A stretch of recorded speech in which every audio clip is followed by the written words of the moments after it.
Hello, everyone, and welcome to yet another edition of FanFuel Motorsports podcast.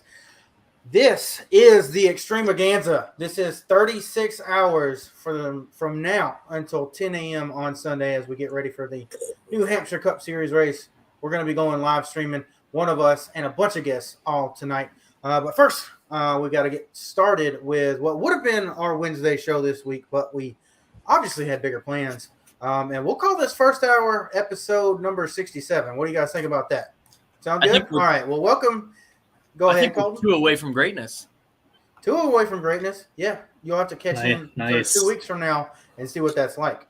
But Atlanta Motor Speedway, you can see the carnage below us. We're going to go all in on Atlanta Motor Speedway. Colton, you came down from Wyoming. So I'm going to start with you. How was your weekend, bud?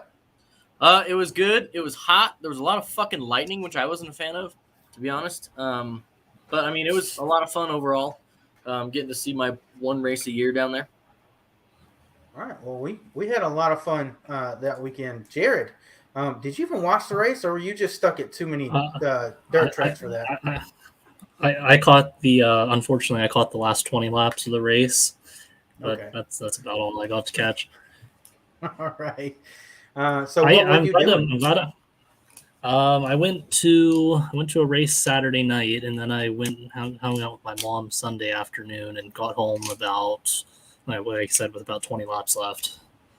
Got to see that. Yeah, well, we were really disappointed that you didn't drive down and join us, but with the weather and everything, I can definitely give you a pass on that. We'll have to see what happens. What's going to be happening here shortly in March. It's just right around the corner, guys. I don't know that we're going to get Colton back, though. So why don't we talk about that? Let's just go first in. We got a lot of positives to say. Let's get the one negative point out of the way. Colton, tell me about your fried chips. The one negative was that I went up to a concession stand and paid $5 for fresh fried chips, right? And it was in a paper bag, and it was a paper bag full of fucking Lay's potato chips. Like a fun-size amount of Lay's potato chips. I paid $5 for it. The next kiosk over was selling them for $2.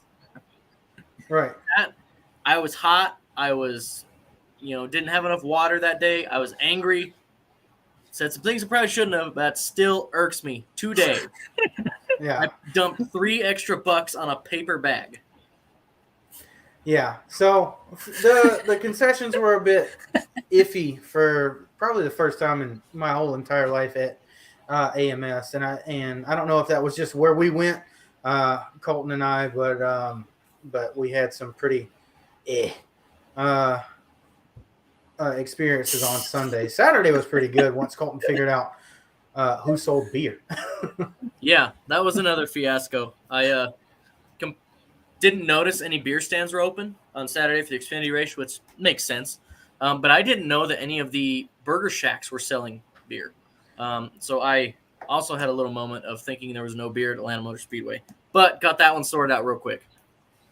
Yeah. And so that's it. If you didn't like what happened on Sunday, I mean, I understand it, but for us, it was just a bag of Lay's that Colton paid $6 for. Everything else was near perfect, other than I'd say the heat. So let's move on to the racing. Well, we did a little bit before the racing, so let's talk about Saturday. And Colton and I, we got to go into the garage. So how was your experience Saturday? I mean, you do have one question to ask, and I think you know the answer. What did you do all day Saturday in the garage? I peed a lot. Yeah, I think I went probably 12 times just before the race. It was cool to use the garage like right next to the crew guys and stuff. Yeah, I peed a lot, and I hid out under the shelter of the garage from the lightning. Yeah, that was fun. Well, we did meet a lot of drivers to their demise, sadly. But I mean, go ahead and tell us what were some cool drivers that you got to talk to. Oh man, we met Tyler Reddick. He was a really cool dude. We chatted with him for, I don't know, probably about 10, probably no more than 10 minutes. We chatted with Sam Mayer for a little while, about 15 minutes with him. We met Mason Massey on Friday. He was a cool dude. He sat and chatted with us. There's one or two others I'm missing from Saturday. We talked to Justin Allgaier. Justin Allgaier. That was pretty cool. He sat and talked with us for like 15 minutes. Yeah, because his family was from Casper, which is just like 2 hours north of here. So he's actually and he also told us like 16 different shocks that he used at different racetracks over a period of time in the early 2000s. I'm like, bro, like I don't understand how you guys remember this shit. He went into detail about how he had a solid white car and he came to race in the South in our Georgia red clay. And when he came from hot laps, they sprayed it off, and the solid white car, which should have been easy to see from the stands, was orange. It had already been stained after hot laps. So that was a pretty cool story. And I got to talk to Tyler Reddick for the first time since I believe he and I were 14 years old. So that was pretty cool. Sheldon Gang. Okay. Parv, this is why your comment section makes fun of you. Yeah. Well, we got to talk to Tyler Reddick for a bit. When I was on the flag stand with my dad, when I was around 14, he won a race going under me, so that was pretty cool. Got to reconnect with him. God, I don't even want to think about 13 years later. So, yeah, we won't talk about Tyler. Tyler. We're kind of getting old. Also, I haven't seen him since then, and I've not really grown a little bit since then, so I will never call that man short again. I did not realize that I was short until I stood by Tyler Reddick, and he wasn't short to me. So I apologize at all the short jokes, Tyler, that I've ever said behind your back. Other than that, I mean, we had a pretty good chat with some people. We went on a hauler tour with Tommy Joe Martins, which we're editing that video. You'll be able to see it sometime in the next couple of weeks. He was very nice. I did not realize he was that tall. I don't know if you were shocked at how tall he was, because I thought he was our height, because most race car drivers are, and he looks like he's 6'1", 6'2". So that was really just crazy to me. Yeah. And then we hung out with my dad's friend and guest on the podcast a little bit earlier this year, Jeremy Clements. And why don't you say what cool thing happened that morning, and then what cool thing Jeremy did with us because of that? Well, am I allowed to say the second cool thing? I mean, maybe change the brand. Okay, that's fine. So we that Saturday morning for the races, Chad pulled off on the side of the road, and I proposed to my girlfriend Cheyenne, so we are now engaged. Chad actually had a ring there that I had shipped to his house a couple weeks prior, so he was cool about hanging on to that and letting me do that. And then that day we were kind of walking around the garage. We ran into Jeremy. Actually, we didn't run into Jeremy. Your dad just walked in his hauler. Yeah. Didn't knock or anything, just walked in. And so after a couple minutes, we ended up following him in there. And then Jeremy actually gave us a beer to celebrate us getting engaged, which I thought was awesome. Cheyenne loves the first part of that story, obviously. But that I was not hiding the fact that the second part was the cooler one for me. Just because, like, I'll hang out with her every day. Like, I get the rest of my life. But, like, that was maybe a half hour, right? I don't know. I hope she's not watching right now. That's a little bit rude. I even told her that a couple just times. About that, we will have Cheyenne and then my fiance Myra on tomorrow. Mm-hmm. And I think one of our other podcast hosts who's not here tonight will be hosting that. So you'll get to see Nate ask us some questions. So we'll have a little game show, and that'll be cool. What's up, Ryan? Thanks for joining in. And we got Parv up here as well. So I know we already made that, but let's get around to fuck Parvs in chat because hell yeah. And then welcome in Dustin. Thank you guys for coming on for this 36-hour stream. It's a bit ambitious for us. We got a lot of stuff planned. And I don't know if you looked in the description, but we'll have our friend Turnpike coming on a little bit later. We're going to get into some F1 FYIs and stuff like that. And then we'll have a bit of fun with seeing where the passion for racing came from our FanFuel Motorsports eSports drivers. And I'm pretty sure we'll have Terry Freer and Shane Gentry on, and we might even get Matt Yost, who is out at New Hampshire this weekend working as a fire rescue person for NASCAR. So if he does get on, it'll be cool as shit. So stick around for that. That'll get us up to the 1 a.m. hour, and then Colton's going to take over with some friends from Wyoming, and I don't even know what the hell they're going to be doing. So we're going to be burning the midnight oil, and we are just going to be talking about random-ass stuff. Not racing related. There's going to be a ton of off-the-wall conversations just to kind of keep us going through the night. All right. Well, while we are on this long-ass rant about what's happening over the next 36 hours, let's bring it back in to our quote-unquote Wednesday traditional FanFuel episode. Let's talk about AMS. I'm going to start with Jared. I know you only watched the last laps, 20 or so of Sunday's race. Did you catch any of the Xfinity race? No, I was at State Line Speedway in New York for a dirt race. Damn. Well, I hope the racing was good because I can say confidently that it was not on Saturday in the Xfinity Series. So, Colton, I know it was live, and I know our friend Dakota Rutledge says anything that you go to live is a good race. What did you think? I thought it was a good race. I am going to give the Rutledge effect a little bit of credibility because I thought it was a lot better than a lot of people seeing it on TV probably thought.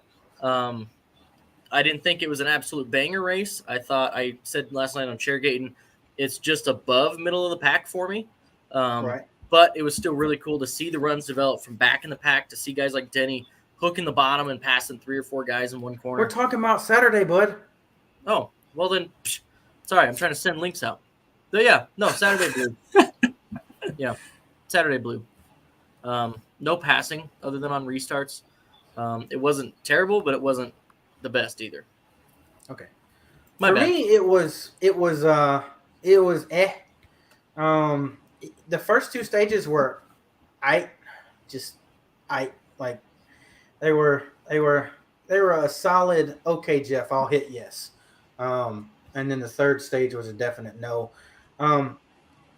Speedway racing in the Xfinity Series, we got to do something, man. I don't know if it's pushing. I don't know if it's changing the spoiler, but it was boring, that third stage. It was just follow the leader, and I saw a lot of people saying that it looked like 90s pack racing where they were all in little battle packs and stuff. And I was like, yeah, I mean, you're right if in the 90s we didn't pass cars, because it honestly looked like the freeway with guys in the fast lane not passing each other, just hauling 95. Like, that's what it looked like to me.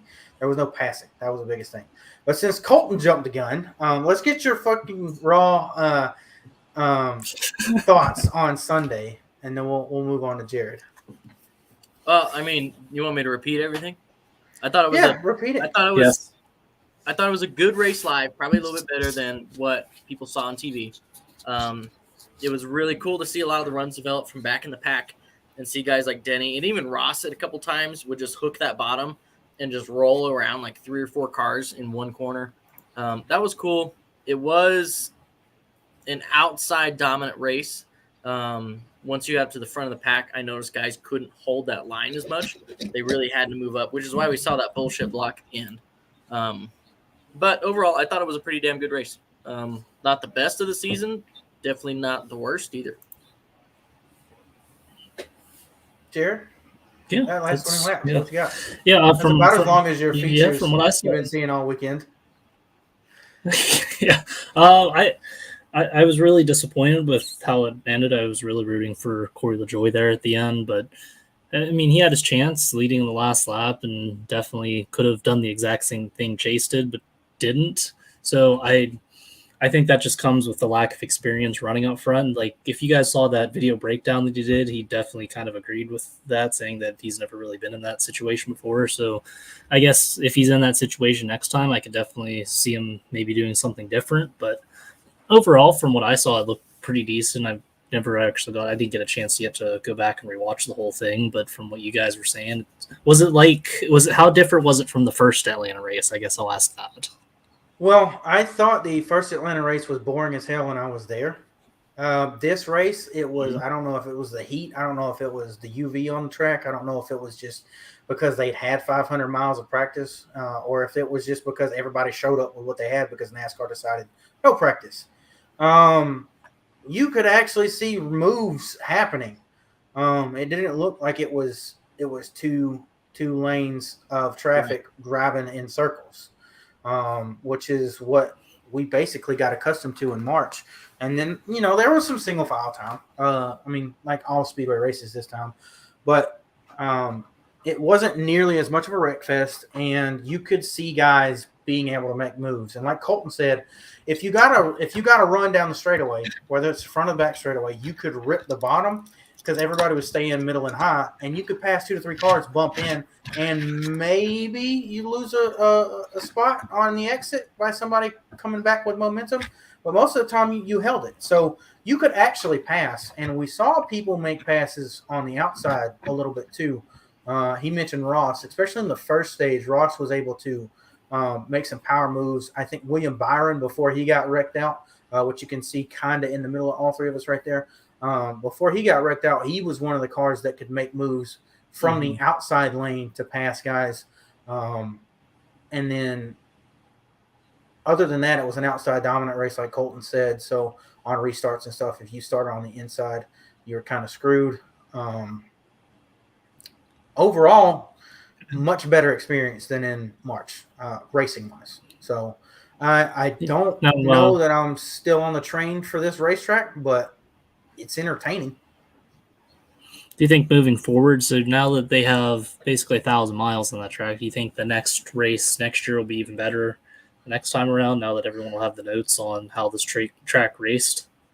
So I am scared for the future, and that's because of the conversation that Colton, myself, and my dad had with Sam Mayer. Colton, I'll let you take the lead on basically what Sam thinks is going to happen to the surface. So when we talked to Sam, first he made it very clear that they were extremely uncertain as to what this surface was going to do here in the next 3, 4, 5 years. But they think it is going to really wear out, and you're going to see a lot of slipping and sliding around. And he said it wouldn't even surprise him to take the plates off here in a few years. And, I don't know with the added banking if that's going to turn it into like what old Atlanta was, just faster. I don't see it happening that way. I think we still see packs, just looser packs. So, in my opinion, I'm worried that the pack's going to get separated, and we're going to have a just bombshell terrible race. Right.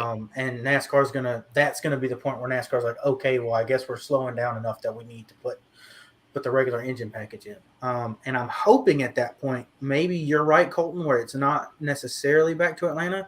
Maybe old Michigan race style before the repave would be where I'm thinking that we could go. You're looking at 28 degrees banking. You're looking at really long corners, quarter mile back straightaway and a little bit over on the front straightaway. Maybe we can see some good slingshot passing and some good drafting, but not in a massive pack. Do you see it kind of racing like how I think it was like 2008 with the COT at Daytona? Do you remember the summer race? Yeah. It was kind of like random packs all throughout the field whenever it got spread out. Do you think that's what it'll probably turn into? Is that what you're saying or thinking? So go back and look at mid 80s races, like 83 to 85 at Michigan and at Ontario and at Daytona and Talladega. And that's what I think we'll get to. 5 to 7 cars that have too big of runs not to pass. So they're going to be passing, but they're still separated 5 to 7 cars at a time, kind of like the Xfinity race, but able to pass. I think that's where we're going to be headed once everything wears out and they have to put horsepower back in the cars. I wouldn't, if lanes open up, I wouldn't even put it past this looking like almost like a truck race at Michigan, to where they will have huge drafts in the straightaways and even through the exit of the corners. But you're not going to see a ton of like the group pack racing like not like they were promoting. Right. Okay. And I mean, I'll ask you, Jared, do you think that's better? Do you think that's worse? I mean, where are you at? I would rather them Take try your it. nostalgia for NASCAR Atlanta. Just wipe that nostalgia out and answer that with the current way that they're looking after Sunday versus what we've described. What would you prefer? Probably what we have. Probably what we have right now. I don't think. I think I would rather like. I don't think I want to see like groups of like 5 or 6, and then 5 seconds back another group of 5, and then another 3 seconds another group. Like I'd rather just, if we're gonna make it where everyone's closer, I would rather have like what we had this weekend. But Okay. nostalgic wise, I'd rather just them try without the plate and just let them race out. Because I mean, like we saw, Las Vegas was a good race, Auto Club was a good race. We've seen so many Right. good Charlotte was a really good race.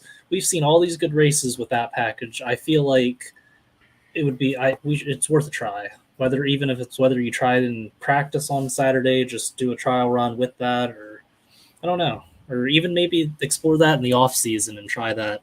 Take a group or whatever in December, or whenever it's January or something. Take a group out there and just see how they race with that. Yeah. Yeah, I think that's a bad idea. Yeah, It's worth a shot. I mean, it's not going to hurt anyone.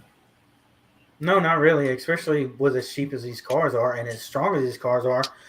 That's a good point. We can roll right into Joe Logano lifted off and came back down, and he came right back on the racetrack. He did not have any suspension damage or anything. What do you guys think about that? Because I know earlier in the year, especially Colton and Nathan were just kind of trashing the fragility of the next-gen car, and then we saw that happen. What do you guys think about that? I don't think that was surprising, considering most of the suspension failures that we've seen have come from wheel-to-wheel contact, kind of that hard side impact, whereas he just kind of lifted. That is awesome to see. That I mean, it was fun. He climbed the side of, I think it was the 19, and landed back down. I think he even backed kind of into the wall. And we saw him on pit road a couple times to try to fix a little bit of damage, but there wasn't honestly that much to fix.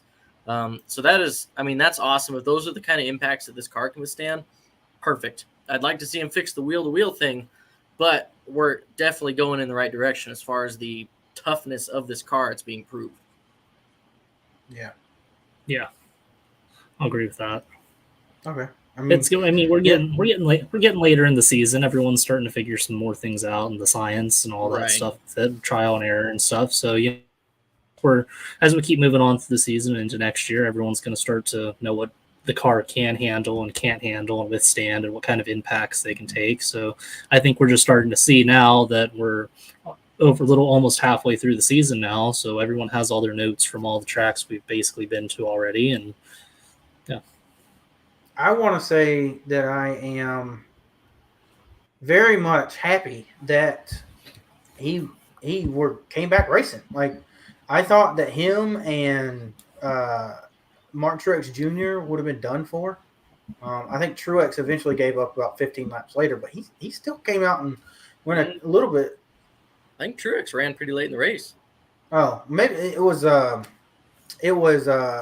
guy who hit him, KFB, who puttered around the rest of the day. That's what it was. But yeah, I mean, last year, Gen 6 car, every bit of those cars torn up like a can opener. Just throw them out. Throw them in Dale Jr.'s woods, because those cars are trashed. So I want to appreciate NASCAR and just maybe not really the rigidity, but the I guess the oomph that this car has. Like, it can take a hit. Like, it's durable. Like, I really appreciate that. So yeah.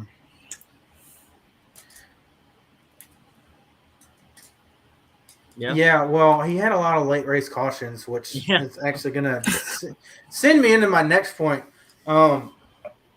This March, I thought for sure at 500 miles, I was going to be able to see some strategy. And more importantly, my favorite thing about racing, green flag pit stops. And it didn't happen. It was a total ret fix. Okay, it's a shit show because, whatever. The tires might be wrong. People are trying to figure out this new package. They got random ass runs. They don't know what to do. They didn't really practice, but for like a few minutes. So whatever. We get to this race, and we're almost to green flag pit stops. I cannot tell you how excited I am. 3 times in this race, we were almost to green flag pit stops. Caution. Yep. And it wasn't any bullshit caution, so I'm not mad about it. I mean, it was all somebody spinning or somebody's tire popped or whatever. Right. But we were almost there. So, I mean, still unanswered about what green flag pit stops at this new racetrack are going to be like. I mean, were you guys disappointed with that as well? I was. I mean, I love green flag pit stops, and I've only ever seen them live like fucking once.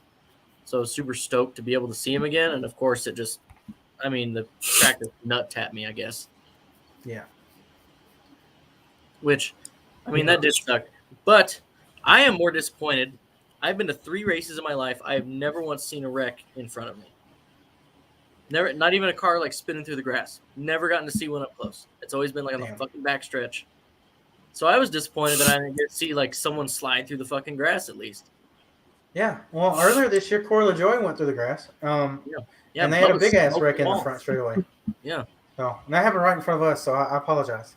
Yep. Jealous. I got to see Christopher Bell spin if you count that off the road. Okay. Well, that was Bubba's spin, was it not? On pit road? No, it was Bell. So, because Bubba and Bell were pitting right next to each other. So, who spun when Bubba came in? No, I'm pretty sure. I don't think anyone spun when Bubba came in. I think he just blocked him out of his box. I'm talking about when Bell lost his wheel and like did the whole into the pit wall. Okay. So let's talk about that. Perfect next point. Bubba Wallace's pit crew, they suck ass.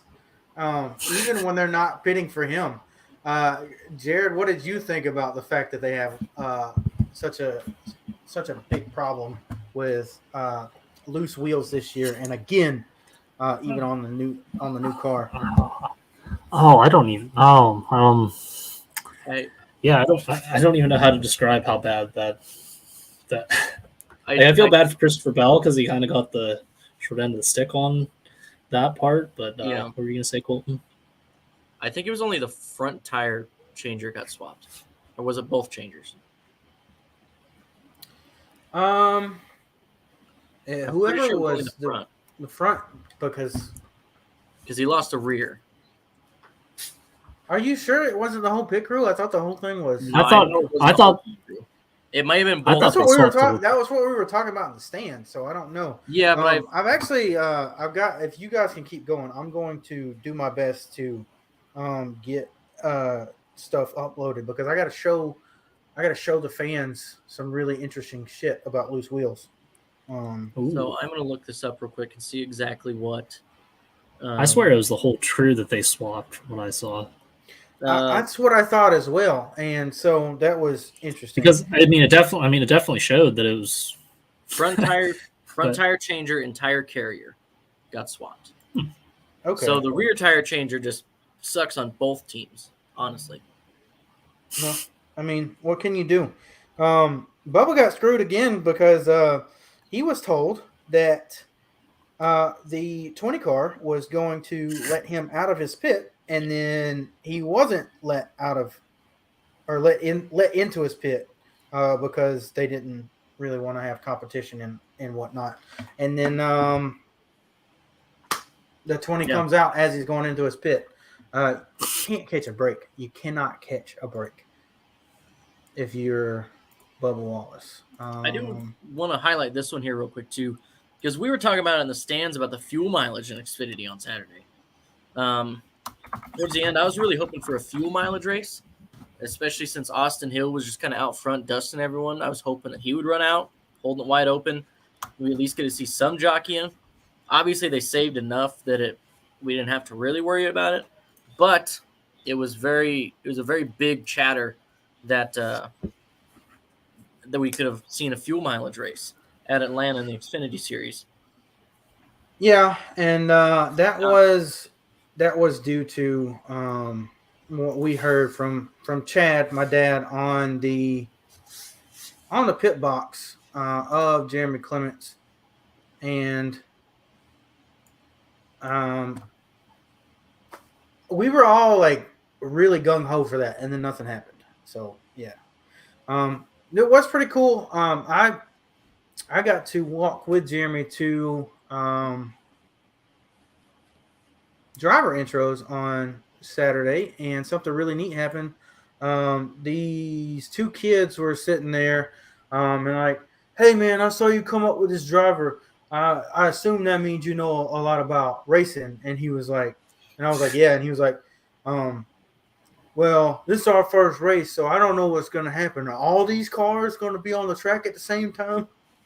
And I was like, yeah, they are. He's like, there's 50 cars out here. I was like, no, there's only 38, but it'll be really exciting. And they'll be right in packs right next to each other. You might see some wrecks, but today won't even touch how exciting tomorrow will be. And I hope that those two guys had a good time. One more thing that I think we want to praise Atlanta for, and that's something that we've been raving for as fans for quite some time, is we got to have more shit to do, especially in the new era of NASCAR where we don't have on-track action all the time like we used to, 2.5 hours of practice and qualifying for each series. We don't have that anymore. But they had the Revs and Riffs music shows this weekend. They had shows every night and then a pre-race concert. We didn't go to any of the concerts at night. We actually went and hung out with Dakota Rutledge at his house on Saturday night, which shout out to him. Great host, great little man cave in his basement, and some odd pizza choices because Domino's forgot to put pepperoni on all of our pizzas. But we had fun there. But Sunday, they had Flo Rida do the pre-race concert, and that was the most lively pre-race concert I think I've ever seen at a NASCAR event. That was so cool. I mean, tell him about some of the highlights because he did a lot in the 30 minutes that we got to see him. He did. So we watched it from the suite. So we kind of got a bird's eye view of everything. We didn't have to stand out there in the hot-ass tarmac. But he was went through the field or the whole sea of fans, through the gate, into the stands while he's performing the same fucking song, back all the way through, went up stage, passed a bottle of tequila around, which was fucking awesome. Brought a ton of fans on. And actually, Alex, you said that you saw the kid that you talked to on stage with Flo Rida. Yeah. Which, how is he not a NASCAR fan for life now? I don't know. He has to be. Yeah. It was so cool. There was this old man that got up there and was twerking and shit. And I was like, this is bigger than anything I've ever seen. He had probably 2 different times he brought the fans up on stage. He probably had 50 different fans up on stage in the short amount of time that we got to see him. And that was pretty awesome, if I do say so myself. That kid probably had the best weekend of their lives. Yeah, and he came in the stands as well, which was pretty cool. Yeah, not just he got on his really big ass fucking security guard shoulders, fucking piggyback, or I guess whatever you call that part. He rode his shoulders through the crowd, up the stairs under the flag stand, into the stands, and then back out riding his fucking security guard. Not to mention, while he's in the stands and he's dancing with these people, he's letting them sing the parts of their song, and then he gets back on stage, gets a few 20 or 30 fans up there, and he just doesn't even sing. I don't remember what song it was. I think it was Whistle or something like that. And everybody else was singing the songs, not him. And he was just hyping them up. It was amazing. Awesome. But I got the pictures that I want to show you guys. So we were in the garage, in the Xfinity garage, and NBC had the next gen car that they use in the garage, and I took very important photos, and these are really good photos of the wheels, and it kind of is going to give us some insight to what a loose wheel is on the next gen car. So you guys have probably all seen the demonstration from Nashville where Steve took us through everything with the pin and everything. Well, that was really a front view, and it didn't really give you as much detail. So I want to show you these pictures. So the first one, This is the front tire. This is the left front tire. You can see that pin. I thought the pin was round all the way through. Well, it's not round all the way through. You can see it's only a crescent shape on one side and a square shape on the other. This pin right here in the center of your screen, you can see where the nut sits on it, pokes up when it hits that little concave part of it. And that is a tight wheel with this new nut. And that is the pin that they keep talking about. The pin's not red. So, I mean, excuse me for being dumb and thinking, oh, well, the pin's red because, it is on there. It's not red. But you move over to the back end of the car. And this is how simple a loose wheel is with this new next-gen car. This is the rear wheel. This is a loose wheel. This car had been on the racetrack the night before running laps under me while I was on the flag stand for the Legends races. I don't know if they had just put these tires on or what, but if this car went out, there's a chance that tire comes off. If you feel a vibration, you would feel a vibration because this is loose. You can see that pin, that crescent shape, is not all the way depressed. So you might look at it in the heat of the moment and think you're good, but it is not in the concave groove from the actual nut itself. So that thing's loose on the hub. That thing could come off. And that is just the slightest bit off. Probably maybe a centimeter there where that nut's wrong. And that is a loose wheel. And that's why we have had so many problems. So I want to say anyone who said anything about the going to a single lug not needing skill, that is a wheel coming off on pit road or at speed. So these guys have to be even more precise than they were with a 5-lug system. Just because they're hitting one nut on each side instead of 10 total does not mean that they're not still the most skilled guys in the sport as far as not being the drivers. So I wanted to show you guys that because I thought that was really cool. So whoever put this wheel on wrong at NBC's crew, fuck yeah. Like, give this man a raise because now we've got perfect evidence of what his wheel is on an ex-STREAM. Yeah. But we also got to see some pictures under the hood, which was pretty neat. I did not get those uploaded because apparently trying to get photos from Twitter that I sent myself onto my computer was a lot harder than I really thought it was going to be. So not gonna try. But so this has been an educational segment brought to you by the NBC, whatever they call their car. So thanks, Jeff Burton, and all that stuff. I do have to ask the people in the comments. I tweeted out a picture and said, check me out on NBC for pre-race. Did you guys see me when Jeff Burton was turning laps? Or to my demise were the laps that he turned Saturday night, the ones they put on the show. So if you guys saw me on Sunday show, please just let me know in the comments because I haven't looked back at the pre-race coverage. But moving on, do we have anything else to talk about with Atlanta, or do we want to get off into the finish? I mean, I think I'm good. Okay. Yeah, Well, Jared has already said something about the finish, so let's go off with Colton. You flew all the way from Wyoming to watch a Chase Elliott win. How does that make you feel? Oh man, I was so fucking pissed. I was more.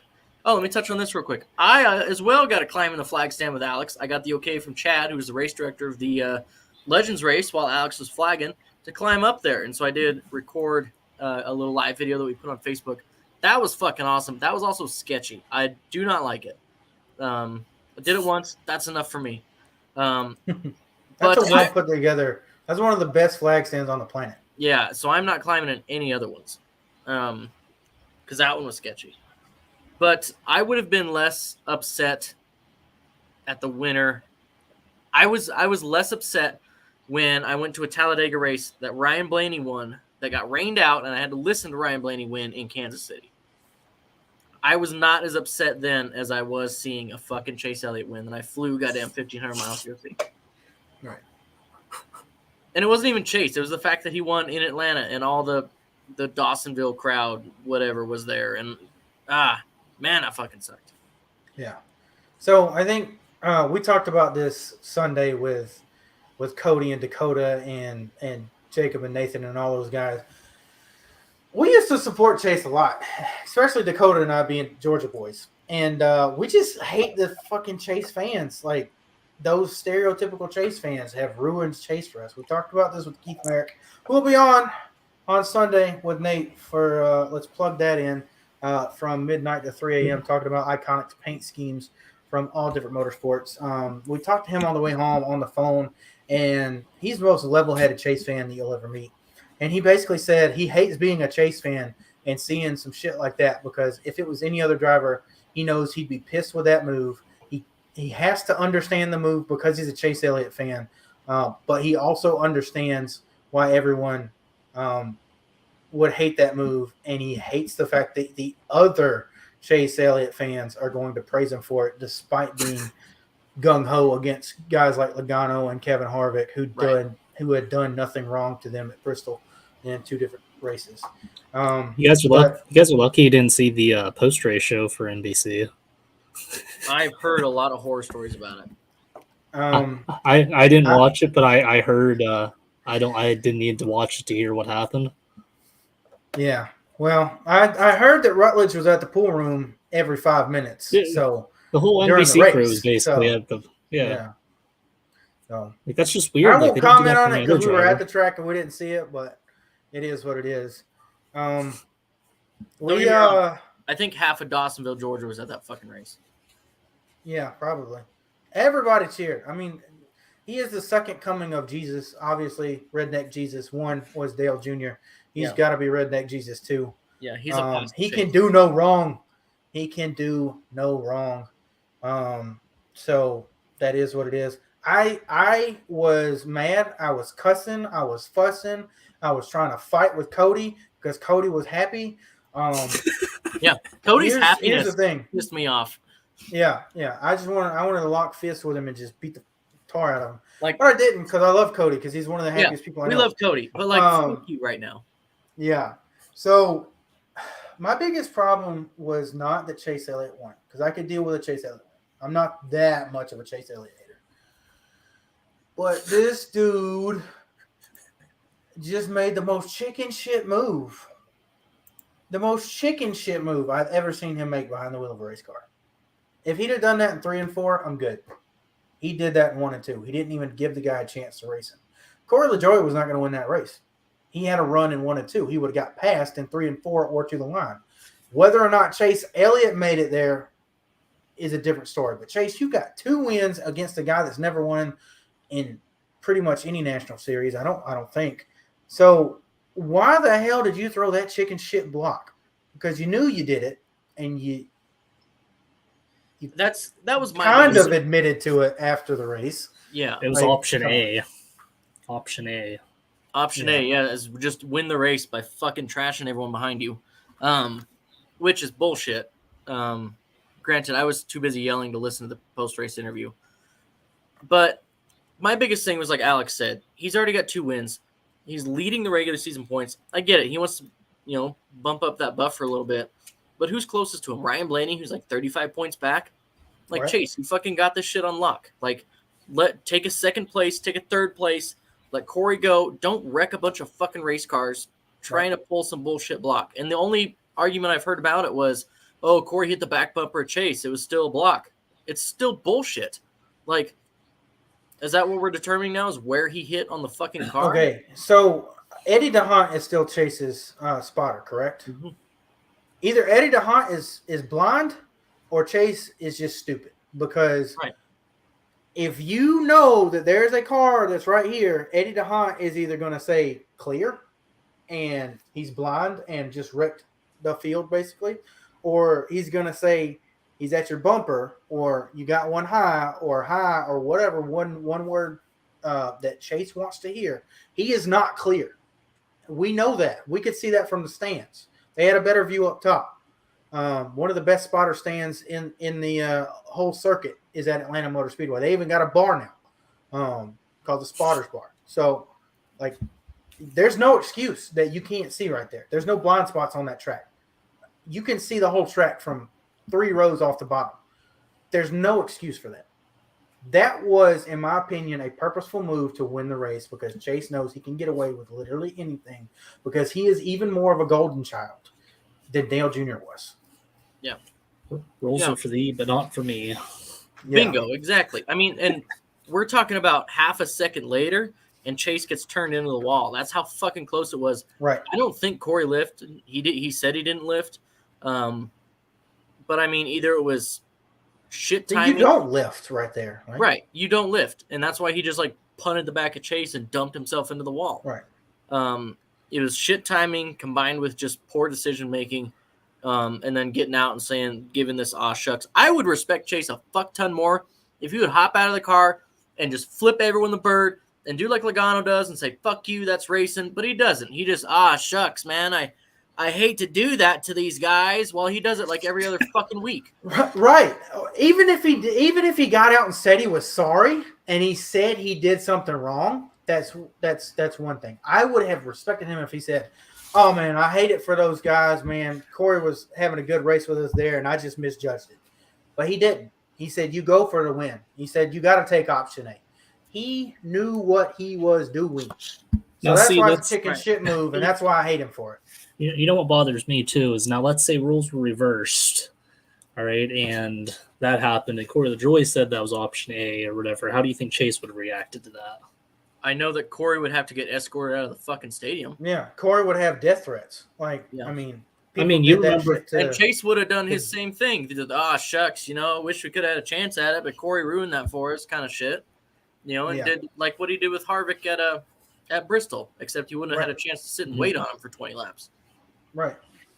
Yeah, I remember how it was overall just disappointing too, because we had been sitting there for 3 or 4 hours in the hot ass Atlanta sun, and we went through driver intros, pace laps, all the stages and everything, and we had set up for what would have been a beautiful finish, and we did not get to see it.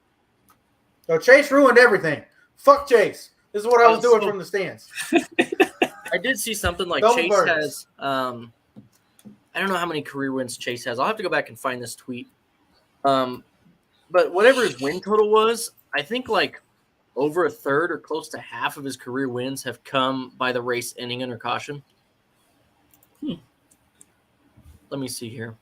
You want to tell me that you want to tell me that NASCAR fixes races? I'm going to call bullshit because of the 2011 Coke 600. But I'm starting to get on the conspircy theory. I might need to change this to an aluminum foil hat after something. I mean, the fact that the NBC crew was at the Dawsonville pool room, like absolutely.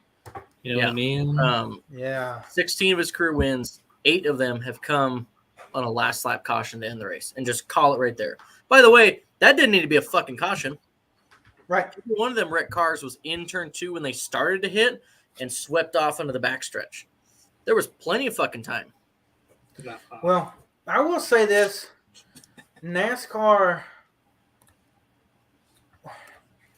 if they didn't, because of the wrecks that they had earlier, I think they would be under the consistency trash talk again if they didn't call it for that one, because they did the same thing for who was it that spun in turns?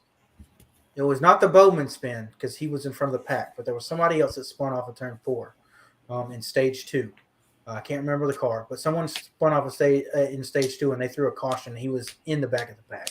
So I think they only did that for the consistency stuff. I understand why they do it at the stage break, because that caution doesn't come out for the stages until the first 10 cars cross the line, as opposed to just the leader at the end of the race. I get what you're saying, though. That does make a little bit more sense. Yeah.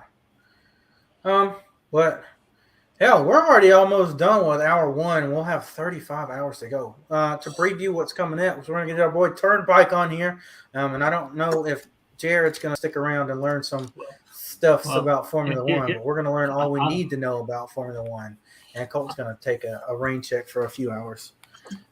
So my dad says Golden Horseshoe, that was fixed Why broadcast from the pool room all day if that was not an expected win? I'm just saying, smells like BS. It probably is BS. All right, we need a historical person here. How many other times has a TV crew been at another driver's, like a famous hometown bar or something? Has that ever happened in the history of NASCAR by chance? Go make yourself a new Twitter profile, and your profile pic will tell you exactly how many times. It's a goose egg. 0.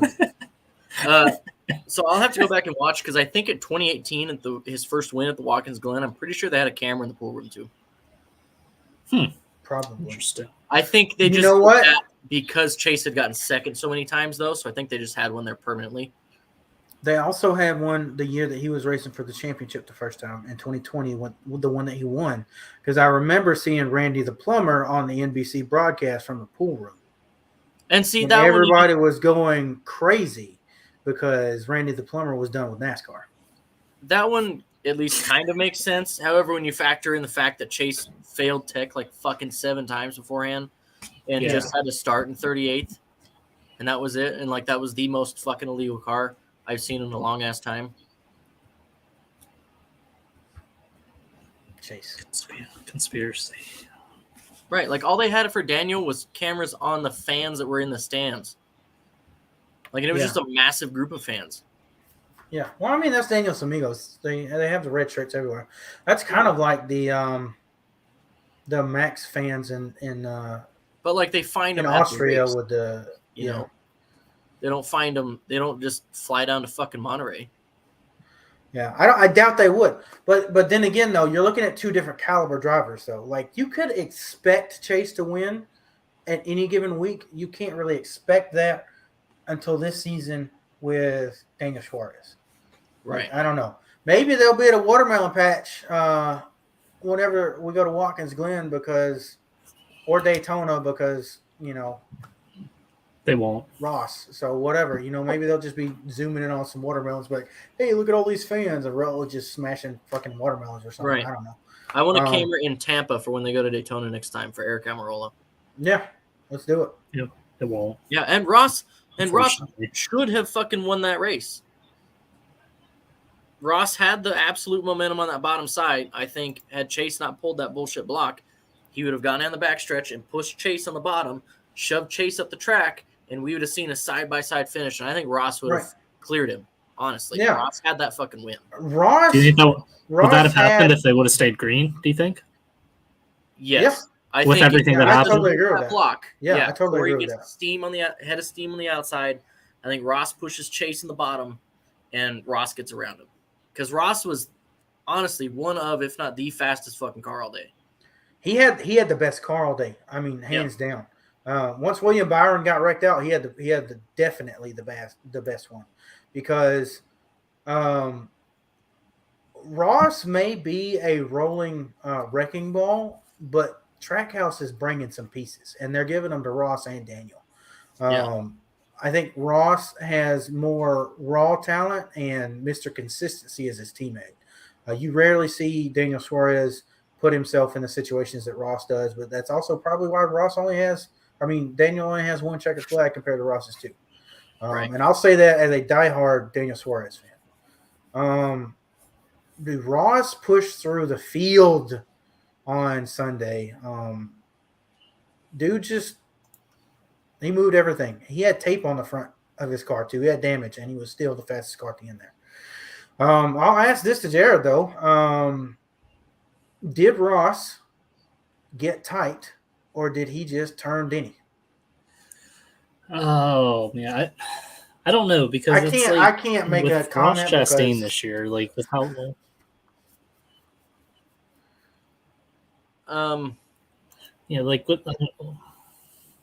that's a tough question. Like with all the stuff that he's done this year, and then like how he said after Nashville, like, oh man, I'm sorry, this won't happen again, and then this keeps happening. Like I don't really know what to believe in that situation. So I'm kind of like got a mixed on that. Like I could see him also like just turning them and be like, oh man, I didn't mean to do that. It won't happen again. And then we'll see it happen again in a couple weeks. Or right. So my favorite quote on this is that shit happens, but some people are in shit more often than not, right? Cale Yarbough was that way. Darrell Waltrip was that way. Doesn't make him a bad driver. Do I think he got tight? Yeah. Do I think he had the wherewithal to be smart and just fucking lift and not dump Denny for the 6th time this year? No. Wasn't smart enough to do that. So that's what I want to see him be, a smarter racer. And if he does get tight, which it looked like he did, get out of the gas a little bit. Get a bump from behind, call it good, right? Get out of the way, collect it, make your adjustments. Don't just keep it fucking pinned and just say, good luck everyone else. I'm going to bounce off you. Yeah. The best meme I saw about Ross Chastain is, do you remember in Cars whenever the King comes up and talks to Light and he's like, you got some skill, kid, but you're stupid. Yeah.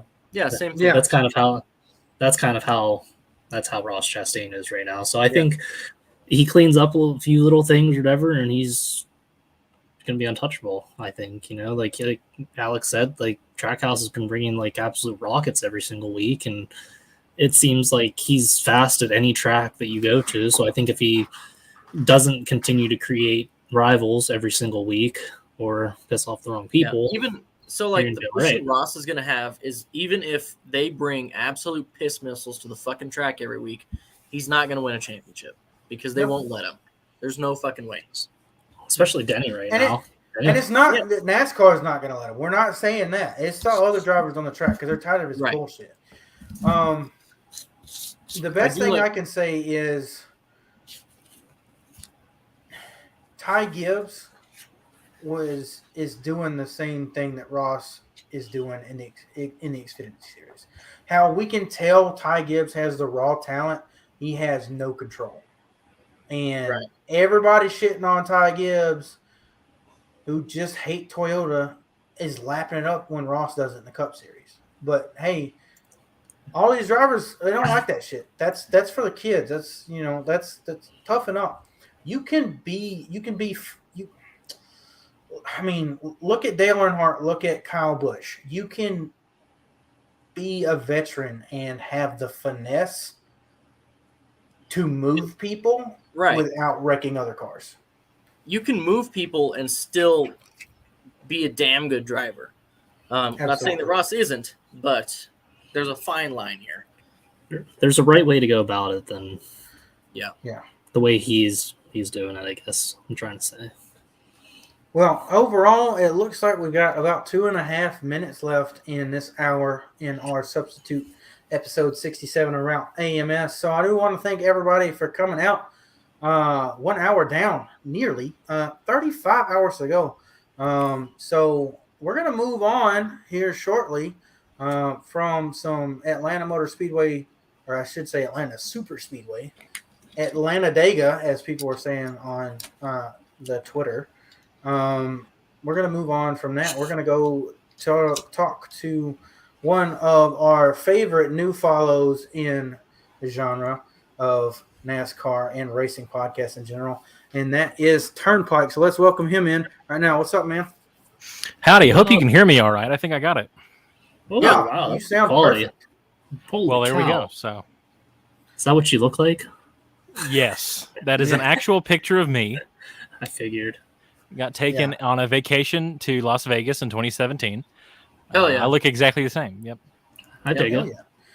So Turnpike, you're kind of an amateur, or maybe not an amateur, because I don't know, an announcer and stuff.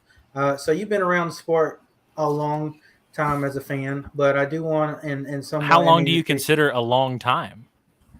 A long time is like 5 years in fandom years, bud. Okay, well I've only got 2, so. Really? Yeah, I started.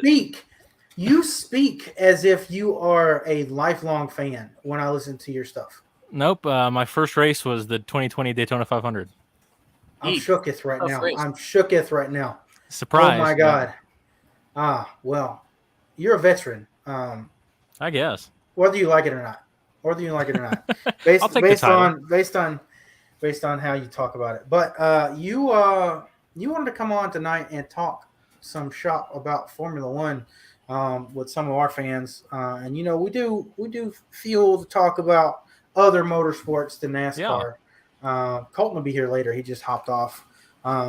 So sorry we didn't let him say bye. There he Bye, is. Colton. I'm gonna hop off. I will be back on at 1 a.m. Before 1 a.m. Eastern to run kind of the night shift. I'm still gonna have this going, so I might still drop a couple comments. So I'll still be listening to you, Turnpike. All right. I just gotta move a bunch of shit around, to start getting ready for tonight. No problem. Have a good rest of the stream. Thank See you. Colton. Yeah, while we're on that, back I'm to what also hold on, sorry for quick. Okay. I'm gonna All hop right. off also because I have a 6-hour drive that I'm making tomorrow, and I just found out that there's going to be 2 races now, one at 11 o'clock, and then the King's Royal also. So I think that's going to push my leaving time a little bit earlier tomorrow. Well, have fun and be safe on the road, Mr. I'm going to the King's Royal. I will. If it's cool, is the link all going to be the same and everything for the whole time? So what's going to happen, and that's a good point to bring up to everybody, because we're only allowed 8 hours at a time on Facebook, but 8 hours doesn't really divide into 36 that way. We will be changing streams every 6 hours, so we'll have heads up for that, and everybody, it'll just go naturally on our socials, but we'll get the links to all of our guests and stuff a bit later. All right. Just keep me up with those links, and I will try to hop on like on my car ride there and back, and maybe even while I'm there just for fun. So okay, dope. Well, we'll look forward to seeing you a little bit later. Yeah. Sorry I can't hang out with you a little bit, Turnpike, but No, you're good. I got to berate you in the comments on LTC the other day, so yeah, you did. All right, hey, I will catch you guys later. Enjoy. I'll obviously try to listen to this until I fall asleep, but I probably should try to sleep early so I can. Good luck tomorrow, Mr. Jared. So, thank you. Adios, boys. Have fun. We'll do. See ya. Peace. well, now that they're gone, we can talk about. Yeah, let's get to business, man. Let's talk about Formula One. You wanted to come in here and basically be an infomercial to some new Formula One fans. Want to try to persuade some people to come over to the great sport of Formula One. And of course, we love all things with wheels that turn. I say that with a wink because I know a couple of the other guys like drag racing, but I like to shit on it a lot. I like no hate racing. though. Me and my dad used to go to drag races all the time. So yeah. Well, when I go to an NHRA event live, I'll probably get swayed, but until then, I'm just gonna be like, "Hey, you guys just go straight." Oh my god. A incredible experience. If you've never been to a NHRA drag race, you've got to go. Trust me. I have not. Yeah. Well, I believe I'm considering you're wearing a Denny Hamlin jersey. I don't know how highly I value your opinions, so I'll have to. We'll discover that as the night goes. Well, I think you'll find other than my fandom, which I've been a Denny Hamlin fan since he popped on the scene in 2005. So I'm the OG. Yeah, there you go. When it comes to Hamlin fans, that's dedicated. Yeah, absolutely. I've been through every bit of heartache as a Denny Hamlin fan as possible. And then my shit takes on drag racing. I think we'll get along just fine. Yeah. Well, there you go. All right. So I mean, where do you want to begin? Because F1 is a very technical sport. So it is, and the beautiful thing about that is we have a great tool to use, and that is Formula One has a functional video game. I'm a big surprise. I wonder what that feels like as a NASCAR fan. I know. It's kind of crazy. Well, we're going to pull that up on stream. I've got this shared. Yes, sir. Ta-da! There we go. All right. So I've got this pulled up, and it's so nice to have a functional video game. I'm not taking any shots at anybody in particular. I'm just saying that if you want to get into a sport, a video game is a great way to do it. Just throwing that out there. Absolutely. So I think we can start with, let's go with who's who. Let's do the who is who on the Formula One grid. I prefer F2. I really like F2 as well, which is like their version of the Xfinity series. But Formula One is kind of their version of the Cup Series. So what we've got here is, this is also really cool. You can see all of the cars lined up together, so you can see the differences and such. But let's just go through the lineup. So we have Mercedes AMG, sponsored by Petronas. They have won 8 constructors championships in a row. That's like the team title. And of course, Lewis Hamilton is usually the number one driver. This year, he's kind of 2 to George Russell, but Lewis Hamilton and George Russell are your Mercedes guys. And then we move on down the row to last year's champion, Max Verstappen in Red Bull, partnered with Sergio Perez, the Mexican driver. A lot of people don't know it, but fun fact, the only country that can claim this year to have a IndyCar winner, a NASCAR winner, and a Formula One winner is Mexico. They are the only country that has a winner in all 3 series. Sergio Perez won at Monaco. You got Ferrari, Charles Leclerc, and Carlos Sainz. McLaren, you have Lando Norris and Daniel Ricciardo. Daniel Ricciardo, of course, being a big NASCAR guy himself. He drives the 3 because he grew up a big Dale Earnhardt guy. We've got Alpine, however you prefer to say it. That's Fernando Alonso, Esteban Ocon. AlphaTauri, you have Pierre Gasly and Yuki Tsunoda. Aston Martin, Sebastian Vettel and Lance Stroll. Williams, you've got Nicholas Latifi and Alex Albon. Alfa Romeo, you've got Valtteri Bottas and Guan Yu Zhou. And then at Haas, you've got Kevin Magnussen and Mick Schumacher, son of Michael Schumacher. So this is kind of in an order, but not really. So far this season, Red Bull and Ferrari have been the top of the table. McLaren's been bad. Alpine's been better. Bad. Alpha's been pretty good. And Haas has taken a big step up. But it's kind of cool to see a Haas team do pretty good. Right. In 2020, the Haas NASCAR team was dominating, and the Haas F1 team was really bad. In 2021, the Haas NASCAR team was really bad, and the F1 team is bad. This year, they're kind of about the same. So, poor Gene. Poor old Gene Haas. Before we kind of move on, let's kind of explain, I guess, the culture of the racing itself based on manufacturers, because you kind of said that Ferrari and Red Bull were on the top of the table, and then you said, McLaren and Alpine suck, and everybody else is just kind of in the middle. Explain the culture of, whereas in NASCAR we think anybody can win any given Sunday, what's kind of the reasoning for having a tiered type system in Formula One? So, are you talking about like tiers of teams? Like this is like you've got your front runners right there, like you explained. Like, why is that? So, a big part of that is aero regulations and engines. So, you've got a team like Mercedes. They got the engine very reliable, but it's not as fast. But they don't have any. They haven't had any engines explode or anything like that. But the car itself struggles. The aero department is lacking. So car's got a lot of drag, which means it really struggles on straightaways. You've got Red Bull. They have an absolute blistering fast engine. It had a lot of mechanical problems. Max Verstappen and Sergio Perez both were DNFing left and right when the season started. Now we've seen that a little bit with Ferrari. These two cars, Ferrari and Red Bull, are definitely clear favorites.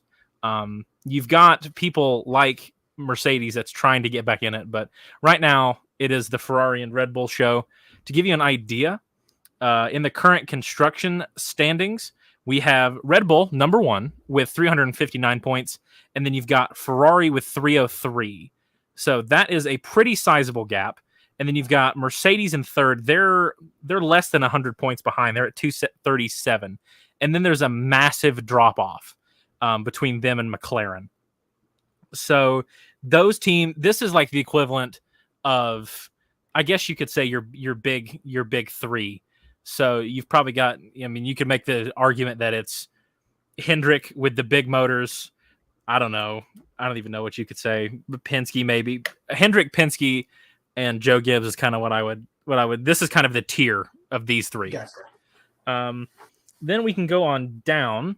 So McLaren, Alpine, and Alfa Romeo are 4, 5, and 6. McLaren and Alpine are currently tied right now. They both have 81 points. So the difference from third to fourth is 237 points to 81 points. So that's like less than half. To give you just an idea of how clear these three are of the rest of the places. So these two guys are kind of in a tier, and then it's a big step down, Alfa Romeo, and then even farther down is Haas, and then on down from that is AlphaTauri, and then you've got Aston Martin is the second to bottom, and then Williams is the bottom. So that's your current kind of standard right now. Like I wish I could like order these in the order that they are, but I can't. But one thing to keep in mind is they also have factory teams. So Mercedes, Red Bull, and Ferrari all produce their own engines, and technically Alpine. So you've got Mercedes gives power to they give power to McLaren, correct? Fairly certain. So like they would buy their engines from Mercedes. AlphaTauri is Red Bull's B team, so they get Red Bull powertrains as well. Aston Martin is in the Mercedes camp, so they also get engines from Mercedes, and Williams Racing also gets engines from Mercedes. The Ferrari engine has probably been the best one so far in total. They have their engines. They also supply engines to Alfa Romeo and Haas. So they buy engines from Ferrari. They're considered like almost like junior teams. So if Ferrari's looking at a prospect to give them some experience, and they'll probably be in either Haas or Alfa Romeo, get some experience, and then they can move them up from there. But that's about the way that the teams are kind of connected there. You'll kind of walk up and down the ladder there. So that's the basis on the teams there. So I think what would be kind of cool is to go through the difference of a race weekend. Okay. So let's just go into Grand Prix, and then we'll do select new. Yep. Once again, it's really nice to have a functional game. Let's just go ahead and hit my favorite track, actually, of all time. That would be Spa-Francorchamps. Let's see. Track in Belgium. It's probably my favorite. And we'll just roll with Max. So let's see. We can structure standard practice qualifying. We'll do a full Spa should be the next race coming up, right? Because they're on their summer break, or is that 2 races from now? That will be 2 races. They just raced, like literally, like a couple days ago, in Austria, and now they are going to France. There's a couple races between that. So we have France and Hungary that fill out the end of July, and then they'll take most of the month of August off, and they will come back to Spa on the 26th of August. Okay. So that's something interesting that they do is that they'll have a summer break for teams to just kind of lay back and be at home for a while, because they're I think it's mostly a dead period as well. They can't they can't just go home and just keep working on the car. I think it's mostly a dead period. Yeah, but cool. Yes, the next race will be in France. That is at Circuit de Paul Ricard, which people really don't like, but I like it. It's a fine track. So let me go ahead and get this set up, and I'll just kind of go with what it's got. So I hope this will stream decently well.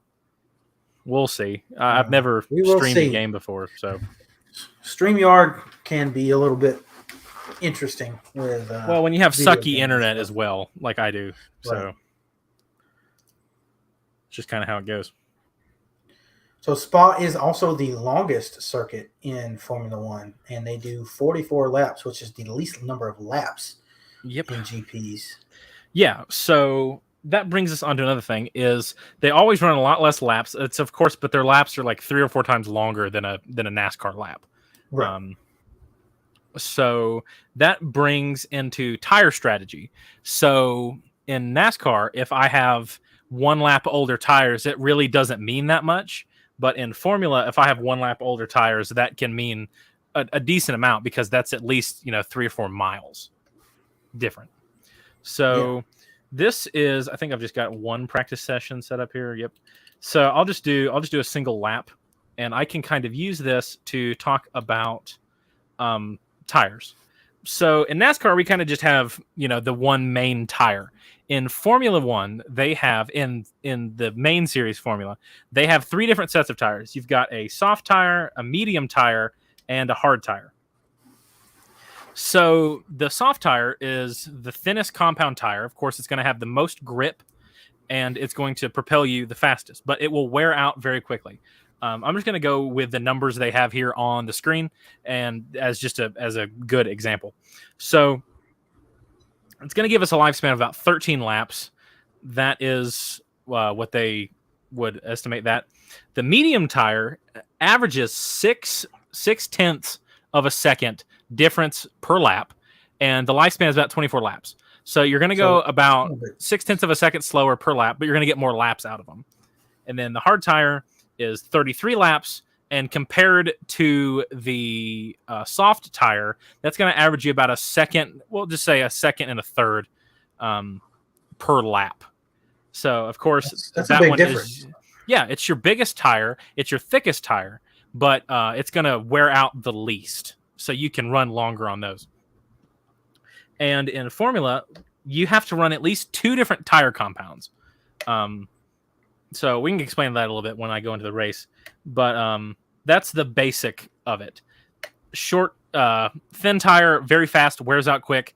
Heavy tire, really thick, slower, but it does last longer. So where that would kind of I am mad at this guy talking. I don't know if you can hear him talking, but I'm gonna have him shut up. So that's kind of what you got to think about is the time involved in that, and whether or not it's a pit stop or whatever that would be.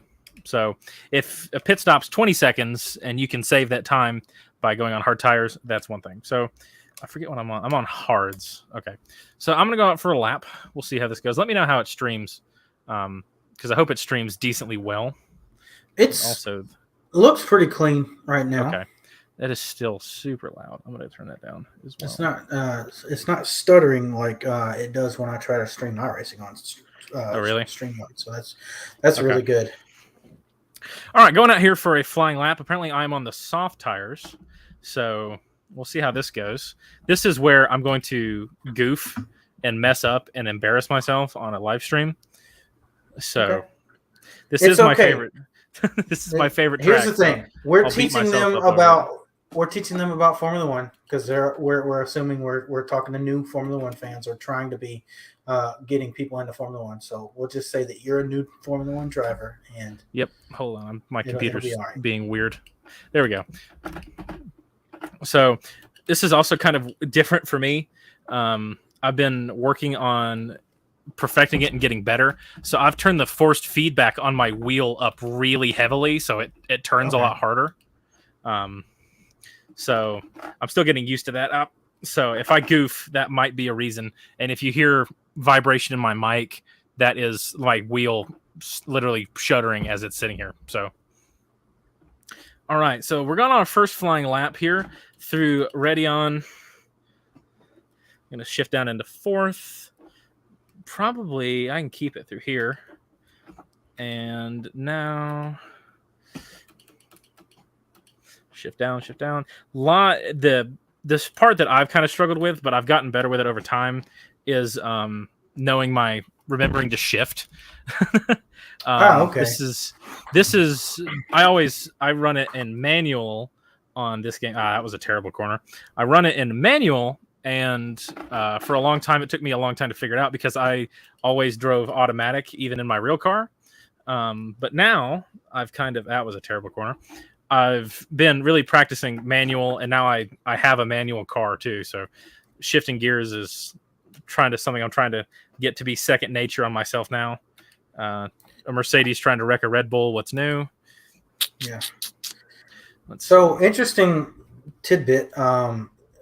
they use gear shifting, and you can see this in NASCAR as well as some of the road courses, as what they call engine braking when they're downshifting to help slow the car down by matching the revs on the way down. So that's something really cool. And as we come up to this first part of the lap, or I guess the last part on the front straightaway, if you notice, there was a green little zone on the map on the bottom left-hand corner. He just went through what is called a DRS zone. So there's 2 to 3 of those at every track. You want to get into what those are, Turnpike? Yeah. So DRS is the drag reduction system. So hold on, let me get here onto Radeon. Okay, so you can see it was much easier to see on the old car than the new car. But this thing on the back here, this big wing looking thing, also adds a lot of downforce to the cars. Naturally. So when you are going to pass somebody, if you're in a certain zone and you're within 1 second, this wing will actually open up. So hopefully right here, we're going to see as I'm going through here, should be right here. Yep. So see that wing opening up. And what that does is it completely takes downforce off of that back wing, or it takes most of it. And that'll get you about another 10 miles an hour. So that's really good for passing. One problem with the Formula cars is they struggle, like NASCAR does, with a lot of dirty air. Right. And things have been changed, and they're trying to actively combat that. But one system they have is the DRS, so that wing opens, get a just straight speed boost, and hopefully that'll give you enough speed to get past whoever that you are trying to pass. Now, I pass them. I get in front of them. We go in another DRS zone. They're going to get DRS, and they're probably going to pass me back, which is kind of annoying. But if you're trying to chase somebody, so let's say me and you are running P2, P3, and we're trying to chase P1. They've let out a big lead. It's actually kind of advantage for us to stay within 1 second of each other, get DRS and slingshot by each other, and get more speed that way, and hopefully catch up to them. So it's a game you gotta play, and hopefully the people around you decide to play nice and kind of help both of you guys do that. So I go down here. Probably got the difficulty too low for this. I've got it. There's a couple issues in the game right now with AI overspeed, where if you're on a straight line, even if you're in a ridiculously good car, they will just run off and leave you. So in my career mode, I've had the difficulty turned down to try to combat that. So I don't know if this will be too easy because I'm in a Red Bull this time, but we will see. Excuse me, Gwandu. Okay, maybe not. Around him the hard way. Really bad corner there, but of course I'm trying to pass somebody, so can't always take the preferred line. But yeah, Spa is my favorite. That was awful. So Spa is by far my favorite track. If I could have Spa, it's just such a cool track. Living in the mountains, I dream of building one of these in my mountains because that would be super cool. Yeah, that would be pipe dream. But I love mountainous road courses with elevation changes and stuff. So we're going to set the best lap of the session there with a 150.70, 150.7. So I'm just going to really fast throw it back in the garage. And we're going to skip to qualifying. So, like I mentioned, sometimes, especially on a narrower course, the one problem with Formula is a lot of times it's hard to pass. So that is why qualifying is so incredibly important. And it's a big reason why qualifying is usually also a sellout crowd and everyone's there. So my fears were confirmed running on this difficulty. I am 6 seconds ahead of second place. Wow. So, seconds a little OP. I mean, I have it on the hardest difficulty. I'm just that good, is what I meant to say. Yes.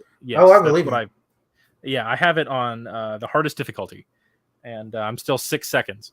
Also, 6 seconds in racing, it doesn't seem like a lot, but over 40-something laps, if you're 6 seconds back, that's pretty brutal. Even a tenth of a second can be a lot. Yeah, like especially in NASCAR. If we were to have 6 second a lap, that's a quarter lap. So Yep. It's a big difference. It's quite a lot. So here we are. Has anybody asked any questions or comments yet? We had one about the funding of teams a little bit earlier, but I missed that, so I don't know that it's really relevant right now. I wanted to add one thing that they have 3 practice sessions. They do. I think the first one is 90 minutes, and then it's 50 and 50, or have they changed that since like 2018 when I was paying attention on Fridays? Yeah, most of the sessions, I think they can actually switch it, but I'm fairly certain most of them are half an hour or an hour long. Let me see what we've got this weekend. The practices this weekend are all an hour apiece. So, okay. So or next 3 weekend, 1-hour excuse me. sessions. Yep. 3 1-hour practice sessions. So we are now moving into qualifying. So we have Q1, Q2, and Q3. Now, each qualifying session, there will be a amount of cars that are eliminated. So for the first session, if you are 20th, 19th, 18th, 17th, or 16th, you are eliminated from competition. So you are no longer in qualifying. The top 15 will go again. You go into Q2, and places 15, 14, 13, 12, and 11 will be eliminated. And then they're gone, and they are out of qualifying. And then your final 10 will go out one more time for a top 10 shootout. And that will be who decides pole. So it's not like NASCAR single car qualifying, where you get your run and then you're done. This is, you will go multiple times.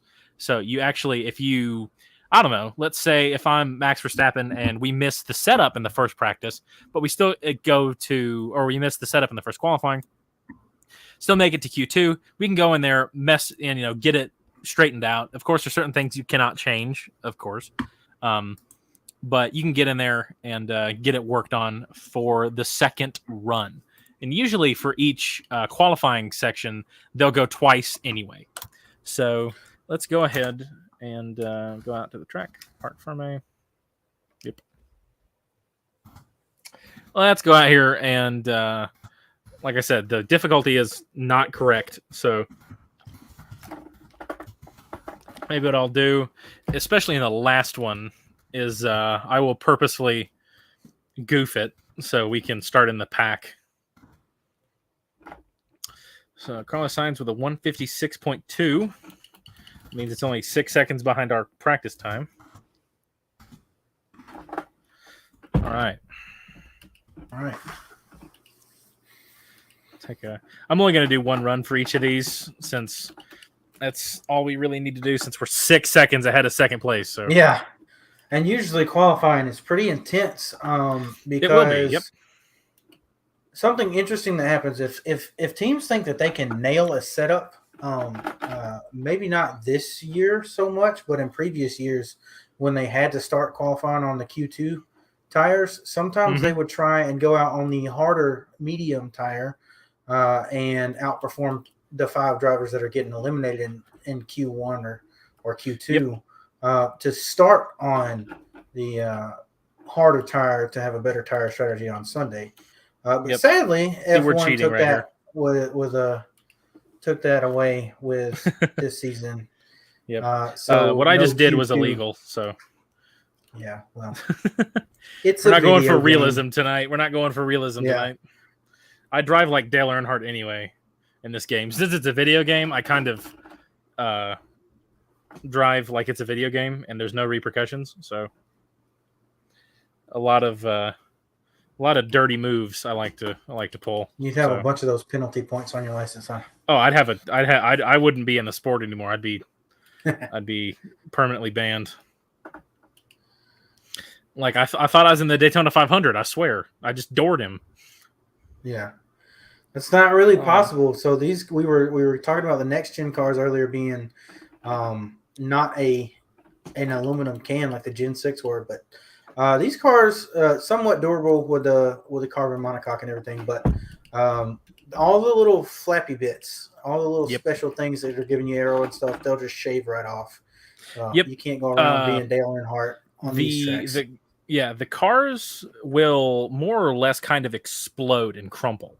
They are brittle, especially stuff like that you see on the wheels, how the wheels are attached, the back wheels, the wings and stuff. All that stuff, the front wing, the back wing, all that stuff will kind of explode if it's hit. So these cars can take a hit, but they can only take one, really. So that's the kind of danger in them. They're not a mega safe car. If I could be in a wreck in anything, it would probably be a Gen 7 stock car, just being real. Yeah. I really would not want to be in an accident with an open wheel, open cockpit car. So let's see. Watch Hamilton here for a second. Kind of see what he's doing. I mean, I ran a 147 last time, so we'll see. That was even faster than practice, so we'll see if everyone else ramps up a little bit. But it doesn't look like it. Mercedes running 6th and 8th right now. Mick P12, Guanyu 18th. Nicholas Latifi running where he usually does in 19th. Right. Alex Albon 20th. Sergio 4th. Okay, so I'll just go ahead and skip by. Yeah, their fastest one they've got is a 155. I've got a 147.7. So just skip through this. I think it's also raining out right now, so that'll even slow them down even more. Another thing that Formula One does is rain tires. So since they're on road courses all the time, they can get away with rain tires. It actually makes for some of the best racing is rain affected races. Kind of evens the playing field a little bit.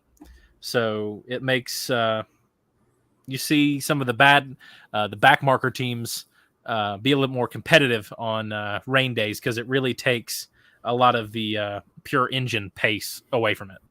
So yeah, you could say that it's kind of like going to a super speedway in NASCAR when they're racing in the wet, because everybody it's a much more even playing field. Yep. Yeah. It's not as easy for a back marker team to go out there and take the checker flag, but it's not. They can run better. It's also not impossible. Yeah. Right. Yeah, they can at least run better. I think it's just a little bit of green is popping out, so it looks like they're going to send you out on intermediate tires. Yep. So that means that there is rain out and about. So let's take a look. Yep. Is that going to clear up? It is not. Okay.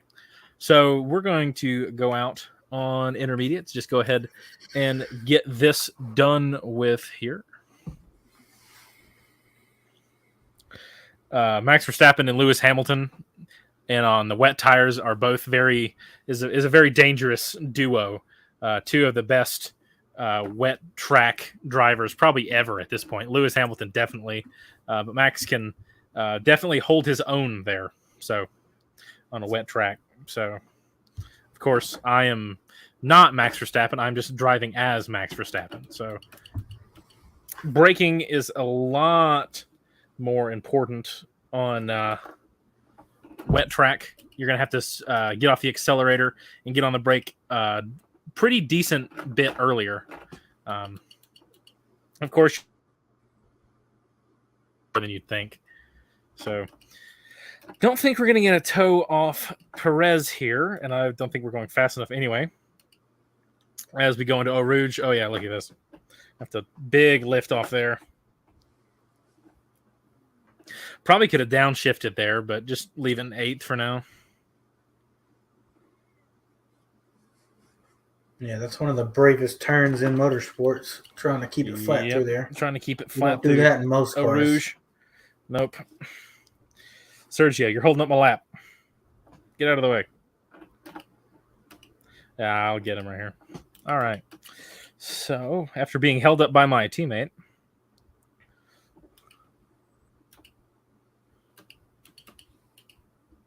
trying to hit some downshifts to kind of help slow myself down. Doesn't seem to be as strong in this game as it was last game, because it really helped last game. With this session, it's basically rinse and repeat from the first session. Just the slowest 5 guys are knocked out. And then we go from there to the final 10 shootout. Yep. And Q3. You'll see that in Q3 next.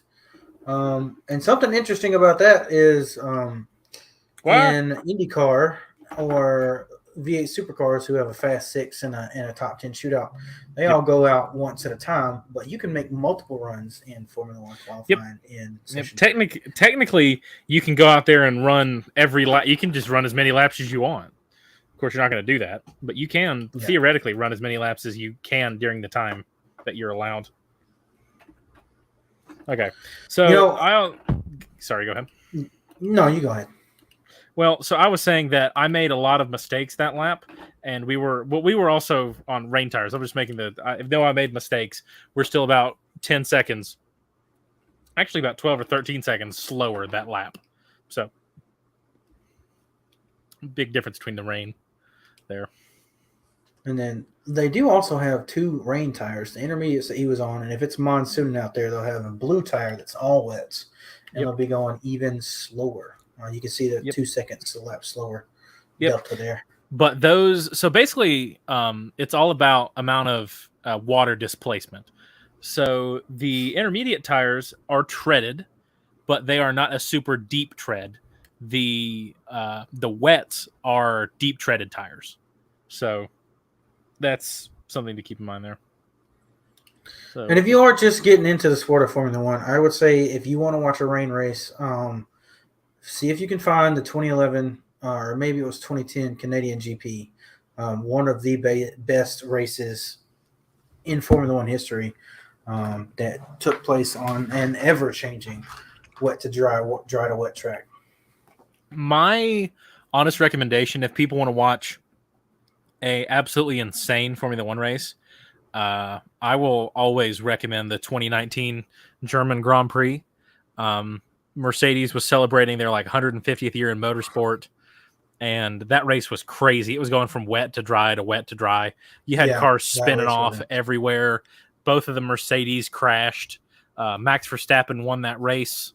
Sebastian Vettel went from P20 to P2, and Danny Kvyat got a podium in third. So, interesting race.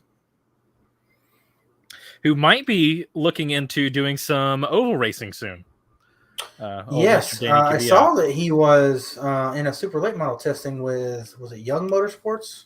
The one that starts with R, the REAUME or whatever. Rayum. Okay. Rayum. Yeah. Motorsports. I've never known how to say that name, and so I've always been scared to say it. So yeah, it's Josh Rayum. So it's Rayum Brothers Racing. That's pretty cool. It's funny when we were talking about getting you on here and talking about Formula One and stuff. I did not know that you were going to come with visual aids. I'm a visual person, baby. So, so it was funny coming in with a video game because our next segment is going to be with our FanFuel Motorsports eSports drivers, and we're going to be talking about the effect of NASCAR media through video games, movies, and etc. Who are your I don't think I've ever met your esport drivers. Who would they be? Well, if you want to stick around after this hour is up, you can totally join in on the conversation. And we'll meet at least 2 of them, hopefully all 3. One of them is currently working as EMS fire and rescue for the NASCAR Cup Series weekend at New Hampshire. So that is very important. That is much more important than a 36-hour stream from a couple of dumbass race fans. A couple Darfs, nothing wrong with that. Yeah, that's all we really are. I mean, that's what my podcast is too. So, shameless plug. All right, so I'm taking it, even though this is going to be my qualifying run. I'm purposely going to sandbag this lap, so we can kind of start hopefully in the midfield. Because even I struggle with it of judging your braking zones and knowing, watching for accordioning cars as you're racing. So it's quite difficult. Yeah, and so once you get to Q3, it's 10 fastest cars of the weekend. It's been intensity trying to not get knocked out the past 2 rounds, and these guys are coming in. Some of them may have used too many tires or whatnot, and you might see some people who have saved tires because they're just good enough to get into Q3, like the ballers they are. And what you'll see a lot of times is everybody Blocking George or Russell. half the field will go through just one cycle, get a feel good lap in just as a security blanket, and then they'll put some fresh tires on near the end of the session, maybe about 2 minutes ago. Hold on, I accidentally and got top off pole. the fastest laps of the weekend. I accidentally got pole, so I was sandbagging and got pole. Hold on. Okay, perfect. Trying to. Yeah, there we go. There's a 5-place penalty. This is how the Mercedes guys drive anyway. Okay, there we go. Yeah. All right. That's probably going to make me restart, but I just needed to get that out of my system. So let me at least get that 5-place penalty.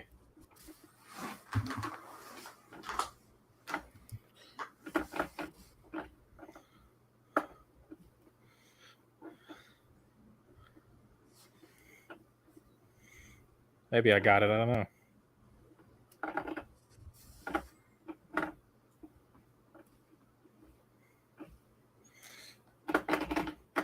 There we go.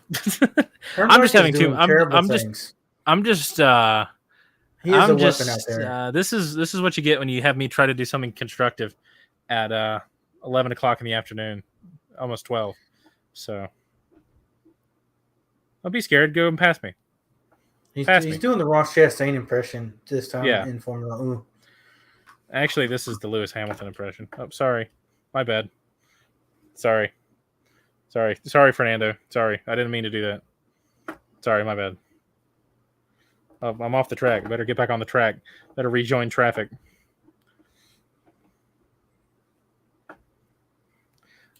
I'm just waiting for it to give me... Okay, hold on. That's what I was looking for. Okay, there's our 5-place penalty. All right. Let's head back to the garage. And let's skip to the race. And skip the repair time for my broken wing. I don't know how it got broken. I don't know how my car sustained damage. I wasn't doing anything. I was merely a bystander. Yeah. Okay. I'll probably still say I'm fastest because it doesn't. Yeah. Yep. Okay. There's the +5 position penalty. So that'll mean it'll start at 6th. So, I'm trying to think if there's anything any big things I've missed so far. Probably just a championship format, and then what other weekends look like 3 times a year. Oh yeah, so championship format is full season points. It is the superior format to every other format. I think I would rather have the NBA playoffs format than the NASCAR championship format. So that's just me. I think we have the worst championship format in any sport. No offense to anybody. You heard it here for the 1,000th time, people. Turnpike is one of us. Full season points, please. We're starting right next to Lewis Hamilton, too. That'll be good. We have this fake playoff system to try to manufacture a last race where it's like, oh wow, it's all the cards are on the table. Wow. Formula One last year with their championship race, Max Verstappen and Lewis Hamilton went into the last race of the year with the exact same number of points, and it was literally whoever finishes ahead of the other one. We've been trying to fake that. They did it naturally. Yeah, and it's possible. We saw even the 10-race chase in 2011 where they went in basically matched up 1992, 6 points, 6 people in points mathematically eligible. I believe I saw on Twitter it was 2018 or 2019. We had 5 drivers, who were mathematically eligible, even with stage points and everything that we've got nowadays at Homestead. So it can be done, and people can enjoy it. They just like the intensity of the playoffs and the drama better, I guess. And speaking of drama, Cody Powers says, "Get this guy off of here." Hey, I bought him Turnpike lunch has today. been a fantastic case. I bought him lunch today. Yeah, I take personal offense to that. All right, so here we go. Race start, standing start. Pretty poor start for me, but like I said, the difficulty is way too low. So we'll see how this goes. So I'm just going to kind of hang back. So I broke my wing. That's awesome. Let me just go ahead and redo that because that's kind of embarrassing. I'm kind of an embarrassing kind of guy. So what you don't want to do is this. So you really don't want to just dive bomb on up in there. You know, that is considered rude racing, and I got a time penalty for that. Unless you're Lewis Hamilton, then you can do that without a problem, really. Let's see how I get on with this broken wing right here. So as you can see, the difficulty might be a little bit low, as I have a damaged car and just passed everybody. So that's fun. So let's get up here and try to get to at least lap 3 so we can show everything. So first thing that you mentioned is a couple race weekends are different. Now I'm staying behind Charles. For occasional races, they have sprint qualifying. So instead of the 3-round shootout on Saturday to set the race for Sunday, they do a 3-round shootout on Friday to get the field set for a sprint race on Saturday. So they set the field, and then you have a abbreviated race on Saturday, which is going to set the field for the main show on Sunday. I'm not a big fan of sprint qualifying. I don't hate it either. I'm kind of just indifferent to it. I prefer regular qualifying. Go out there and do whatever, because I don't like people to get wrecked in a sprint race and then miss out on the real race. Personally, that's kind of how I am with everything. It's kind of how I feel about the dual races for the Daytona 500. Just kind of like, I hate to see people junk a car in that and then have to go to a backup for the main event. Yeah, so I think there's a big divide in fans of Formula One because it's too much of a entertainment type deal or an Americanized type, I guess, just showy thing for entertainment. But I mean, who's not going to want more racing? I wish that they did more things like, I don't know, inverting the field or something. The top 10 gets inverted on Saturday. I don't know, because you're getting points anyways. And from there, I don't really have any more opinions on sprint racing. So what you did notice from Turnpike is he did have a standing start. Formula One does standing starts. Trying to damage my car as much as possible. Probably 99 times out of 100. I think I've only seen a couple in my whole fan lifetime that a safety car has started. But they do have full course yellows and stuff. You haven't really seen it here, but there's local yellows where you can't pass and stuff. They've got 2 different types of full course yellows. A virtual safety car, which is basically a on-track speed limiter, where people have to stay the exact same distance between the cars in front or behind them. It's basically like a timeout, but on a racetrack. So you basically are pausing competition, but still cycling through the laps under a virtual safety car. And then there's the regular safety car, which is like what you're used to in NASCAR, with a pace car that comes out, sets a pace on the field. They can go into pits, whatever, and they resume racing when the surface is clear of debris, fluids, and safety marshals. Yep. And then we are coming to lap 3, so I'll turn it back over to you. Yep. So coming on to lap 3 here, I have decided to remain behind Mr. Leclerc. I'm hitting the back of him because I'm trying to read the screen at the same time and race, and that is not preferable. So going to make sure that we stay within a second here. Just passed through the DRS detection, so we will have it this time by. And you see it counting down there on the bottom of the screen. It is now open. Ta-da. And I will breeze by Charles because I have a 10-mile-an-hour speed boost.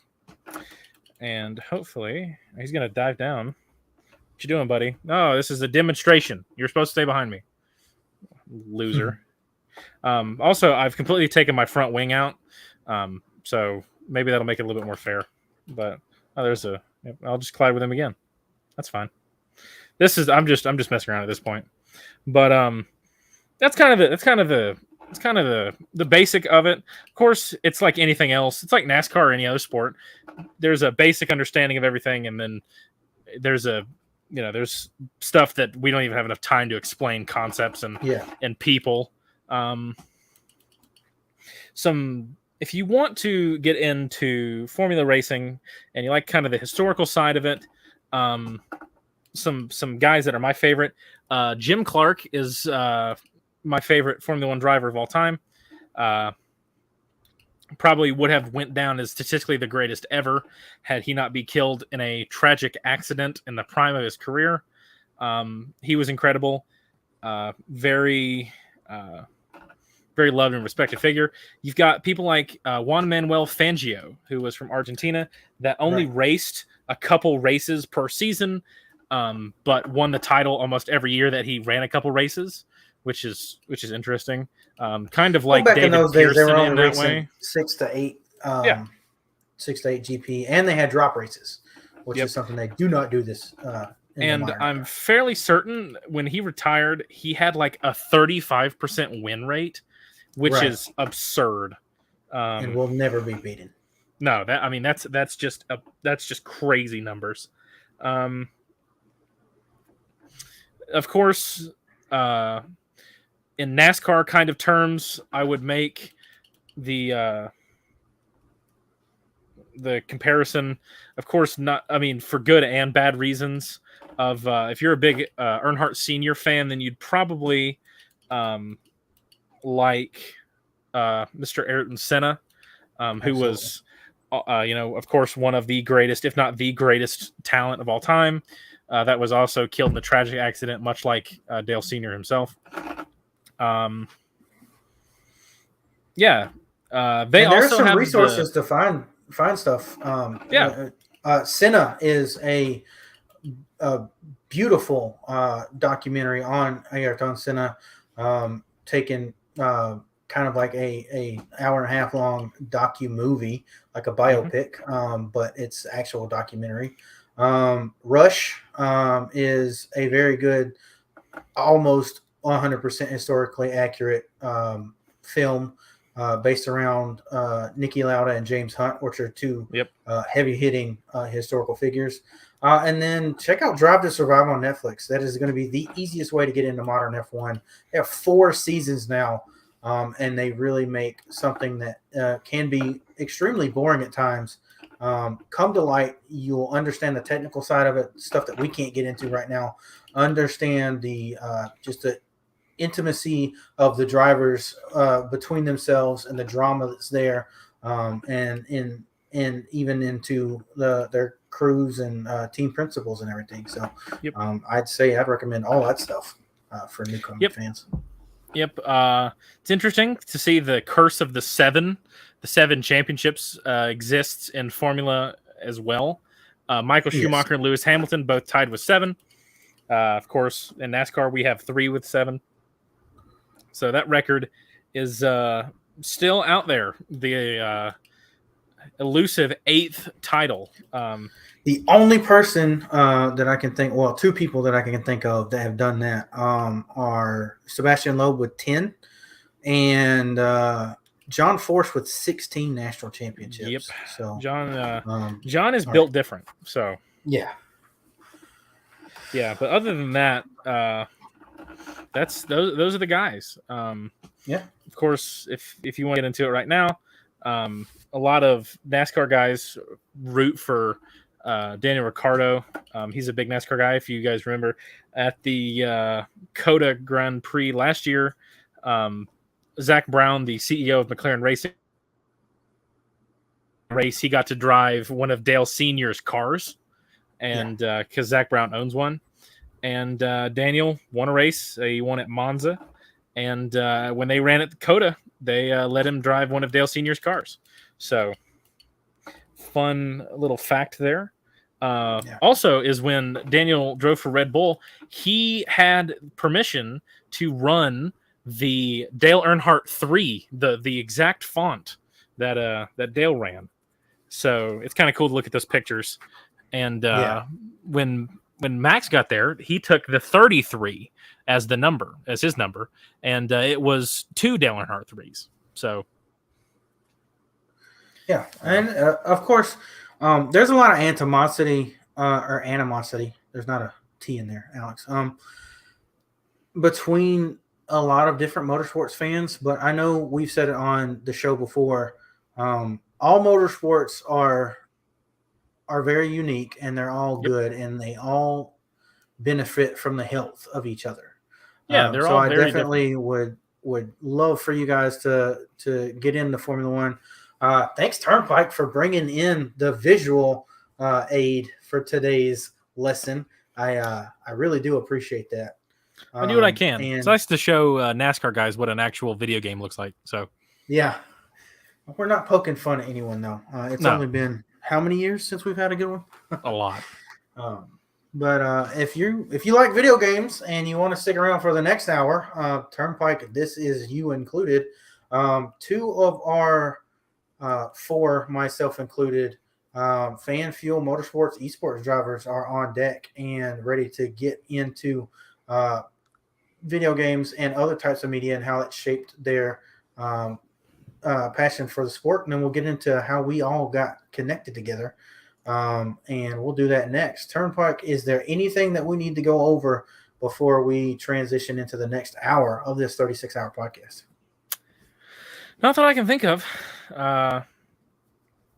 Didn't know if there was anybody. I didn't see any questions, so I think that will probably do it for me. So, well, Ryan Phillips just said that Steve Kinzer got 20 championships in World of Outlaws, so that's another one with a big number that beat the 7 curse. Yep, beat the 7. Yeah, I really appreciate you coming on. You going to hang out with us for another hour, or are you going to call it a night? I can hang out for just a second. Okay. Not for super long, but just for a couple minutes here. Well, it's a good transition from one video game to another. A couple of my teammates on iRacing. Let's bring in Terry Freer and Shane Gentry from a couple of different parts of the world. Shane's got his number down here, the number 26. Terry runs a 46 for us. And guys, welcome in. Thanks for having us. What's going on? You guys can hear us. Nothing much. We're only two hours into this 36-hour thing. So thanks for coming on with us. Turnpike just educated everyone on the intro knowledge that you need to know to get into Formula One. And you guys are a little bit into video games too. I can see both of you have your wheels up front, so that's pretty hilarious. So I'll start with Turnpike, since you just took us through a video game course on Formula One, basically. Did you also get into motorsports through video games? Yes and no. I really wasn't a big motorsports guy until I got a hot pass for the Daytona 500. If I could speak, it is late. Pardon me. But being in there was super cool. And then one thing I did was I came home and I was like, well, that was really awesome. And I got NASCAR Heat. I think it was like a free trial of NASCAR Heat 3. Played that for a while. Kind of got into it. Enjoyed watching Ed Soundhead on YouTube play like Wreckfest and stuff. Yeah. And that was a big part of it. But Formula One was pretty much basically I got into it through the video game. Had a free trial on Xbox, played it because I knew a little bit about it. Got into it. I was like, man, this is really cool. And I just slowly got into it and spiraled into where I am now. So, hell yeah, big part. Not the number one thing, but definitely a big crutch in the climb there. Well, I can say without a doubt that I think that having a video game growing up when I did on the PlayStation 2 era EA Sports games, even the NASCAR Dirt to Daytona, was a big help in learning a little bit about the sport and the nuances and stuff. So Shane and Terry, would you guys agree with that statement? Maybe it didn't get you into racing, but did the world of video games help fuel your passion for motorsports? I think it did a little bit. Definitely did for me. When I was a little kid, my dad played a lot of video games, especially racing games. So it got my general interest in, racing and cars. It started driving that. And that's where I got my love for racing, really. Awesome. I see you both got your rigs on stream with you. So we'll get into that in a little bit. I will go ahead. Turnpike, you're the newest of the fans, especially when it comes to video game stuff. Let's just list off our favorite racing video game. Me? You want me to do Yeah, it? go ahead, go first. I'm assuming it's going to be F1 2022. I think F1 2021 was probably my favorite. Okay. But the games I really enjoyed, even when I wasn't into racing, is always been Forza Horizon. I absolutely adore Forza Horizon. 3 was really good, 4 was pretty good, and 5 is really good as well. So if you're into more casual racing, more street cars and stuff, it's kind of more arcadey, Forza Horizon is definitely what I would recommend. And that's about it for me. All right. What about you guys? Well, I started on Gran Turismo 1 when I was 6 years old. Somehow we found a copy of it at Walmart in like 2002 or 2003. So actually that would make me 7 years old. So I went from there to the NASCAR franchise with the EA Sports. Started with NASCAR 99, also for the PS1. And eventually got into the remainder of the EA series that they did. And then I went into Forza for a while. And now here I am on iRacing. And iRacing is the only thing I've done for the last year and a half. So I think we know what my favorite one is. Okay, yeah. It might be the last one. What about you, Shane? So for me, I was, I think, 4 or 5 years old. But it was at the time not NASCAR, but Need for Speed Most Wanted. And then it went from that to more Need for Speed games and picking up Gran Turismo 4. And then the first NASCAR game that I had ever played was Thunder 03. And then I jumped a year and went over to Chase for the Cup 05. And then once I started getting into, when technology got a little better, we got online racing, I picked up NASCAR 14 and, had a great group of guys, raced there for a few years, won some good races, and then I discovered iRacing. Never was able to afford, the setup to get it for a really long time, but, eventually after a lot of saving, I was able to buckle down and pick up everything I needed, and that's where I met you guys. Yeah.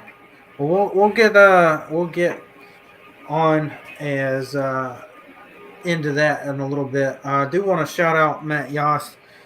He says that he's not going to make it. Obviously, his job at the New Hampshire Motor Speedway for the Cup Racing Weekend is a little bit more interesting than us on the stream here this weekend. But that's all right.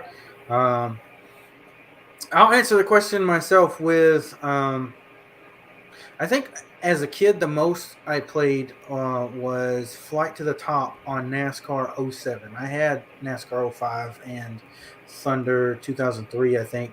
But 07 was the one that I played the most, so that's probably my favorite NASCAR game growing up. But I got to say, once I got into the Xbox 360 years, Forza Motorsport 3 was probably my favorite game.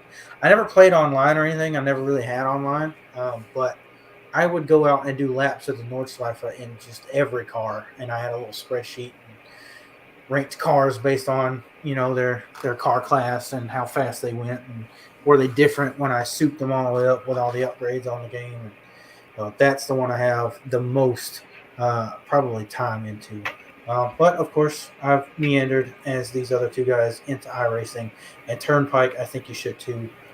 because iRacing is phenomenal. Yes, it's got a high cost of entry, but it is so much worth it. Yeah, I've got it. I just canceled my subscription for a while, taking a little break. So, And sometimes it happens that way. So, you can't do yeah. everything every day for the rest of your life and not get burnt out. Yeah, and it can get toxic, especially in the open lobbies. So I don't blame you for that as well. I just race against AI because I suck. There's, see, with iRacing, specifically for us. I mean, we all have been involved in different leagues, and league racing is so much better because you can find a group of guys that even if you suck, they can make you good because they're willing to help you to make their racing product better. And it's really not that hard. You just got to have somebody around you to help you. So, yeah, I would recommend it for just even if you think you suck, you probably don't. You just need a little bit of pushing in the right direction. There you go. And that goes for anybody listening. For sure. Find the right group of guys, and you can make some magic. Just learning off of each other. Yeah. Turnpike. Don't know how much longer you want to stick around with us, but I think we're going to go ahead and get into kind of the progression of our, I guess, memories in racing, how it got to us racing with each other, or in Shane and I's case against for a little bit. So, yeah. So I don't know if you want to stick around for that or just tune in watching. But I think I'll head off. And yeah, it's been fantastic. Thanks for having me. If something comes up and y'all need another person sometime this weekend, let me know. We've got 34 hours. If you think you got something to say, just come on in. We'll definitely have you. Yeah. Well, thanks for having me on. I'm gonna head out of here, but I will be listening to everything you guys have to say. So have a great rest of the stream. Have a great night, and we'll talk with you later. Thank you so much for coming on. Yes, sir. Anytime. All right. All right, guys. Well, Turnpike is gone. He had a really educational kind of beginner pro tips for wannabe or looking into being Formula One fans. Let's get on to the nitty gritty. So, like I said, Shane and Terry are my teammates, and we have another teammate who's not here. We had a teammate named Cody Powers, but he just kind of stopped. He's just kind of stopped coming to races with us. So don't know what happened with him. Yeah. So I think he fell off the side of the planet or something. Yeah. He got a little bit busy, I guess, with his little podcast deal or something. I don't know. Always something. But yeah, it's always something. But yeah, so why don't we go back and forth between the three of us and kind of show some appreciation. I know you said, Terry, you started with Gran Turismo. Shane, you said you started with Need for Speed, and I started with stereotypical NASCAR games. So let's spotlight some games and some memories from where we started, and then we'll eventually root our way into how the three of us got connected. So Terry, I'll go ahead and start with you. I mean, give me some memories from your early racing career days on Gran Turismo as a 7-year-old. Well, as a 7-year-old, I didn't really understand anything other than the gas pedal and turning right and left. So yeah, I just picked whatever I thought was the car that looked the coolest, and went out there and just hit the gas and never let off, and crashed all the time until I figured out, hey, you need to slow down for these corners. And so I had Gran Turismo 2, and I got to ask you this. So you had an arcade disc and I guess a simulation disc. I didn't even know that there was a career mode in those games until I was like 16. Did you have the same problem? I learned about it when I was 9. I finally figured out what simulation mode was, which is the career mode. And I think by the time I was 10 or 11, I've had international A license on Gran Turismo 1, Okay. and got myself a Dodge Viper and thought it was the coolest thing ever. Yeah. Well, now they don't even make those cars anymore, so does it make you feel old? Yeah, just the fact that I was playing PlayStation 1 games when they were still making them makes me feel old. Yeah, I don't want to comment on that one because it'll make me feel old too. But let's move on down to Shane. What are some of your earliest memories from NES or from racing video games? Well, for Need for Speed, the most memories I have is probably definitely in Need for Speed Carbon, and I'm not entirely sure why, but I just knew that I wanted to go fast. But some of the best times that I ever had was, not falling off of the canyon in that game. Trying to fight the bosses. Sometimes when you're younger, you play these games and they seem like they're extremely hard. You feel like you're actually racing something. And for a kid, that accomplishment of, I beat the boss. I beat him on his own turf.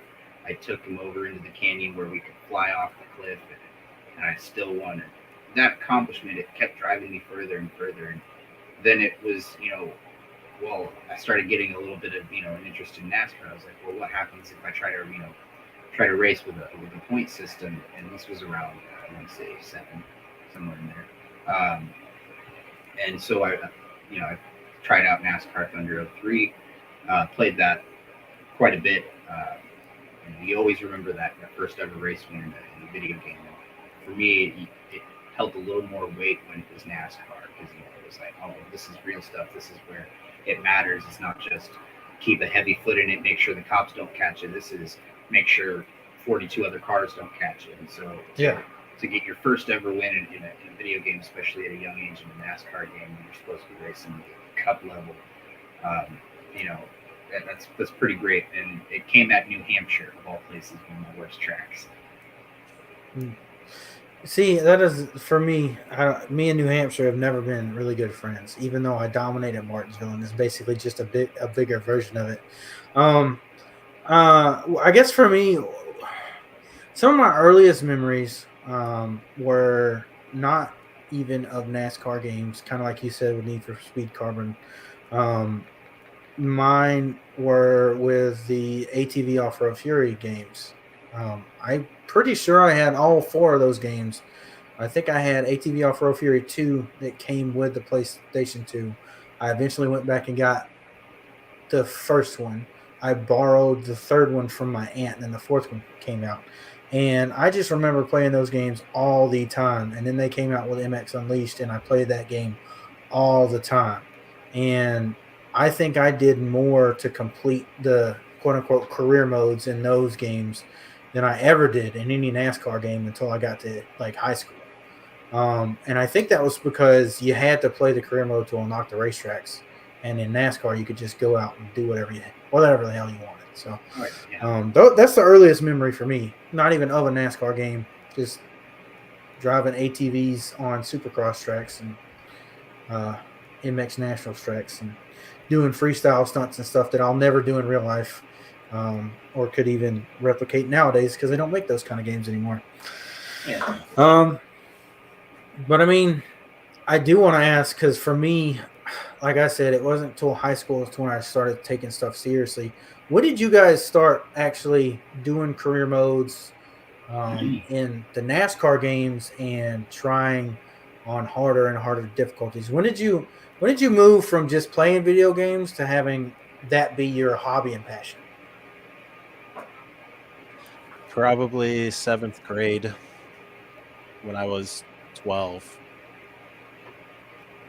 I got into career mode on NASCAR. I think it was NASCAR Thunder 2002. Okay. So 1 year before Shane. Yeah. So how different was that? Because I know Thunder 2003 had the pit crews and all that stuff. Was it the same or was it a little bit different being earlier? It was the same. The real only difference was the lightning challenges weren't there. If you won, you didn't get to do your burnouts and you didn't see the victory lane scene. but other than that, they were about the same. So what kind of is it? Just the age thing, the maturity that got you to do that, or I mean, what was it? Because like for me, I feel like it was a bit of the maturity thing, but also having, I guess, the discipline to sit down and do something for so many races. I just wanted to be able to finish the game, and that was the only way to do it. Okay. So necessity, gotcha. What Yeah. about you, Shane? What got Uh, you into not casually playing anymore? Well, so I'm pretty young. NASCAR 2003 and 2004 they really came out while I was 4 and 5. So it wasn't for me. It really wasn't until the NASCAR 14 game when it first came out. It was first one that I had gotten in a long time.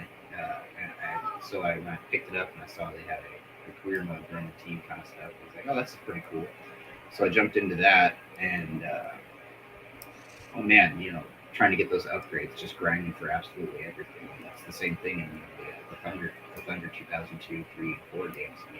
The upgrades aren't cheap, and they give you an absolute like crappy car, and you have to work through everything. So it takes a while to get going, and at first I started to lose a little bit of encouragement. I was like, oh man, I'm not as good as I thought I was, and then I started thinking to myself, I was like, well, at the same time, progression. If they started me off with a top tier car, it wouldn't exactly be fun to go out and just win your first race.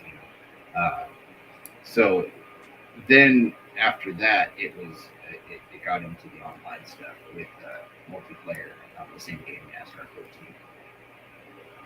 Yeah. So I think I had a similar thing. It was a U-Technics game. I had NASCAR '07. I was playing through Flight to the Top, but not because I was trying to do anything. I just liked winning because I played on easy mode. So I just tried to win 200 races to be the next Richard Petty or whatever. Then I guess the nexus for me was getting on the NASCAR the Game 2010 and having what my favorite mode was, which is the elimination mode, and I made my own championship based on points through that. And then I got the newer game Inside Line, and it didn't have the elimination where you could go into it except for in career. So that's when I started to be like, well, what am I going to do for fun? So I would go to Sonoma and I would get a lap down and try and see how long it would take me to get back on the lead lap and get the lead. And I kept doing that and kept building the difficulty up to where at that point I was like, well, I'm good at this game now, so maybe I should make a challenge of myself. And that's when I finally went into an actual NASCAR career mode. And I was in 10th or 11th grade at that point and started the grind. And I've been hooked ever since. And that was it for me. Now, my next step, obviously, other than the yearly NASCAR games, getting into the Formula One games and stuff like that was iRacing. So I never really gotten any online racing, but I know you guys did some online racing first. I know Shane's, Terry, I think you have a longer stint with that. So I'm going to go with Shane first on this one. When did you move to online racing? So it came after I completed a full season in the career mode for NASCAR 14. I decided, I was like, well, let's see if there's anybody around and see what we can do around real people. Because when you got AIs, I don't know if it was just me, but the AIs in some of the newer games, they seem to have a magnet that drops things right on you. So I wanted to see how I could do against real people, make sure that it was the AI and not me, and let me tell you, I found that it was definitely partially me. But after a while, I met a guy. His name was Randy, and Randy, he said, "You got some potential, kid." And I got a group of guys. We race every Friday. Do a lot of big track stuff. If you want to come hang with us, come hang with us. And I was like, "Well, do you guys keep points?" And he was like, "Yeah, we keep the points championship." And So I came in about halfway through, their season that they were going through, and it was an absolute blast. I got pretty good with these guys, and when he told me he raced mostly big tracks with these guys, he kind of stretched the truth there a little bit because it was literally just big tracks. So it was basically a season full of Daytona and Talladega, about 15, 20 races, and absolutely just fell in love with it. I came through and got a win, in the first few races that I was there with them, and it continued on from there, and it led me to actually, one of my only championships that I could ever take pride in.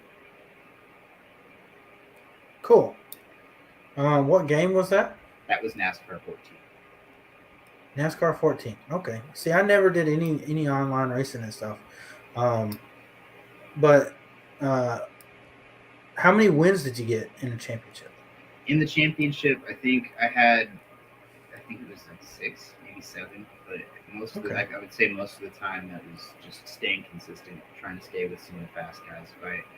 If something bad happened, it became more of patience. Like, all right, well, obviously this guy's setup today is way better than what mine is. Maybe hit YouTube, see if I can't figure out a few ways to make it a little bit better. And basically just YouTube find setups. If somebody started getting a lot faster than me, then obviously I wanted to find a way to get faster than them. And sometimes it would work, sometimes it wouldn't work. But it was mostly just trying to stay consistent. If you fell out of the top 5, that's it's fine. Don't push too hard, because if you push too hard, you're gonna be more likely to spin it out, wreck it, take someone with you, end your own race. And it just took a lot of practice to get that patience, because when I first started racing with them in that last half of the season that they were in, I noticed that I was running out of patience. I was absolutely just dogging people indoors, and that wasn't good. And I found myself with a little bit hard to run with people. Nobody really wanted to go with me if I went high or if I went low to try and make a pass. So I had to work on that, and it took some just, hey, let's push to the front. Like you got a guaranteed, I'll stay behind you. Let's just push to the front. I got to build some friends out here, and I met a good guy on there in doing that, and he pushed me to do better. He helped me with a little bit of the setups. And by help, I mean he literally just said, hey, change this, and change this. So it was great, and I sometimes I miss those guys. I look back, and it's like one day they're all there, and you guys say, all right, well, see you next week one day, and that was the last time we talked. Yeah. That is something interesting that happens with multiplayer games. I remember doing the same sort of thing with friends from high school when playing on, Modern Warfare 2 or Battlefield 3 and stuff. So I can get the sentiment behind that. But let's move on to Terry. You have a little bit longer career when it comes to online racing. So tell me about, I guess, what you were up to when you started online racing and how you got connected with your first league. Well, I first got started doing league racing during the pandemic of 2020. I first got introduced to it by watching what NASCAR was doing during the pandemic when they went to iRacing. And I thought that was the coolest thing ever, and that I needed to be a part of it. And I didn't have the money to get into iRacing, so I figured the cheapest way for me to get into something like that would be to get NASCAR Heat 4. And so I did, and didn't realize really how broken of a game that was until I got it. But I made it work, and I went online, and eventually I found 3 or 4 guys that I liked racing with, and eventually that 3 or 4 guys turned into 7, and then 12, and then 15, and next thing you know, we're all on Discord, and we've got a point system figured out, and we've got a set day where we're racing, and we're following the NASCAR schedule in real life. And then by November, we had a championship winner, and we had an off season, and then some of us started getting on iRacing at the end of 2020. I got into it at the beginning of 21, and I eventually left that group just because I didn't feel like it was a good fit for me. So I spent the whole summer last year running officials to build up my license and my I rating and everything. And then the end of summer of 21, I saw a post on Facebook for an iRacing league looking for ARCA drivers, and that's where I found you guys. Yeah. So you were the third of the four of us to join the team. And we recruited you basically because you had no team and we needed more people. And you said you know how to But fix Shane and I want to say, not my first race, but I think it was my second race. We were at Talladega, and somebody could not figure out how to hit the brakes to get into pit road. And that somebody is driving a pink Toyota seated below me right now. He wrecked me on the entrance to pit road during green flag pit stops, and we just kind of were forced to work together. And when we figured out we were good at working together, that's when we became a team. So thanks, Shane, because I'm not gonna lie, I completely you got forgot us that here. I wrecked you there. Yeah. Dude, you came in so hot. You were doing at least 120, and I was already down to like at least 80 at that point. It was You Green just flag trashed pit both of stops us. are something that he still needs to work on. Yeah, it was definitely my first pit entrance under green at Talladega, and so yeah, it was definitely a challenge. I mean, I definitely was still in my first year of iRacing too. So. Yeah. Well, since we're basically up to now, we eventually left that league for a few different reasons. Won't get into it. It's not worth it.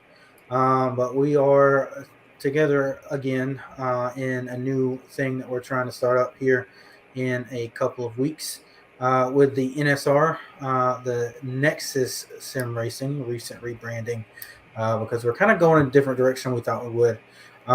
So let's talk about that. Terry, the three of us are kind of most excited for Friday night racing. So why don't you go ahead and say what we need to say about Fridays? Friday is all about nostalgia and just throwing it back to the good old days. We're doing NASCAR with the cars from 1987. So we got no restrictor plates at super speedways. We got bias ply tires that can't stop worth crap. We got Yeah. cars that you can beat and bang on each other and they still hold up. We got cars that go airborne if you turn them around at Daytona, and it's awesome. We got the old point system, single file restarts, no lucky dogs, and open setups. That's what I'm the most excited about. So, yeah. Yeah. We are very excited about Friday night racing. There was a race a couple of months ago. We were doing some recruiting. Terry, myself, and then one of the guys that I sponsor with FanFuel, Nicholas Cressy, we were all three wide for probably 3 laps at Rockingham in the 1987 car. So we were definitely looking forward to driving those things. Shane, we just did a whole rebranding on Thursday. I don't know if you were around for that this week. Oh yeah.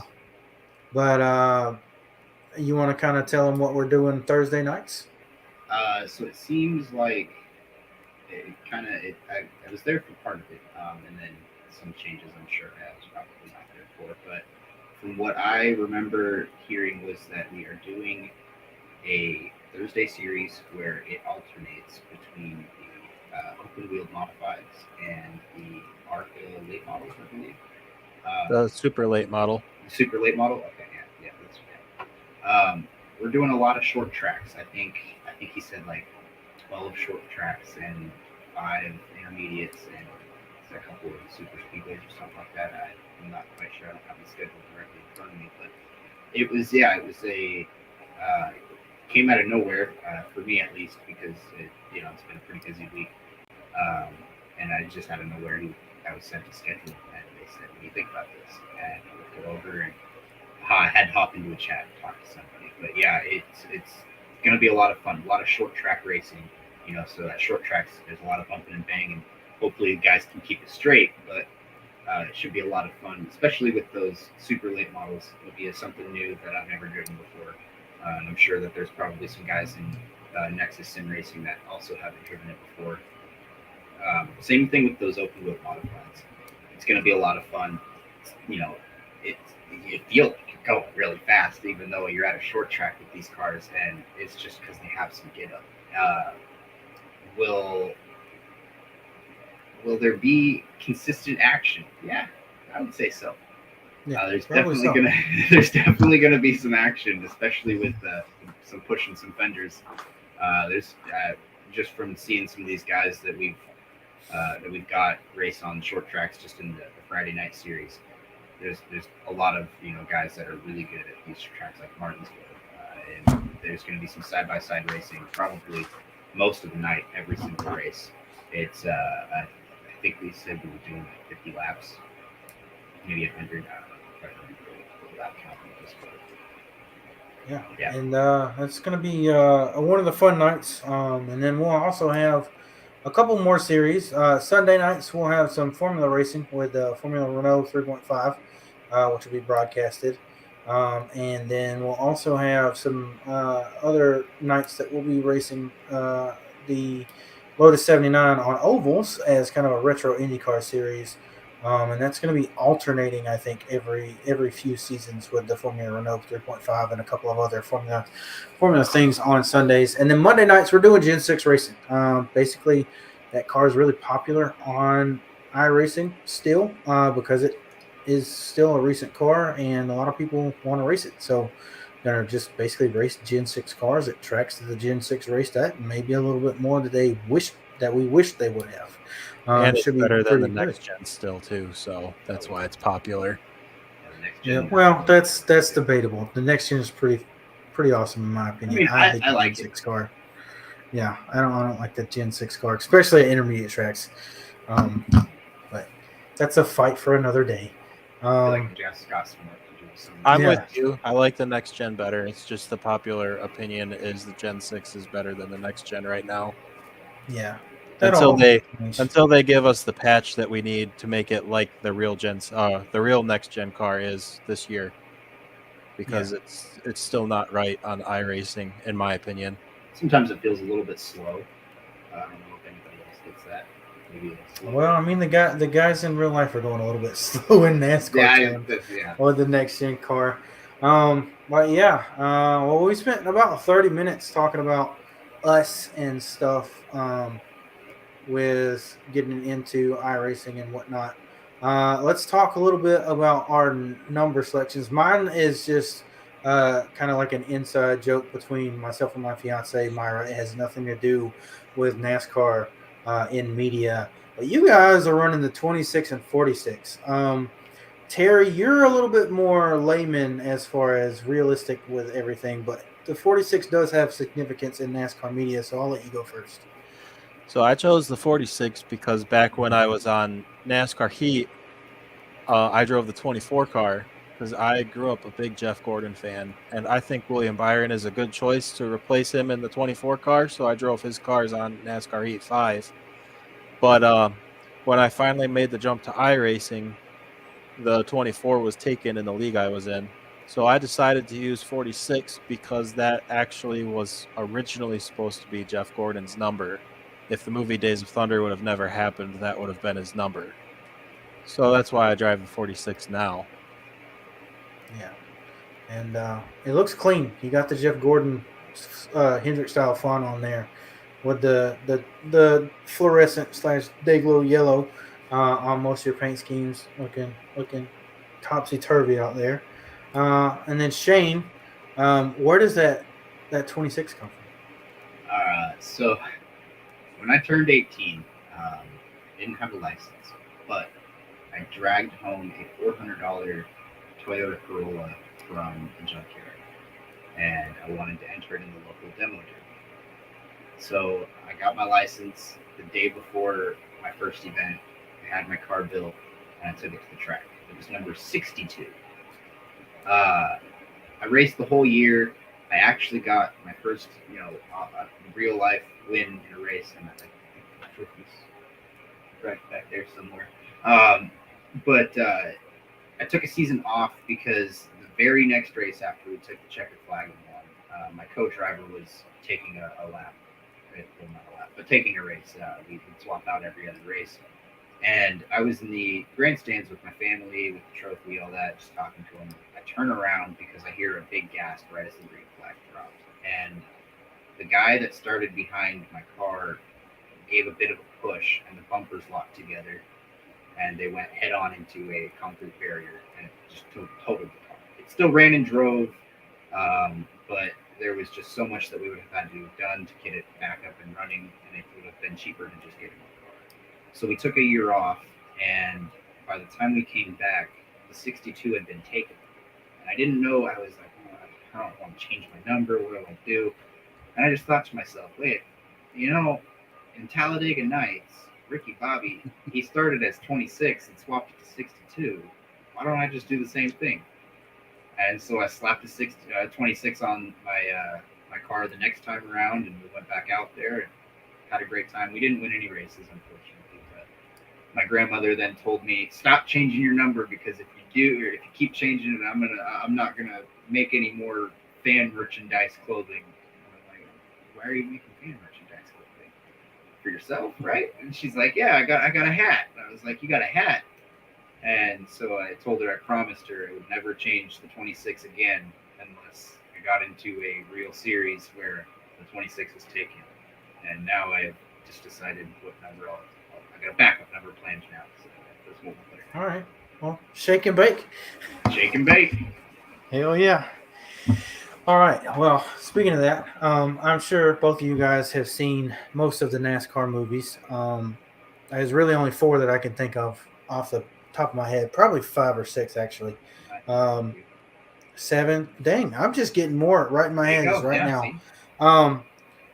Let's talk about some of them and what impact they had on you.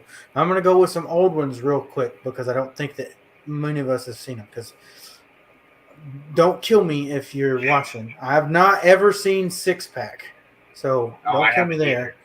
And then there's Stroker Ace, and then The Last American Hero.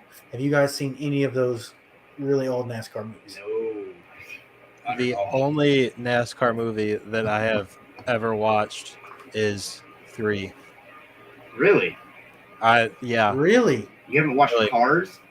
Well, I wouldn't say that counts. It was based that on most NASCAR. Certainly counts. It was literally an idea because someone saw a NASCAR race. Okay, so 3 and the first Cars movie. I'm thoroughly disappointed in you, Terry. All right, Shane, I guess we're going to have a conversation real quick. I guess Herbie Fully Loaded probably counts. Yeah, that counts. Herbie Fully Loaded does count. That's one of the ones, yeah. Okay, those 3 I think is it. So what's your favorite of those? Man. Well, the original Herbie was my favorite movie as a kid. So I'm probably going to have to go with Herbie Fully Loaded. Yeah. That is not a sentence I'd ever hear from anyone. Herbie Fully Loaded is their favorite. It's a great movie. You've got homework. You have got to do. Oh yeah. You've got to do Days of Thunder. You have got to do. You've got to do Cars 3. Cars 3. If you're a NASCAR fan and you haven't seen Cars 3 yet, you're doing yourself a disservice. Well, I've been too busy building setups for you guys. Oh, okay, Mr. Car Chief. All right. He does a good setup, though. All right. Well, I guess I'll shift that question on to Shane then. Have you seen any of those older movies? I have not. I have not a single one of those 3. So, do you know who Gary Busey is? Maybe with a face. Maybe. Probably not. Man. Well, he got his start on The Last American Hero. That's a movie about Junior Johnson. You guys should watch it. Oh, hell yeah. Good. All right, yeah. Stroker Ace is basically a Dukes of Hazzard type goofy movie with Burt Reynolds in it, kind of similar to Cannonball Run. You guys should watch that. It's pretty all right. I've not seen Six Pack yet. Don't shoot me. Days of Thunder. I've seen it. That's a movie that Terry, you've got to That's see. the It is one classic. movie. That's the It one is movie I know I need to quotable. watch because It is so quotable. Like it's Top Gun with race cars. It's perfect. because of how much I like Hendrick Motorsports and how involved he was in that movie. That's like a sin that I haven't watched that one yet. I already know It that. really is. It Well, really is. Richard Childress said that the movie was based upon Dale Sr. and Darrell Waltrip's rivalry. I don't know how accurate that is. It was Dale Sr. and Dale Jeff Sr. and Bodine. Jeff Bodine. Okay. Yeah. So the rental car scene was based off of that, even though they rode in the same rental car, I believe, in real life.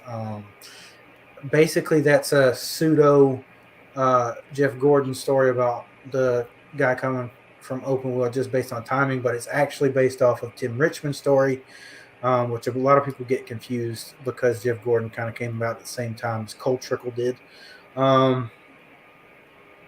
It's got a bunch of different nuances from different just terms and stuff that they learned by just being in the NASCAR garage. It's a really good movie to watch. It's not the best movie. It's not very accurate in some of the racing scenes because you'll go from like turn 1 and 2 at Daytona to turns 3 and 4 at Phoenix, and if you know what you're looking at, you can tell. But I mean, it's a damn good movie.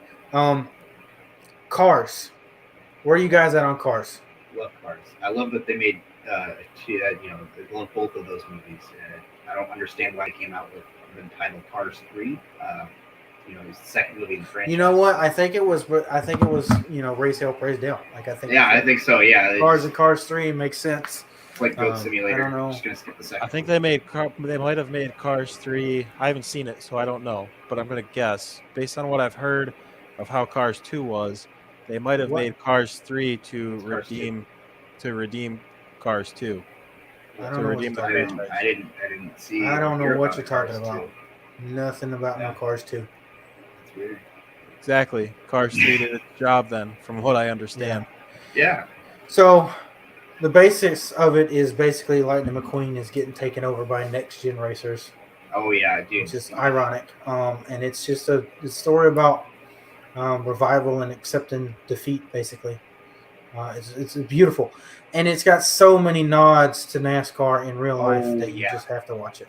It's also really interesting because the movie came out in 2017, but I feel like, they were trying to write a really good story that was partly original, but also, let people know, hey, next gen racers are coming. But also, I recently watched it, and for some reason, I don't know why, but I feel like, oh crap, that actually happened in real life. Like this stuff's happening right now because the next gen car and like all these guys that everyone's going to get retired. Yeah, but it's like, man, the more and more that movie ages so far, it's like it just keeps it's just perfect. Keeps sticking. There's only a couple drivers that are left from when I first started watching NASCAR, and that is insane. Yeah, it's interesting with a generational shift. Terry brought up Herbie Fully Loaded. Not really the best NASCAR movie in my opinion. It was just kind of it just kind of happened to be based around NASCAR in my opinion. Yeah. It was just a generic movie story that happened to be based around NASCAR, which was good. 2006 was a good year. Herbie Fully Loaded came out in 2006 alongside Talladega Nights, The Ballad of Ricky Bobby, and the original Cars. Which the original Cars still has the most badass opening scene of any movie ever. Period. You can't tell me otherwise. I agree with that. Yeah. Oh, for sure. So there's a big 50-50 debate whether or not the Ballad of Ricky Bobby was good for the sport. I do have to ask you guys that. I think it was not good for the sport in the long run, but at the time it was perfect. Where are you guys at? Well, I haven't seen it, so I don't have an opinion. So I would say, I can understand, Ricky Bobby as a character definitely, and Cale Naughton Jr. They both kind of paint NASCAR drivers and fans out to be that whole yee straw hat, overalls on with only one strap and nothing on underneath kind of thing. Just dumb rednecks. But the racing, the comedy, it was great, and the message that that Ricky gets from his father when he and then he loses his balls, as they say. You don't drive with your eyes; you drive with your heart. And that's a powerful line for a comedy movie that was kind of pushing boundaries. And that's definitely something. I would say that there's both good and bad for the sport in that movie. Yeah, I don't know. I know, Terry, basically, think about Step Brothers. If you've seen that, you've seen Talladega Nights. Step Brothers with race cars. Come on. It's basically Step Brothers with race cars. I detest that movie because I went back and watched it as an adult after watching it as a kid and hating it, and I kind of like it now. But I think at the time it was probably really good because NASCAR was in the end because it was 2006. But the lasting effects that it had on even making fun of NASCAR fans, not just the sport itself, was kind of negative. Even though people saw it and knew it was a comedy, they just took it at face value, and I don't like that. A couple other movies that came out that weren't really NASCAR movies, but were NASCAR movies. Well, I'll just say the one, Logan Lucky, was a heist movie about the Coca-Cola 600 in 2013. Wow. Did either of you guys see that? I had no idea it was a movie. No. Okay, go watch it. It's got Daniel Craig and Channing Tatum in it, and Adam. What's his name? The guy that played Kylo Ren. Adam, I can't remember. It's funny. He's Driver. Yeah, yes. Adam Driver. In a movie about Yes. getting away in a heist. It is phenomenal. It is a heist comedy movie, and it's pretty dope. And it takes place at the Coke 600. So y'all should watch that. What about NASCAR TV shows? Did you guys watch any of the NASCAR TV shows, like NASCAR Racers or NASCAR's version of Mic'd Up, where they had the radio chatter uncensored on HBO? Oh no, I didn't know they did that. No. But I did watch that Netflix series. I think they did in 2020 called The Prix. Check that out. That got canceled for a reason, Shane. So I hope you don't tell me you liked it. No, like I said, that could have been better. I mean, they had some moments. Like there was a couple of moments in like the first episode where like, oh, that's great. This might be an okay show. And then as the episodes went on, I'm like, oh, okay, all right. I think I'm done here. Yeah, I think I got to episode 4. I don't think I've seen anything past it. You got farther than I did. Yeah, I as a NASCAR fan who has been begging for something to get us back in the media, I just forced myself to watch it.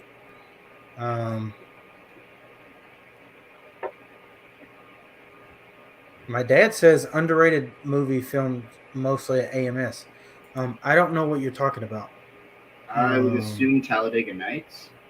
I don't know. Maybe he's talking about Logan Lucky. Yeah, maybe that takes place at Charlotte. I'm not really sure. He didn't really. We'll see. See, Herbie Fully Loaded. That racetrack was California. He was talking about Logan Lucky. So that's interesting. I did not know that it was mostly filmed there because it looks like Charlotte the whole time. But at that moment, I guess Atlanta and Charlotte looked the same. Yeah. That's cool. Well, let's move away from the movie and the TV side of media. And I want to ask you a question that pertains particularly to me. How did NASCAR video game soundtracks influence the way that you listen to music? Shane, you look ready for that one. Yeah, I would say I got a little bit lucky, especially since the first NASCAR games I played were 04 and 05. They had a lot of the same music I listened to, like Saliva. I think there's a Papa Roach song from 2005's game, Fuel. I even found some tracks through NASCAR before. Can't remember who the band is, but the song is called Action. That was, it's the startup song typically when you launch a 4. But yeah, those first 2 games in NASCAR, my NASCAR gaming career, that was definitely like, oh man, my dad listens to this rock and roll stuff, and it's hard and it's loud, and I like it.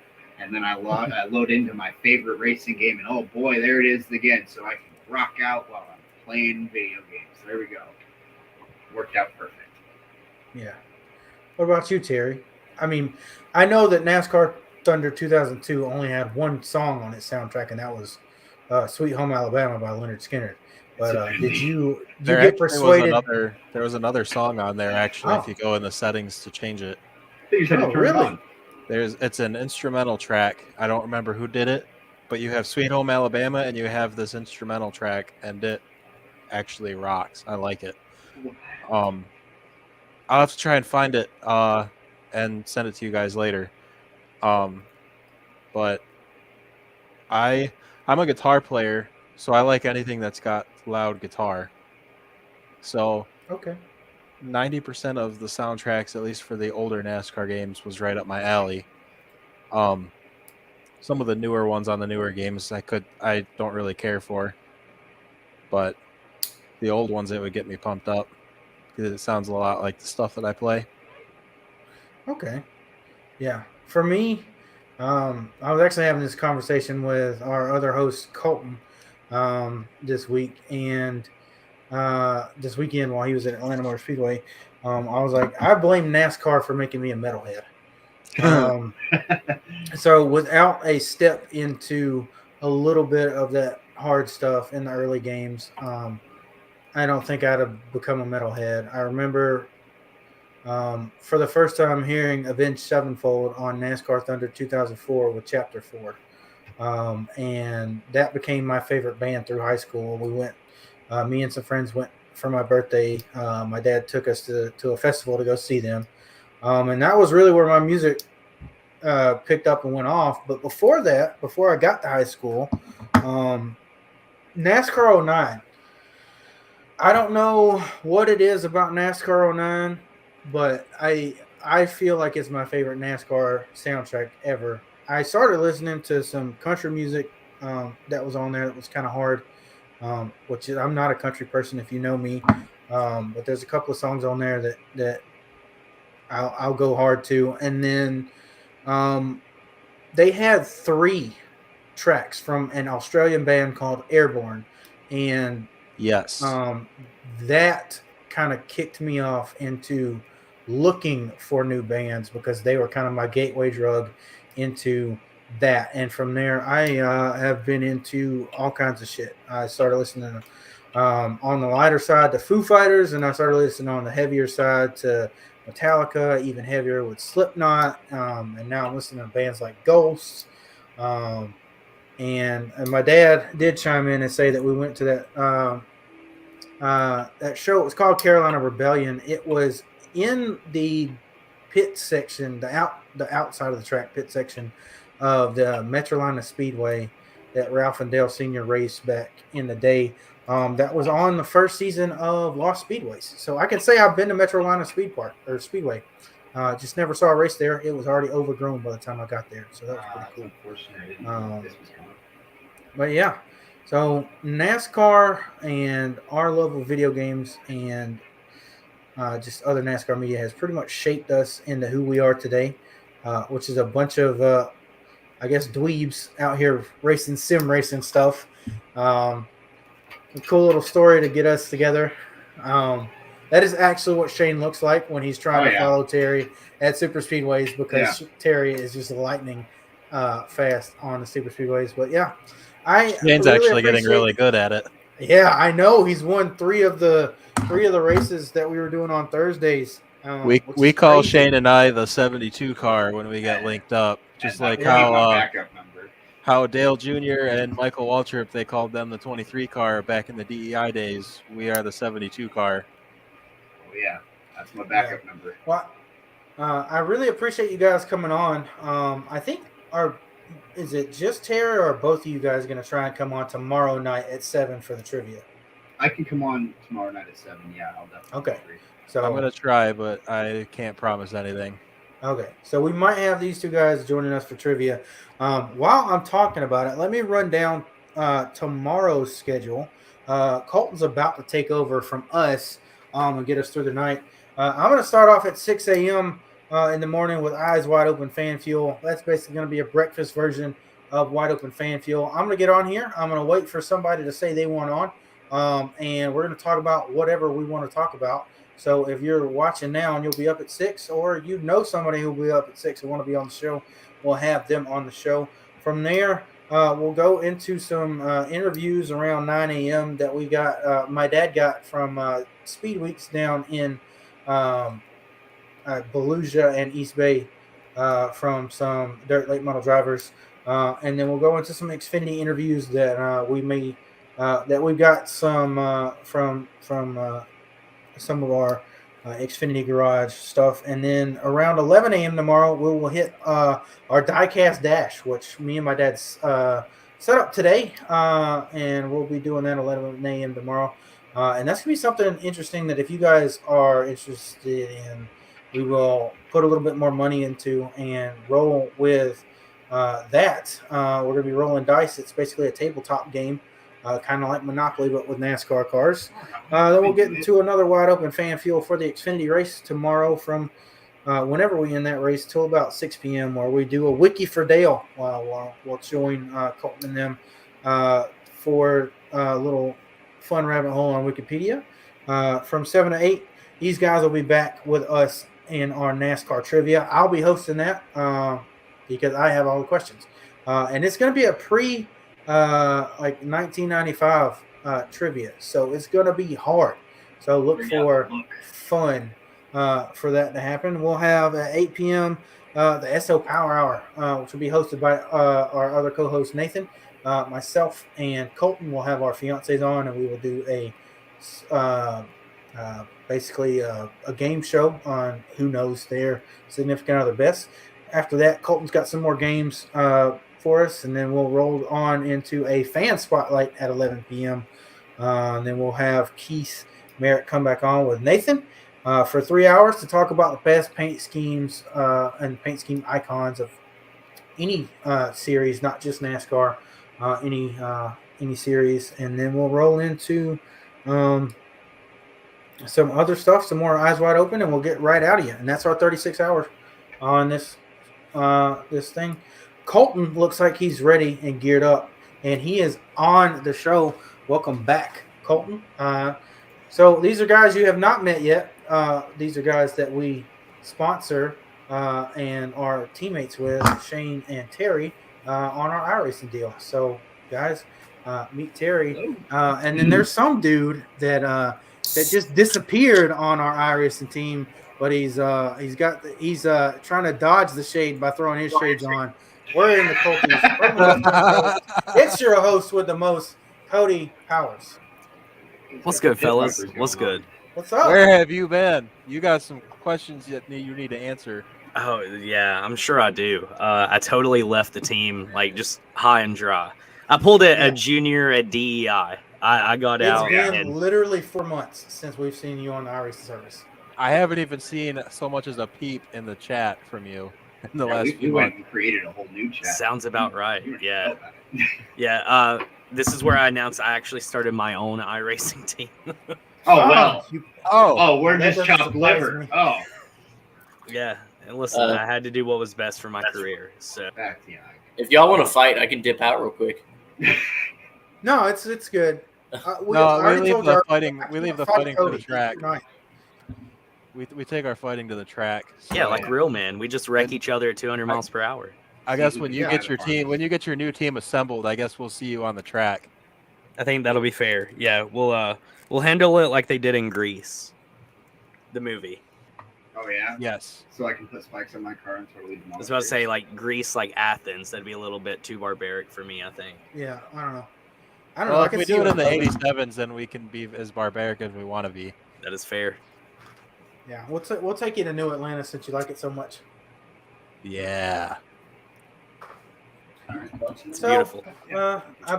Colton's basically just been in the back room. I wish you guys could have seen him. He was doing jumping jacks and stretching and stuff. He was getting hyped for his little stint here. Cody, what you been up to? I've been watching Stranger Things all evening. So, a little weird. I miss some Bud Light. Okay. Should be fun. All right. Yeah, that too. So I did go down the schedule rundown, but I did want to warn people that 6 hours into this thing, which is 3 hours from now, we're halfway through our first segment of 6. We will be changing to another. Stream. We'll get y'all hooked up for that. Colton, I think you'll probably be on that at 3 a.m. Yeah, I will. Actually. And then I'll pick that up from you at 6. Sounds good. Sound good? So I got a 1 to 4. All right. Right? What do you mean 1 to 4? Because I'm not on Eastern time. Well, I don't know what the fuck your time zones are. Remember, we had this conversation when we first met. As far as I'm concerned, Mountain Time doesn't exist. Well, then Central Time doesn't exist. This is my cousin Trevor. He's hanging out for the night. Oh, hey, welcome, that's how you Trevor. drop in. And then Yeah. my buddy Brad is going to come in and join some shenanigans. That's why we're cuddling and there's an empty space. See, I live in Alabama, but I'm on Eastern Time, so I'm all fucked up. I'm And in then, Michigan of on course, Eastern Time. I acknowledge the fact that Pacific Coast Time exists, and I know Central Time does because 3 miles down the road from me is Central Time. But like, I forget that Mountain Time exists. I forget you people even exist out there. I'm Pacific, man. You got like 3 hours. Yeah, a lot of people do. Sorry. We started this weekend though. I can assure everyone that you're real. Yeah, I'm real. Like a figment of Twitter. Yeah. Oh, Yeah. you're real. Yeah. That's what Alex keeps saying, and he just kept saying like, "Hey, look, Colton's here," and I did not see Colton one time. That's all I'm saying. Okay. Well, if he muted himself so that he's not laughing hysterically because he knows he's fucking lying because he's sat behind us both days. Well, no, you were in front of us on Saturday. Yeah, I was in front of you. Saturday and behind us Sunday. I don't know what Dustin's up with, but do What something. is that Colton. photo? Oh, I know what he's talking What about. is that? That is Trevor's dad. Is my cousin Dustin. Ah, okay. He's talking about like Okay. fucking Yellowstone and everybody going up and fucking with the buffalo. Oh, Stop! It's not smart. yeah. They Well, will I don't gore you. want to fuck with a buffalo anyways. They look like they would eat me. They're ginormous animals. Yeah, buffalo are fucking They're big. so intimidating. Like, why would you want to go fuck with an animal that large? I wouldn't mess with it. It's bigger than me. Would you want to Yeah. be killed by a And I'm a That's big why- dude. There are a lot of things bigger than me that I've. Okay, Cody.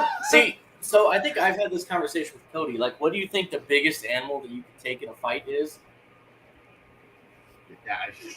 Yeah, I don't know. Just barehanded. A penguin. 100%. I'm taking a penguin out. The penguin, Bro, let's fucking go. Those motherfuckers. I'm a fucking penguin. Let's fucking go. I'll take out a chicken. Then I'm gonna take you out. I feel like I could Come take on, that. let's fucking go. No weapons. No, for real though, I used to get made fun of in high school because they said I waddled like a fucking penguin. Nice. Fucking dickheads. I'll get the rabbit.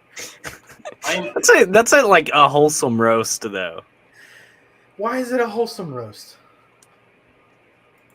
I mean, I feel like they They could said I have just like I'm walking down the fucking hallway like that. Like, So this M&M shout out. This is like an inside joke with my thing. Dalton has this red stuffed M&M on his bed, and we always joke like the things that poor red M&M has probably been through.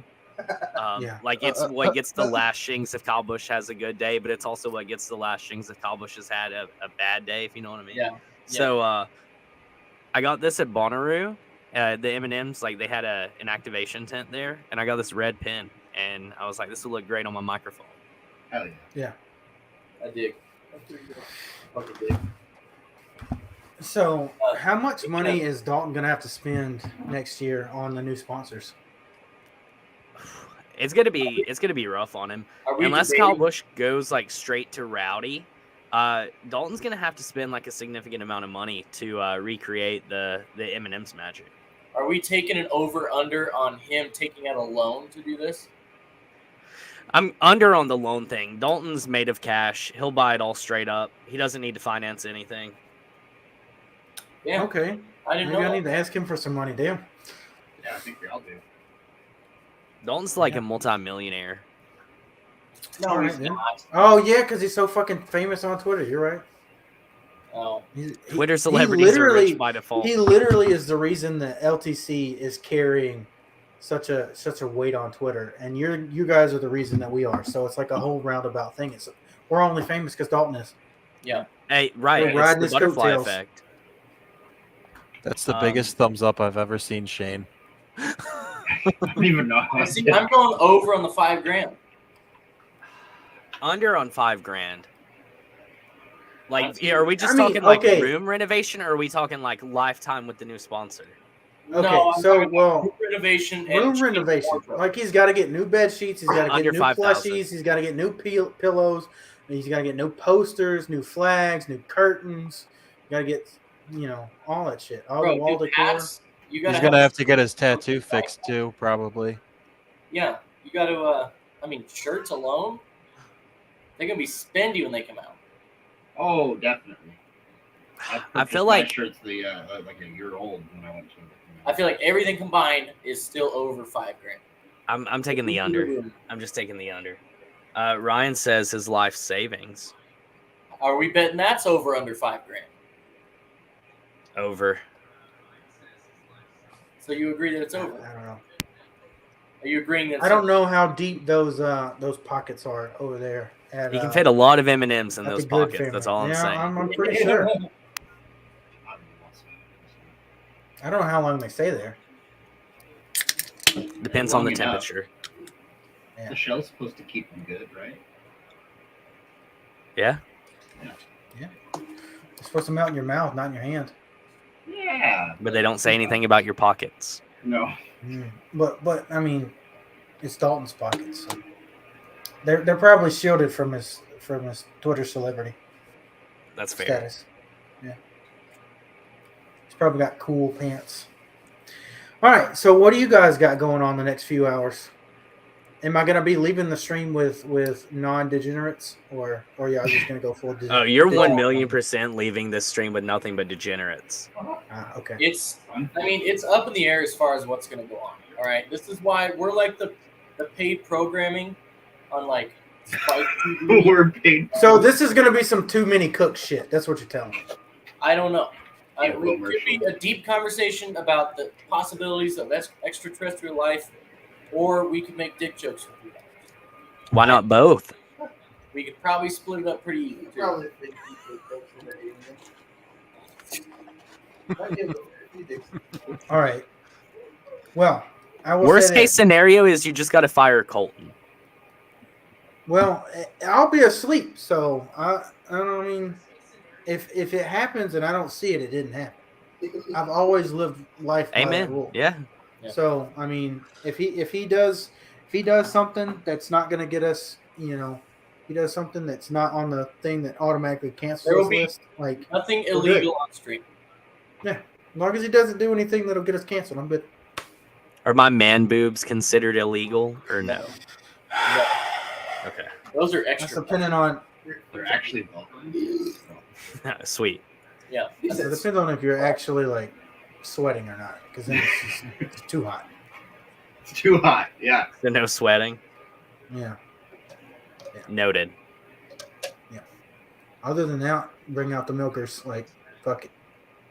You guys get It's all 36-hour stream. You think everybody's gonna be watching for 36 hours? Oh, no. You might catch some of these guys sleeping. There's a decent amount of viewers right now. So Yeah, I know. We're doing good. That's probably because we got you on here. no, I doubt it. I'm- easy- All right. Listen. Well, our educational hours are over for the night. So, Wow. you got Hey, our. You're gonna learn some shit. Wow. Okay. It might not be good shit. But Sorry. you're gonna learn some shit. Yeah. We're gonna learn a lot about Colton and Cody and their relationships with each other. That's what we're gonna learn. Oh, my. Well, it was good having you on, Shane and Terry. Hope y'all did good tonight racing for the team. I actually did not make it. I spent tonight Ah. finally getting my PC running. Oh, It actually finished installing everything while we were on here. Okay, in the good, last hour. good. Well, Shane, So- did you represent well? If you consider last car on track, 6 laps down, yeah. You know, if you ain't first, you're last, so you might as well be last as man. fuck. I am just not good at Nashville's fairgrounds. Okay. The All right. setup. Okay. I may or may not have missed the setup just a tiny bit too. Yeah, it was redlining halfway down the front stretch. So. Well, we'll have to fix that for the actual races. Yes. It was good to have you guys on the stream. Hopefully, I'll Thanks be for able to having show me. up for trivia tomorrow night. Cody, show up for trivia tomorrow night. Get your ass kicked by our FanFuel Motorsports drivers. Hell yeah. Since you're an I got- X1 now, I got the encyclopedia right over there. Is that cheating? as long as we don't see it, it didn't happen. All right, I just cool. got that Lift out up of the my mouth. camera a little bit so you can't see under here and all Yeah, that. that's fine. So, yeah. If I hear the pages turning, no, that's Oh no, that's something. now Damn. you can't hear shit. I heard everything you just Damn fucking it. said. so. All right. Well, I'm going to check out. I'm going to leave it in the hands of Colton and Cody. I trust you guys with my life, so I trust you guys with my stream, maybe. And this My is dad absolutely wants to see accurate. you guys want to do some commercial tryouts for. Okay. All right. So let's do it. So I fully expect to see in the highlights video in the coming weeks you guys putting up a flex seal Infomercial. If you want somebody to do for flex tape, 2 years ago on the way to Mexico, driving my car, my fucking not window. Damn. I need to go to sleep, man. I'm fucking tired. Ham My sandwich. mirror popped out. Yeah. And it has been sitting on my car with the same 2 pieces of flex tape for nearly 3 years now. Wow. Flex tape fucking works. Dude, you should be sponsored by them. Hell yeah. Let's do it. Flex tape Alright. runs like a deer. Let's get all of the team cars sponsored by them. Hell Flex yeah. seal. We'll put it everywhere. Put it on our fucking windshields like Ricky Bobby. That's what's holding my car together right now, if you know what I'm talking about. Yeah. Well, Well, dangerous and unnecessary. you boys have Band-aiding a lot of fun. And Shane and Terry, thank you for coming on. I'm hopping off. Y'all do whatever y'all want. Thanks for I'll having be back at us. 6 a.m. Yeah. Godspeed, soldiers. Well, you guys All right, have a see good you night. guys. Thanks for having me. Thanks for having See. us. Thank you for coming on. You have no idea what you're leaving, buddy. I'm scared. What But did you say to me I hope earlier? everyone. Godspeed, Space Cowboy. I'm gonna water like a penguin out of here, and hope to God that I come back to my sanity. Hopefully, we're not banned. If you don't chew flex tape, then fuck you. Hell yeah, Dustin. That's exactly how we're gonna get that. Hell yeah, brother. That's how Yeah. we're gonna get that Your flex dad tail. said if you don't Flex, choose flex tape, then fuck you. my dad's talking shit, Colton. He says you want to be a flag man. Yeah, I'll pass. I'll be a corner flagger. Ah, For that. You don't want that okay, but here's pressure. the thing. If you're on a marshal stand at a road course, you're more likely to get hit by debris or a fucking car than you I'm not are scared on a about the flag debris. stand. That's part of the risk. Falling You're off. just scared because the fucking flag stand was doing this. No, I'm scared because there's a 1.5 foot gap between that goddamn ladder and the pad, and there's nothing to grab onto other than the fucking frame rails up here.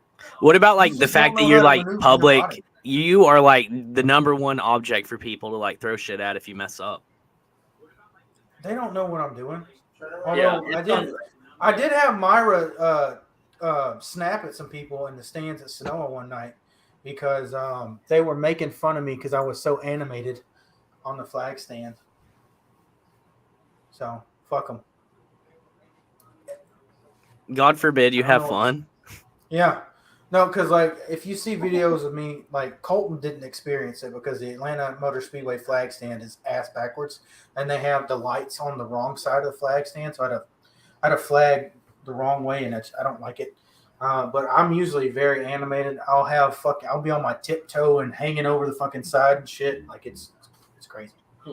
Georgia man. I get died honest from my falling dad. out of flag stand during sprint car race. See, this is what I'm Oh. talking. Water balloon bombs. Like, I need to remember to do that from now on at NASCAR races. Just bring in like a cooler full of water balloons and just wet Throw it the at the flag flag man. I You don't know. might if they're not gonna be do able a to lot, go to another NASCAR race if you do that, but yeah, But right. I would think you could bring like empty balloons and just like spend 20 minutes in the fucking faucet in the bathroom. Yeah, but Or, like like, it keeps the messing urinal. up and it's Colton, like slipping out. Yeah. So apparently they don't do one at a time anymore. They have like these little things that you hook up to your fucking faucet or your Yeah. hose, and it fucking blows up like 30 of them at the same time. I'm like, is this when I start feeling old, or is this when I'm pissed off because we're wasting plastic? Like, I don't know. That's No, they're cool. I think you enjoy it.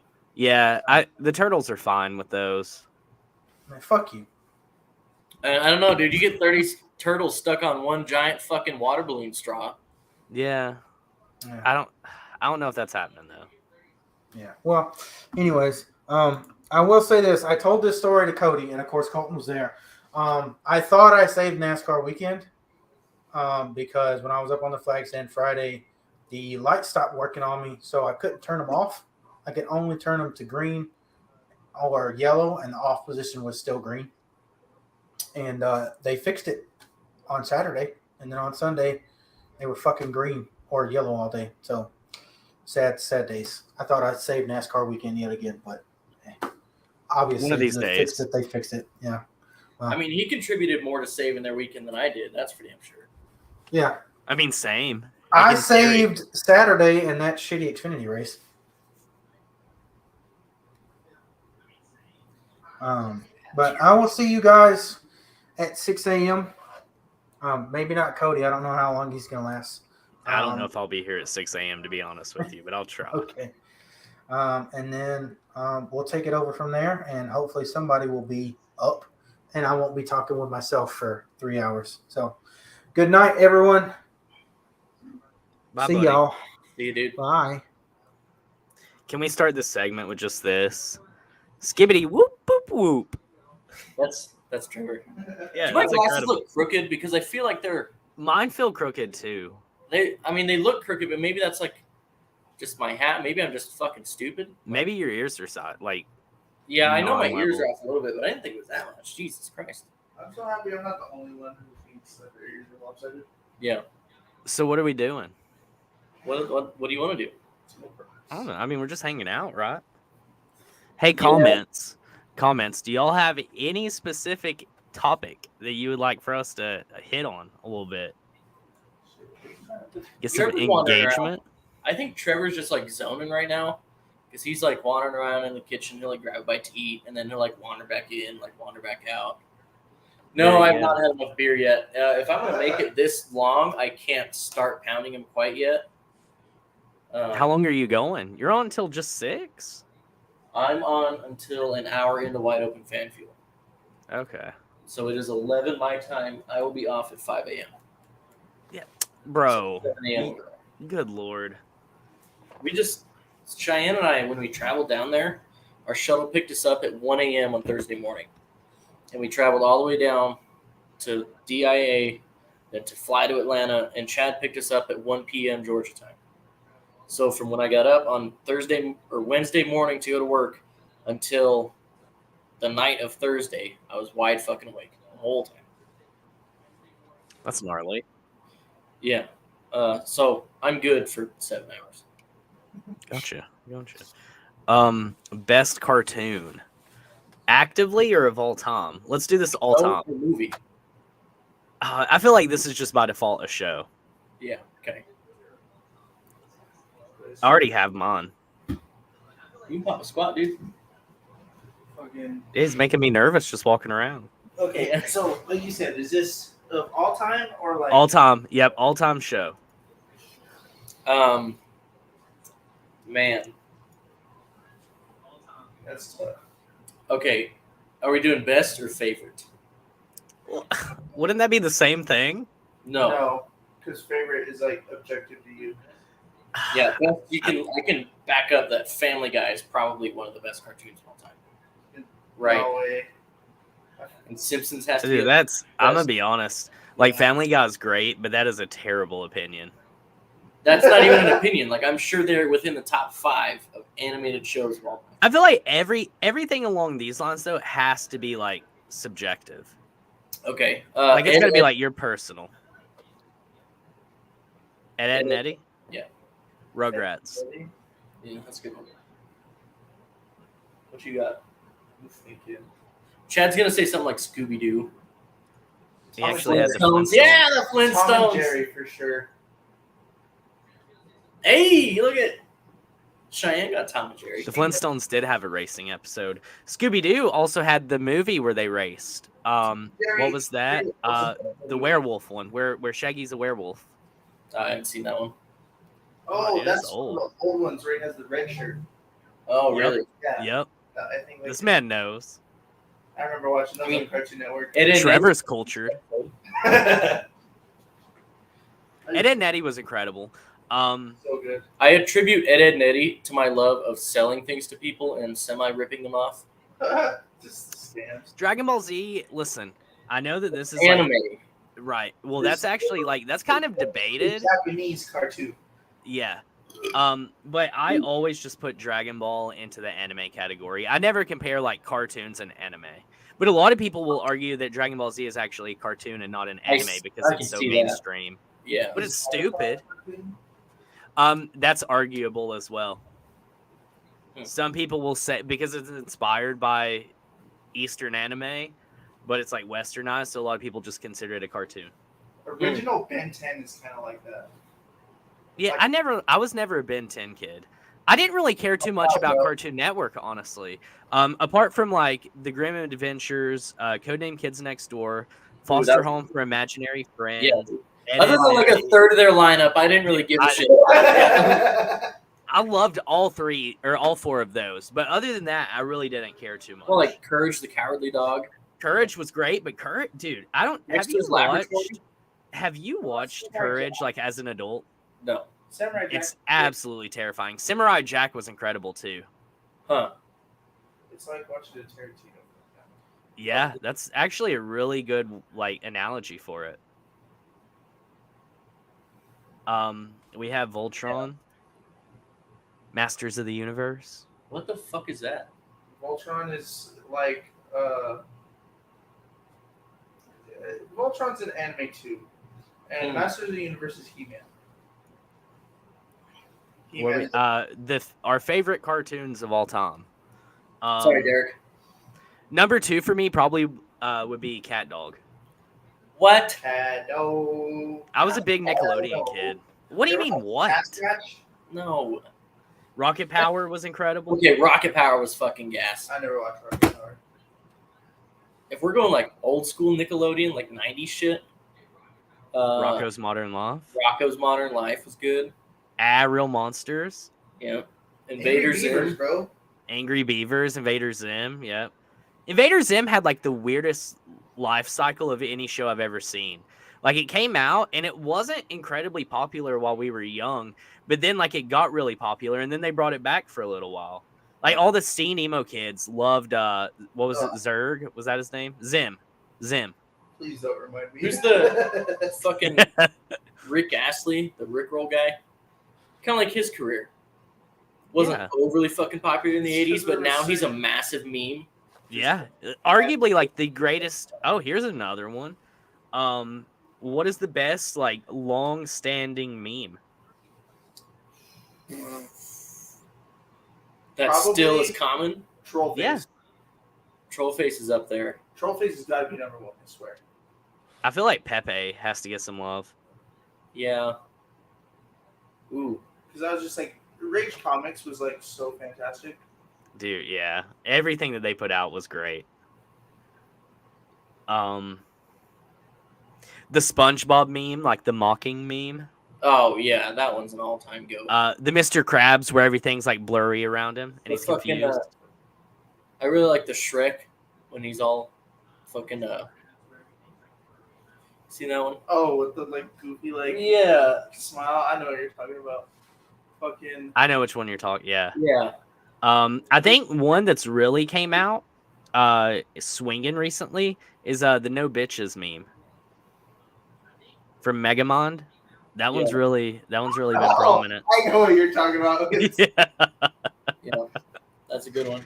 Those text memes are hilarious. So I've been really fucking into TikTok recently. TikTok's dangerous. Sounds on TikTok are like memes on Facebook. Yeah. You see like a whole bunch of the same ones in the Yeah. same split. So Oh, that happened earlier. My fiance, she's like, "Why do you keep rewatching the same video?" I'm like, "No, it's different videos. Yeah. It's just the same sound." The most interesting man memes. That's a good. I didn't even think about that one. That's a timeless one. Oh, Bad Luck shit. Brian. Bad Luck Brian. Yeah. Irma Gerd. Scumbag Yeah. Steve. Irma Gerd was yeah. fire. Yeah, late night TikTok is different, bro. Have you ever just like been on late night TikTok on the lives?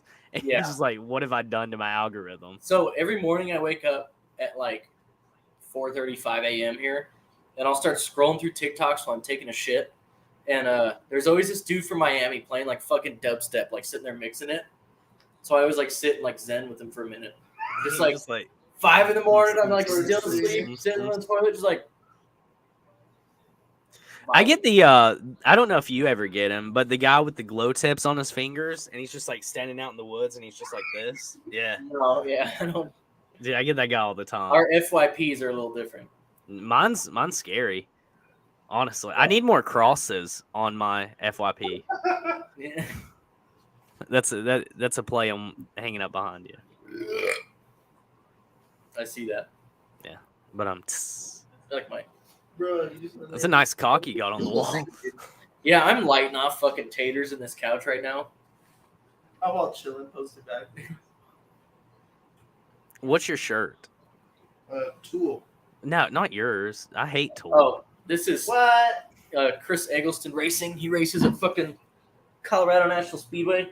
Hey, I think you got a badge on. Can't really see. Yeah, I do. That's from my work. Okay. I didn't know if you wanted that to be just like broadcasted. Well, you can't do anything with it over the internet. That you know of. No, so Trevor, that is your name, correct? Yes. I would assume you looked up, so I figured that was right. I saw Tool last month in concert, actually. Really? Yeah. Bonnaroo. Wow. Yeah. I am not a big Tool guy, but I was impressed at how good they sounded in person. Does it look like I'm giving up BJ? No. Now maybe a little bit. Just scoot up a little bit. Spill my water, so I gotta. I'm pretty sure they're great live. I haven't been able to see it, unfortunately. It's just for me, like if your song is consistently 10 minutes, I'm not gonna listen. That's part of the fun. So, have you ever been out at a bar and some dude plays like, I don't know, like fucking disco or some shit? It's like a 15-minute song. I fucking hate that. Or like an 8-minute long fucking Aaron Lewis solo. God Now damn. listen. I don't need to hear the full version of fucking Grateful Dead. Yeah, right. That's my thing with Tool. Hey mom, look, my mom's up late watching this. Fire. Hell yeah. Hell yeah. That's dope. 2 knots, 2 wins. I'd like to get 1 win in 200 knots. Yeah. That's pretty good. That's once a year. That's some Kurt Busch shit. That's textbook Kurt Busch. Music. What are we listening to right now? What is, whether you use Apple or Spotify or maybe Amazon Music if you're that person, what is your number 1 song right now? I am really digging a lot. So I get like 12 songs stuck in my head at a time. I felt that. I've been listening to a lot of Turnpike Troubadours at work. Okay. Fucking I Was on a Boat by Old Dominion's pretty damn good. And I also found this country singer in Nashville who's from Scotland. And I've kind of been vibing him on TikTok. Not gonna lie. What's his name? Fuck if I know. It's like Jackson Harvey, I think. I Like 'Em Wild by the Moonshine Bandits. I've never heard that song before. Moonshine Band. I'm gonna look it up. I'm gonna give a I don't know if I might talk mute about my mic and then give a review on this. I also do a lot of different stuff.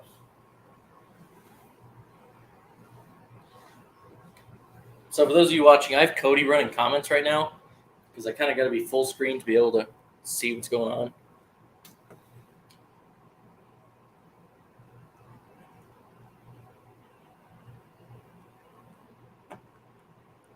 Let's see. That has like big 2004 vibes for me. I don't know what year that comes out, but that like it reminds me of something I would have listened to, or I would have heard my mom listen into. Is it like dad rock? Kinda, yeah. Like or like PS2 rock? Like PlayStation 2 rock is accurate, yeah. Yeah. Pro Skater 2, Pro Skater 3. Yeah, like Madden 06 kind of vibes. But maybe, honestly, maybe like a NASCAR 03 kind of song. Because it's Yeah. got that little southern twang to it. Was that the one that had Sweet Home Alabama as the cover? Or no, that was 02. That's Sweet Home Alabama right when you logged in. I played NASCAR 98 until like Chase for the Cup came out. And then that's when I was like, you know what, it's time to upgrade. Yeah, that's about what I did. I used to have some sort of PC game. It wasn't like NR 2003, but it was something like late 90s. And used to just race on that for a while. It was like, it had to have been like 99 because Dale Jr. was still in the AC Doco. Those were the days. Yeah. Hut Strickland was the Bud car in NASCAR 98. Oh, Shout yeah. out Hut Strickland. Trevor, what was your most listened? How do I find that? I don't know. I'm gonna go to my on repeat. So there's a way, if you use Spotify, there's a website you can use that will actually show it. It's called Stats for Spotify. It's incredible.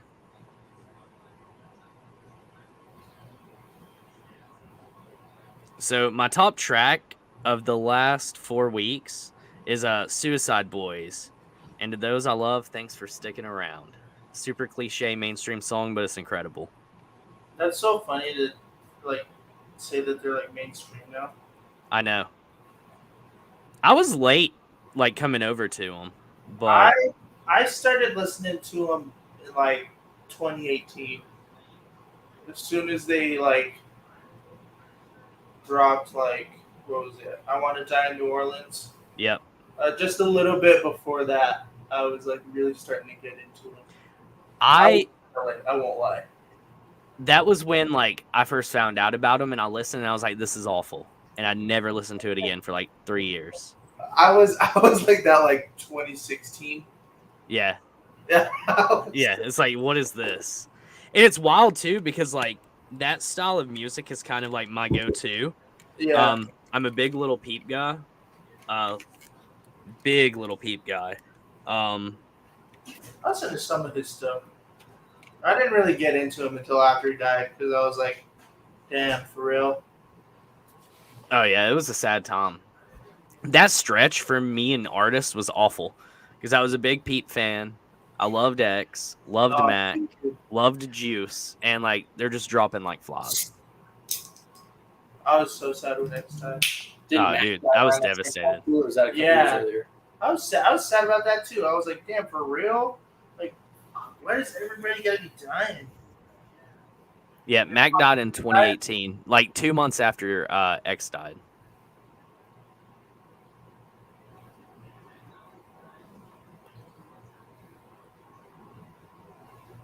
Sorry, I'm texting my buddy Brad. He's supposed to be coming over here in just a minute, making sure he's not going to knock on the door and freak the dogs out. That's always fun on a live stream.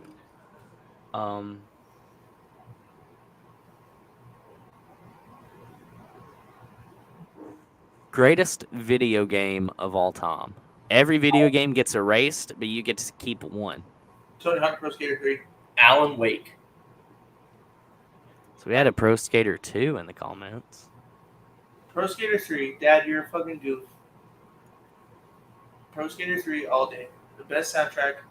Best video game soundtrack of all time. I don't know, dude. You're forgetting them ATV off-road Fury games had some dank soundtracks. Jet Set Radio. Jet Set Radio was pretty fire. Soundtrack was incredible. Honestly, when it comes to Tony Hawk games, though, I think that Underground 1 had the best soundtrack. Underground 1 was pretty fire. Colton, after the tour of AMS, you forgot to tell folks you got to see NASCAR Command in the tower. I did. Yep. We did. Did you like slide a 20 and you're like, hey, this crisp Bill says that Blaney wins? No, otherwise I would have made sure Chase didn't win. Fuck Blaney win. I'm like, whatever you do, don't let Chase win. Imagine being that bitter. I couldn't. GTA 5. Okay, Dude. so I feel like that's unfair. Because they got What? fucking radio stations on GTA 5. They had it in It's not just Vice like 12 City? songs and you gotta loop them. I mean, but they had other stations too. Well, I wasn't. My initial question wasn't even about the soundtracks. It was just the best video game of all time. Oh, see, I thought we were still on soundtracks. Well, then Oh, yes, no. GTA 5 is definitely up there. Fucking Minecraft, dude. Minecraft is a goated game. Yeah. Fortnite, you can't deny Fortnite. Fortnite's okay, but it only became cool after they did the no build. Thanks, Mom. Yeah, that was an era of Fortnite. I got really heavy into it, and dude, I was just tired of like the kids whipping 90s. Like I stood no chance. I can't So- be building in the middle of fighting people. Yeah, but I'll tell you though, like when it comes to like a one-on-one, like if we're just doing accuracy, I'm smoking everybody in the lobby. Yeah, Solid take here. Black Ops Zombies. Okay. Call of Duty, the first Modern Warfare, Call of Duty 4, is honestly one of the most slept on video games of all fucking time. Dude, that first Story like mode level, yeah, when you like get the ambush in the forest, Yeah. incredible. The fucking storyline on that game is amazing. fucking Assassin's Creed 3. Assassin's Creed Black Flag is up Black there. Flag was so good. That was like the first Dude, one. no, there was just way too much naval combat in that. That was the Way point. too much. Yeah, that was the point. You're a pirate. No. It's like- yeah, I get that, but I'm spending like 60% of this game, like the story mode, in a mini game. Oh well. Did you go whaling? Revelations was the best Assassin's Creed game, and it's not even close. It's Black Flag's just got a different theme to it. Yeah. Like it's like playing Legends of Zelda Windwalker and be like, oh, I gotta drive this fucking boat around everywhere. Like, yeah, it's a fucking Totally different. Totally different, No, bro. don't give me yeah, that one. 100%. Yeah, no Zelda Slender in here, please. I'm being like, man, Um, Pokemon's stupid. I gotta run through all these fucking towns. Pac-Man. Pac-Man's Okay. a classic. Low hanging fruit.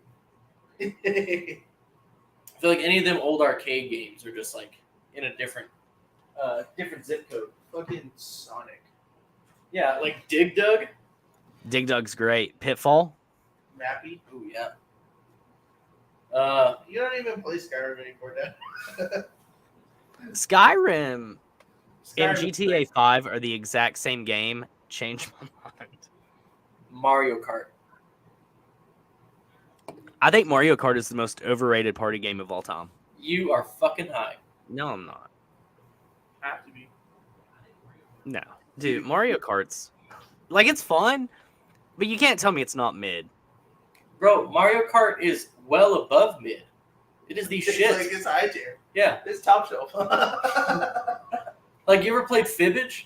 I feel like that's a fucking good one, too. I've never played that. Maybe it's just pretty good. Fibbage is pretty good. Mario Party's fire. Mario Party's Both good. of them have 16 releases over the last 3 generations of gaming.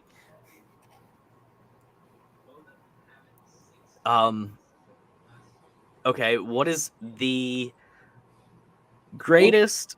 Go ahead. No, go ahead. I was gonna say greatest film of all time. And all of these are subjective. Shawshank Redemption. Ugh. I've never watched it. Me either. Oh, man. I've only seen the Family Guy. Someone in the comments, please tell them that Shawshank Redemption is definitely top 3. doesn't it have fucking? Are you talking about the remake or the original?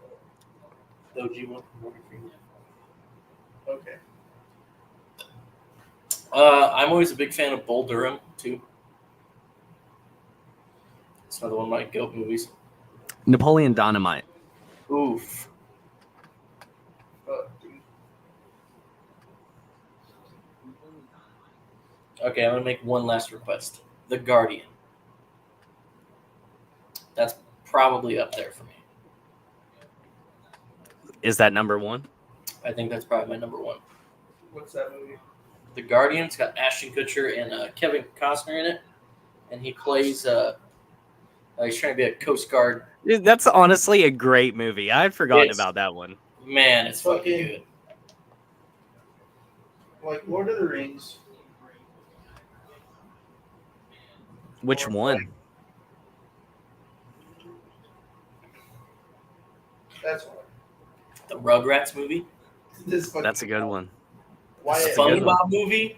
SpongeBob movie is god tier, and I don't care what anybody says.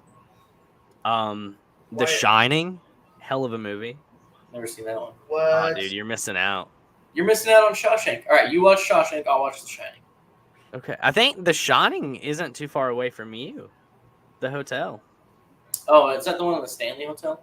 Yep. It's like 3.5 hours, 3 hours maybe. That ain't bad.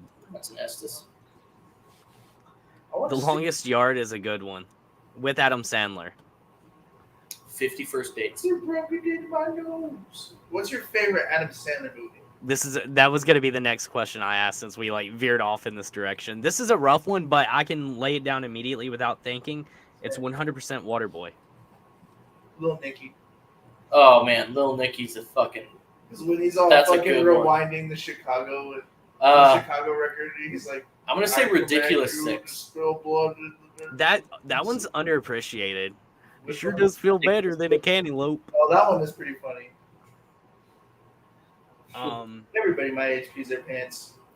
It's the coolest. Billy Madison is great. Happy Gilmore is like incredible. You're home. Click is probably my least favorite Adam Sandler movie of all time. Click was okay. I didn't mind It just felt like it was never gonna end. The I Wedding was- Singer is probably my bottom. it. What? What? Dude, so Punch good. Drunk Love exists, pal. Spanglish, and you're Uh, putting that at the bottom. I didn't like that one.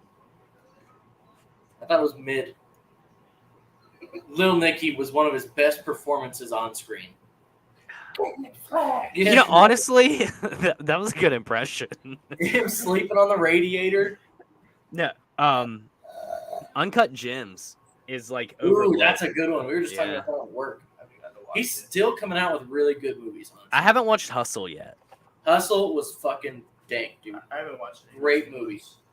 He has The Do-Over with David Spade. That one's really good. Grown Ups is fire. I don't care what anyone says. Grown Ups is good. Shaq's in the single one. How can it be bad?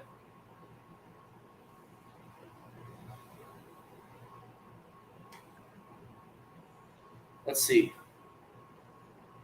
Okay, which do you think is better on a whole? House bands or house salads? Say that one more time. Which do you think is better, like overall? House bands or house salads? What do you mean by house bands? Like you go to a dive bar and they got a house band in place. Oh, I'm taking the band over a salad. I hate salad. I feel like I'm taking the salad because I feel like the swing of whether or not one's good or not is greater with a band than it is with a salad. Because I feel like I could either get a great fucking band or I can get a shitty fucking band, but I can always get a mid, like fucking mediocre salad. Oh, word. He calls us airheads and then says salads. Yeah. I'm Salad taking the band. bands. No. If it's the same band every night, I would just want to heckle. That's a good. Point. Already heard this one. Yeah. Yeah. Find out their insecurities. Yeah. Free bird. Yeah. Bet the singer dodges this note. Yeah. He can never hit this one. The drummer has to stop because he can't solo. Listen to him whiff this riff right here. Yeah. That one was flat. Yeah. Just yell out, flat. Miss You're Happy. Free bird. Fuck face. I was at a show one time in a fucking honky tonk in Colorado, and this guy's up on stage playing some fucking country, and everyone's dancing. Some dude yells, "Free bird!" and he like stops the song. He goes, "Here's your fucking free bird, pal," and flips him off. Wouldn't it be fire if awesome. he just stopped the whole song and just It just went straight into Free Bird. He's like, well, you requested it. Airheads is a movie Adam Sandler is in. Oh, I've yeah. never heard of that. Oh before. yeah. That's like a Brendan- Sorry, I attacked your character there, Dustin. Totally just like flamed him for nothing. Yeah. It's all right, Dustin. I'll stand behind it. He's talking shit to me all the time, so that's what it is. I'm just kidding. Doesn't talk shit. What is the best vape flavor? Everybody's tried a Puff Bar or a What's he? Juul at some point. So when I vaped, I got this fucking juice in Denver, and it tasted exactly like fucking blueberry pancakes. That's fire. And oh man, Any pastry or like any like cake type vape that I've ever had has always been terrible. So Best you- one for me is probably mango. mango's up there. Mango Juul, just for nostalgic reasons, but also the Lush Ice. Very early jewelers would know Lush Ice. It was watermelon and menthol. Gross. No, far from gross. It was incredible. I don't like menthol anything. Like if I wanted to smoke a mint, I just buy some Mentos. I'd hate hanging out at a party and somebody hands you a fucking Camel Crush. Oh, you bastard! Listen, Camel Crushes are nice on special occasions. You gotta pop the ball. That's it. This is ridiculous. I'm like, no asshole, I don't want this. What if no? Like you could tell the guy of the party when he whips out the pack of American Spirits. Oh, I used to. That buy- was my go-to. The light blue American Spirits. I had the orange pack. The orange. Looking back, I can't believe I would spend that much money consistently. I used to want to be fancy, and I would get clove cigarettes from the Smoker Friendly. The worst thing about American Spirits is they take 20 minutes to fucking Oh, smoke. they're That was the beauty of them. Nah, dude. Like I would get. If you in get a trouble smoke for- break, that's a Well, 20-minute break. If I wanted Right. to smoke a blunt, Minimum. I would just like. If I wanted a cigar, I would have just got a Swish. Yeah, fuck, man. No. Hater. My buddy Brad has shown up here. In just a minute. Brad's cool people. Hopefully we get something funny. He and I one time made a list of like parody names for businesses based on Dale Earnhardt's name. So we have like Sale Earnhardt, the Excursion. Yeah, that's a good one. Bale Earnhardt, the fucking farmers down the road. Nail Earnhardt, contractors. What about Nell Earnhardt, Nell Designs? Removal. There you go. Yeah, there you go. Both of those. Fucking Mail Earnhardt, the parcel service. Flail Earnhardt, custom medieval weaponry. Well Earnhardt, not North Carolina's largest aquarium. Oh man. Dale Earnhardt, race car driver. Dale Earnhardt Jr., Yeah. his son. So there are over 5,000 microbreweries and craft breweries around the Charlotte area. None of them have a beer called Ale Earnhardt. Can you confirm that? Yes. Have you been to all 5,000? No, but I've checked menus extensively and talked to a lot of people down there. So if there is one, it's a fucking hole in the wall in downtown Charlotte. No one knows about it. Maybe that's the way they want it to be. Maybe. That's unfair. Or like a light beer called Ale Junior. Come on. That'd be hilarious. Tell me you're not ordering an Ale Junior. Oh, every day. Like I'm DEIPA, getting a dude. keg. Yeah, DEIPA. Teresa's not allowing that. No, there ain't no fucking way. Unless you like brought her in on it. There you go. Because I feel like if you ordered an Ale Earnhardt, I expect the darkest fucking beer I've ever seen in my life. Oh, yeah. Like 100%. Like you only get like a quarter of the way through before you're bloated. Yeah, like if my napkin doesn't look like I just wiped up black paint, I don't fucking want it. It's thick and syrupy. Yeah, That's what she chunky. said. It's like drinking a fucking thick smoothie. But bread. Just bread. But Yeah. bready. Rice and barley. Yeah, Rich Boy's back. Oh shit, I need my koozie. I went on a Bud Light boycott because they upped their prices in this inflation, and Natty Light never did. If I wanted to drink piss, I'd just go to the bathroom. It's Budweiser now. I mean, Oh yeah, smart. I would want to.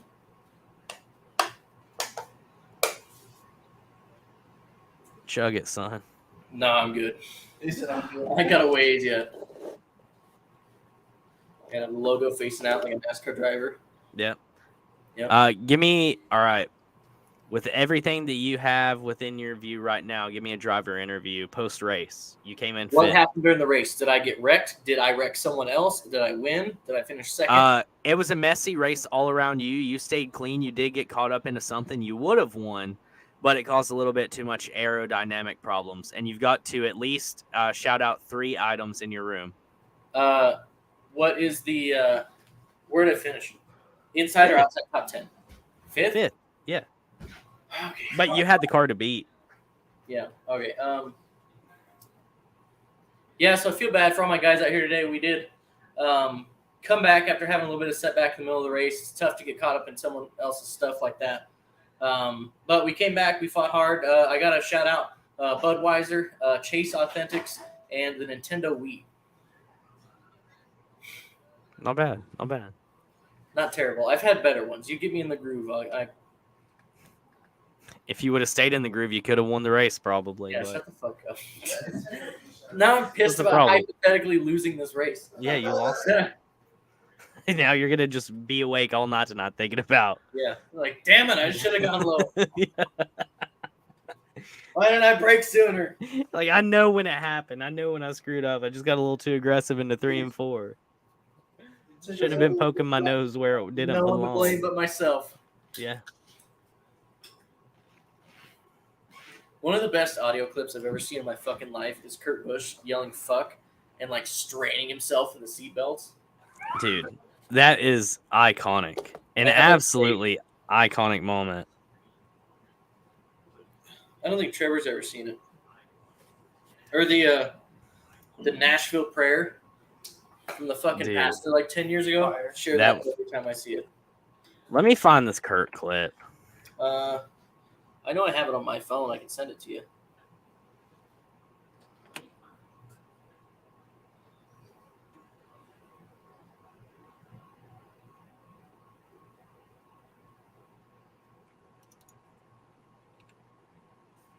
That was the worst take Yeah, that's a good one. ever been said on this fucking podcast. That's him. Oh, here it is.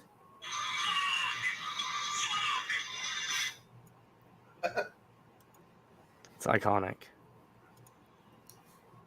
Goat clips. Another one, we were talking about this today at work too, is Kyle Busch's "I'm driving this bucket of fuck." That was up there. I think the greatest use of the F word in NASCAR's history just happened this season. When Jeb Burton told Noah Gragson that he was going to beat the dog fuck out of him. Yeah.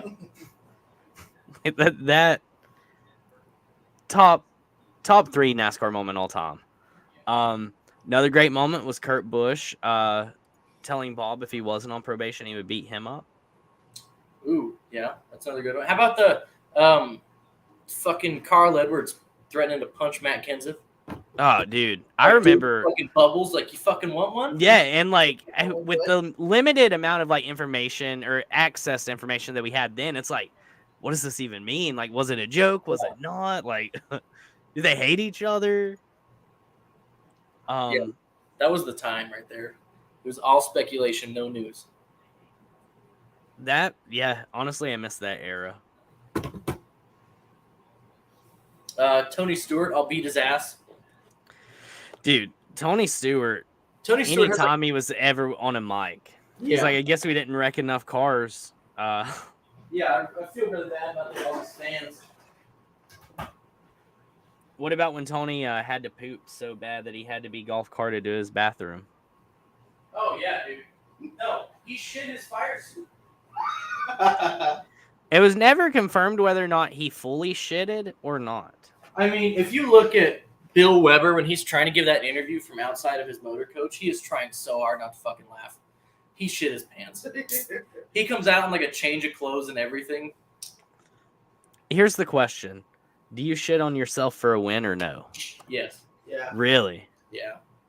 Feel the burn. Does your yeah, but then you're like, depending on how early into the race you shit, like you're just sitting and boiling poop. Okay, so his was with like 30 laps to go at Watkins Glen. So let's call it 2/3 the way through the race. That's still a long time to be sitting Like there. Coke 600? Nah, I'm not pooping at 400 and driving to 6. But like Daytona 500, fuck yeah. Just hovering. Yeah, I got my belts loose. I'm just like pulling the whole. Yeah. Honestly, I feel like if I'm within 50 laps at a Watkins Glen within 15, I think I might let it out. But dude, the idea of having to shit on myself like is just rough. Have you ever done it as an adult?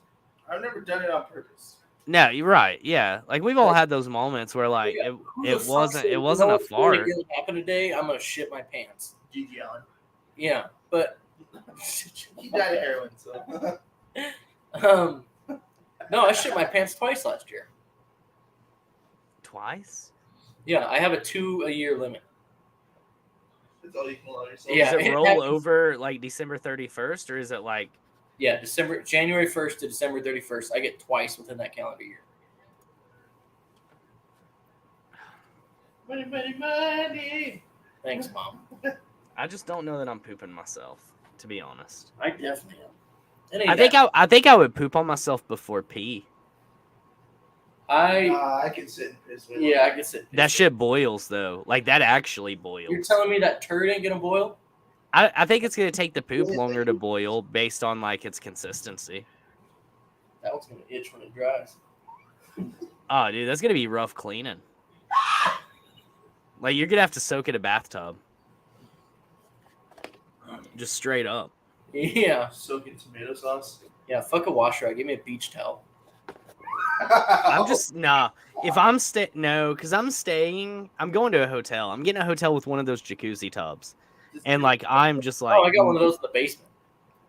Well, yeah, but you don't want to clean yourself off in your own basement tub. It's cheaper in a hotel room. Just use the hose outside. That's fair.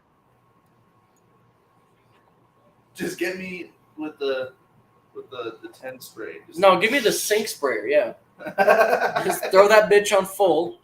The sink sprayer? Yeah. Get that little are you over the sink or are you just like in the floor? No, I'm middle of the kitchen. Someone's gonna have to like snipe that shit. Yeah. Straight up modern warfare in the ghillie suit. Just that would full be a auto. sight. But those usually don't even put off enough pressure. Like, all right, then grab the fucking garden hose and put that bitch on jet. Fucking super. there we go. Yeah. Yeah. Where it's like leaving a mark every time it like swipes. Just go to the car wash. Use the pressure washer. Yeah. Just butt cheeks out. Oh man. Getting slapped by foam. Yeah, just getting pelted right in the dong with those fucking. With the soap Oh man.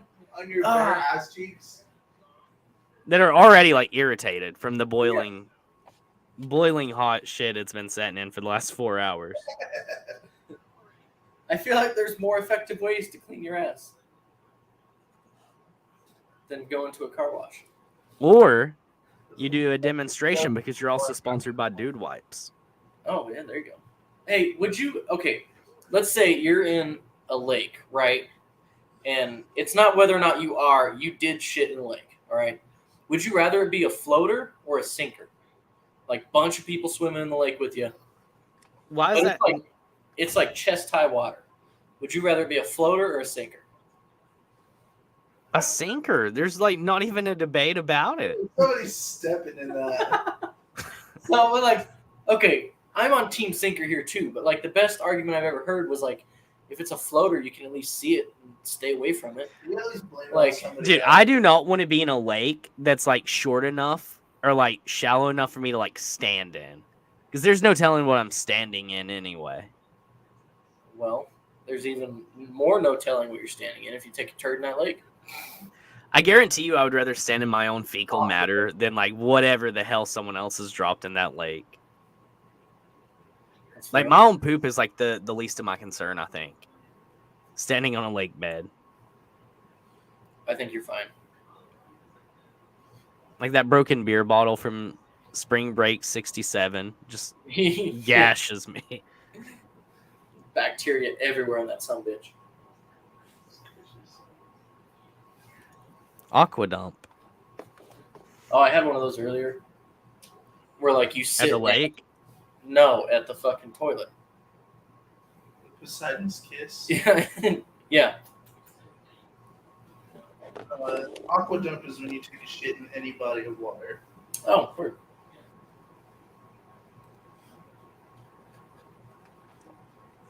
You guys ever taken an upper decker? No, I've never been that much of a savage animal. Have you? No. Have you ever Do you want to? No, I've never had the balls to. It's like that's a lot of noise to take the. Have you ever been peeing and tried to see like how far back you could get while maintaining Oh yeah, accuracy? dude.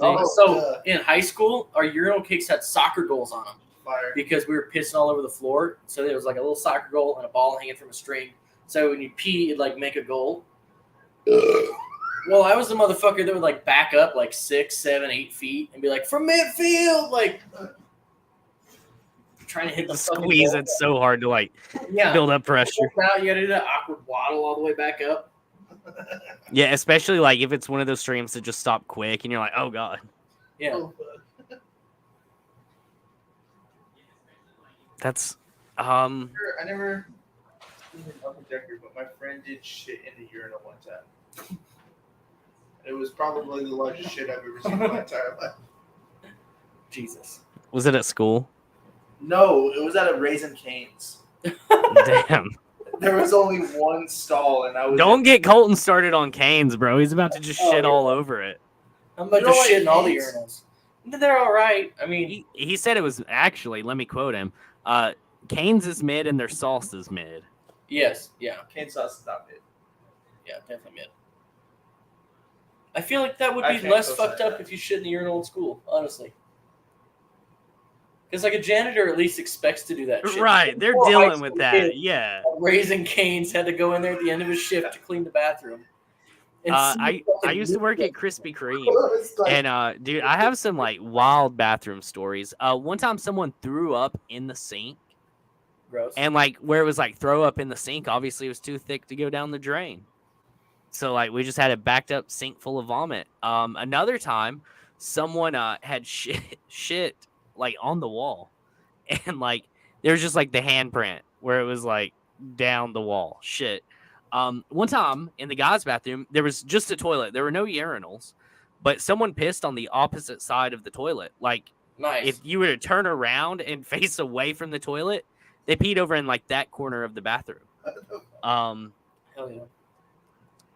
There's been like a bloody, it looked like someone had been murdered in the bathroom one time. The beauty of it was I was a supervisor, so I never had to clean that. Hell yeah. Yeah. There was one time where they tried to get me to clean a bathroom, and I was like, if you actually succeed in trying to force me to clean this restroom, you will need to find somebody else to fill in for me for the rest of forever because I'll quit. have you ever seen a shit that wouldn't flush? Yeah, I had one just the other day too. Fucking, I worked at McDonald's on the highway, and Oh no. the fucking trucker came in and left the fucking shit that was like 3 inches in The girth. breeze can, dude. Like, Now, why are we assuming it was a trucker?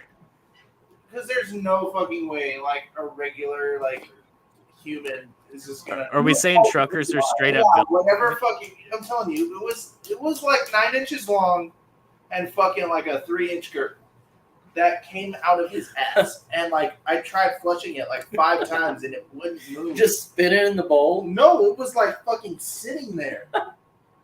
Fucking So you're gonna take a little knife in there and cut it up. Yeah. I went and told my manager, I was like, yo, this thing won't fucking flush. Like, come check this out. And like, I like brought him over, and he was like, you're gonna have to go put on a glove, and like, I was like, you're fucking ridiculous. I'm not putting my fucking hand in there, dude. And I went and got like one of those claws with the like. Oh yeah. grip. I put 2 gloves on it, and then I was like, I'm gonna like squeeze Jesus. it, like break it apart. Fucking Pringles can sit in the toilet. Flushed it like 3 more times, and it broke in half. And then- Like Titanic on the way down. yeah. I was like, thank God. It's been 84 years.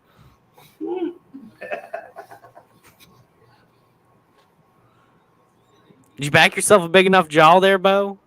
It was all kind of like convoluted right here. It's uncomfortable, so I had to flatten it out. Ain't nothing better than a Wyoming man who dips. Yeah, it's actually not real tobacco. It's tea leaves with nicotine in them. Yee, bro. Yee, brother. I do the tobacco-free nicotine pouches. Yeah, so I did those for a long time, but they started like fucking with my gums and shit. So obviously, go back to chew, right? I mean, Right, yeah. logic. Yeah, there's no tobacco in this stuff, just nicotine. It's pretty damn good. Like the one I have now is root beer, and it's fucking dank. Where do you buy it? Like at a tobacco store? You can get different variations. I got this one online, the Outlaw brand. Does it have caffeine too? Maybe a little bit just from the tea leaves, but I haven't noticed anything. I feel like I'm immune to caffeine at this point, just due to the near fatal amounts that I have coursing through my veins at any given moment. Same. I can drink ungodly amounts of Red Bull. Like, I don't know how my heart does it.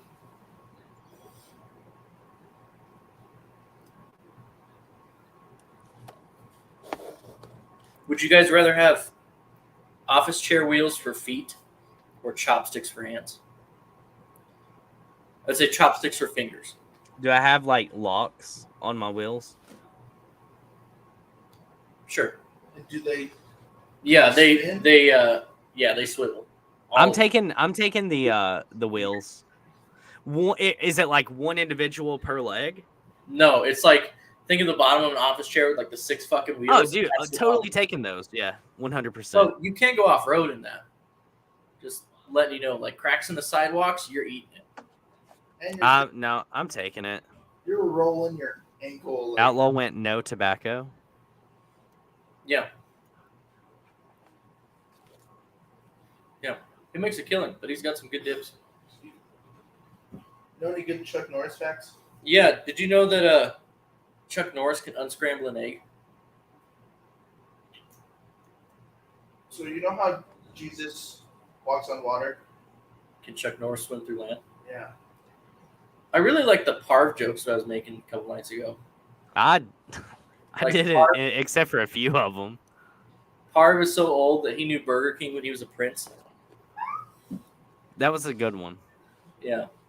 Parv is so old his last name is Osaurus. I think that was the one that everybody loved the most. Yeah. Yep. Yeah, those comments got out of hand. Yeah. they got out of hand quick. Parv so old. Jesus signed his yearbook.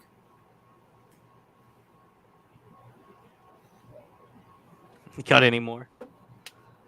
I could probably come up with some. Dude, I was killer at Yo Mama back in the day. I was about to say, what's your best Yo Mama joke? I've got one I always fall back on too. Your mom's so fat she jumps up in the air and gets stuck. Nice. What's the worst Yo Mama joke you've ever heard? Have you heard the comedian that got in a Yo Mama contest with his mom? Oh yeah. And she goes, "Well, your mama's so nasty. She sucked your daddy's dick and came in here and kissed you goodnight." Whoa. Your mom's so ugly, her pillowcase cries itself to sleep every night. That's a good one. Your mom is so short, she can do backflips under the bed. Your mom's so short you can see her feet on her driver's license picture.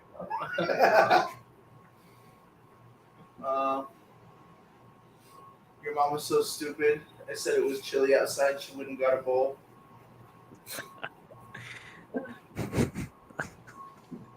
Your mom was so poor. I seen her walking down the street with one shoe. I said, "You lose one?" She said, "No, I found one." Your mom is so fat her car is made out of spandex. That's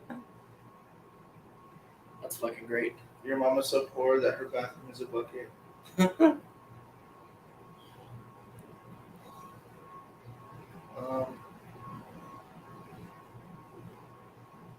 Your daddy's so dumb he thought grape nuts was a venereal disease. Oh, Jesus. Dude, my mind's blank on your mama jokes. I used to be able to fire them off. It's been like 12 years. I know. I'm going on Reddit right now. Do you Fuck it. remember the show? Yeah. Remember Incredible. Silent Library? Yeah. That was good. Fire. It came on at like 4:30, 5 o'clock. Your mama's so ugly, even 12-year-olds on Xbox won't smash. Oh, okay. Your mom's so fat that when she fell and broke her leg, a river of gravy came out. That's a good one. Jesus.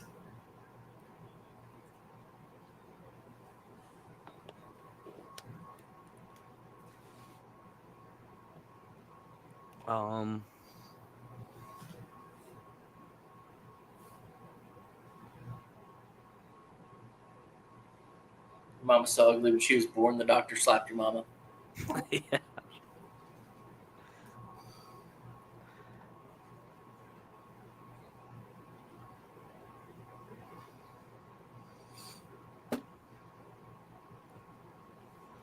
If ugliness were bricks, your mother would be a housing project. Ooh. What's the best movie insult you've heard of all time? And why is it you play ball like a girl? No way. Fucking in the Wyatt Earp movie, Doc Holliday is all drunk. Fucking Wyatt Earp is all like beating him up and throws him in the water trough. And he all like fucking gets out of the water trough and he's all drunk as fuck and the people across the street are all looking at him and he goes, "You all can kiss my rebel dick." Greatest line in cinema. So there's a movie quote that I think about once a week without fail since 2010. And that's in Hot Tub Time Machine when he's sitting on the roof of the ski lodge drinking because he's so fucking depressed. And he's like yelling at all the people below him and he goes, "Hey, John Lennon gets shot." Did that already happen? Fuck. Once a week, that'll just pop into my head. John Lennon gets shot. This is a tough one. If you don't chew Big Red, fuck you. No, Yeah. Honestly, I don't know if I could just name one.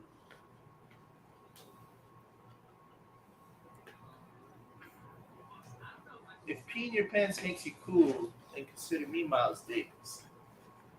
Maybe Chip, I'm all jacked up on Mountain Dew and I'll beat your ass. I'll come at you like Spider-Man. Yeah. Scream shit. Yeah, Chip, I will roundhouse your ass. Lick the white dog shit. Such a good movie. What's another rabbit hole we could go down?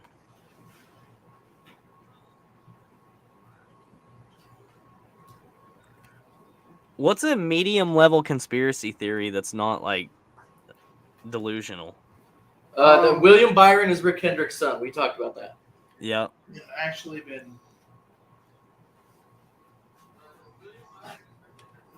like listening to like I've been doing those like iceberg videos, and this one YouTuber that I follow, he's got like a fucking conspiracy theory expert video, and some of them are just wild, and a lot of them have to do with like Hollow Earth. Do you know what like Agartha is? It is like it has to do like a lot with that and like what the Nazis were like looking for down in Antarctica. A lot of crazy stuff. People are really convinced that giants are real.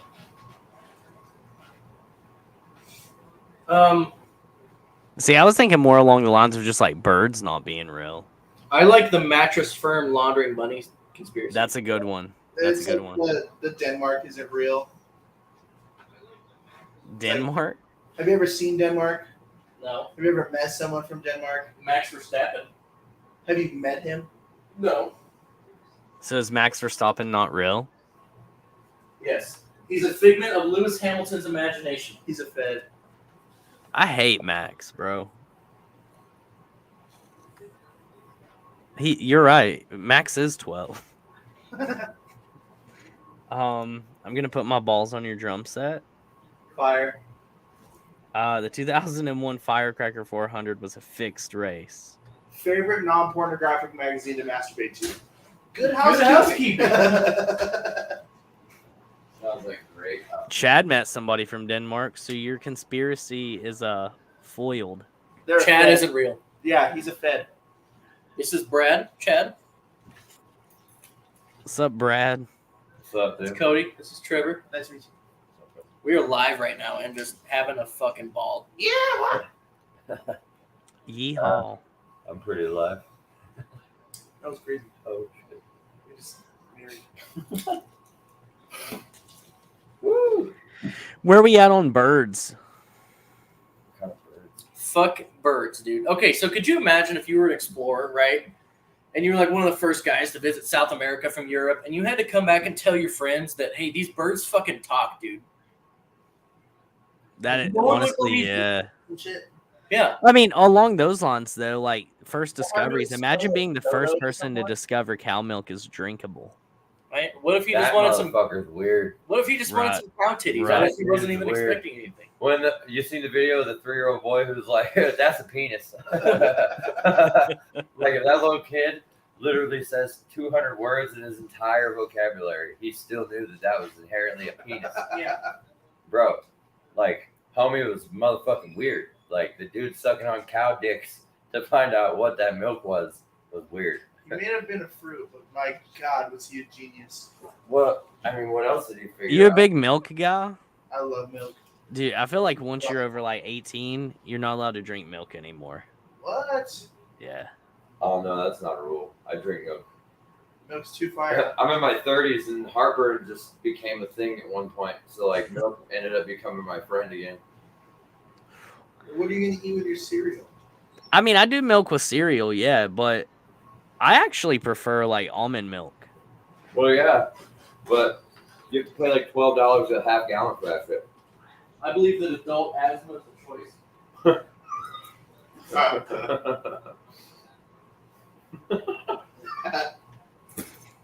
It's just a conscious decision you make every single day. Yeah, I need my puffer.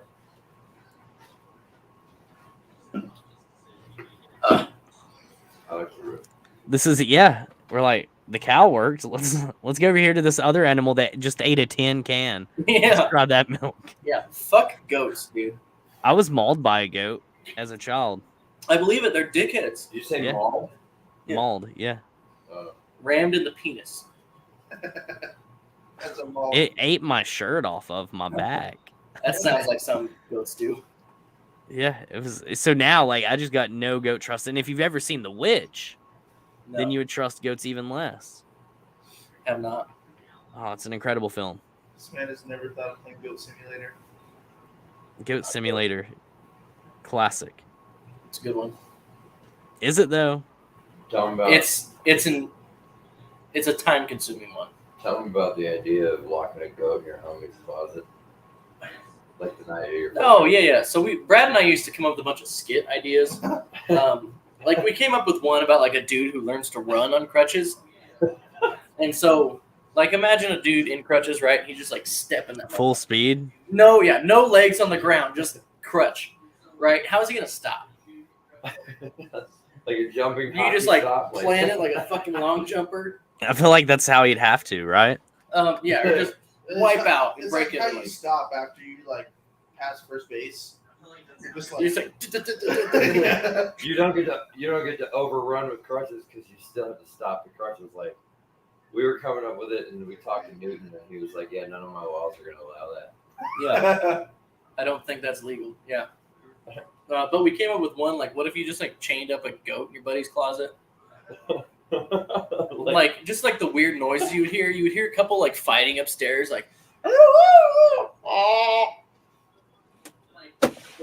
like just fucking clapping cheeks. It was like,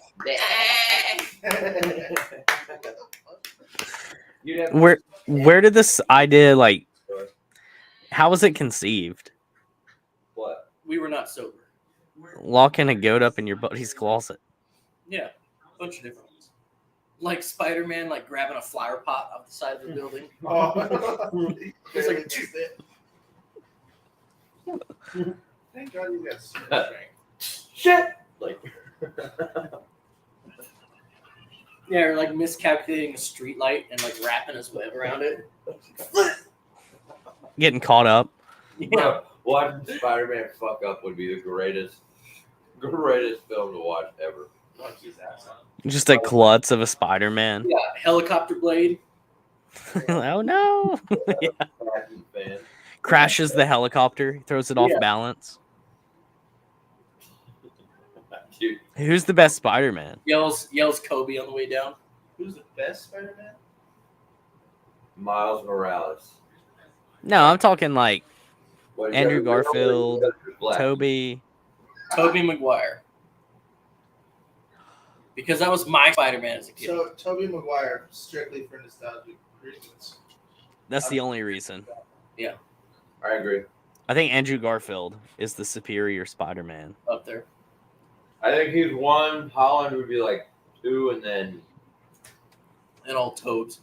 I feel like Holland has been giving like the best that dude's career is fucked.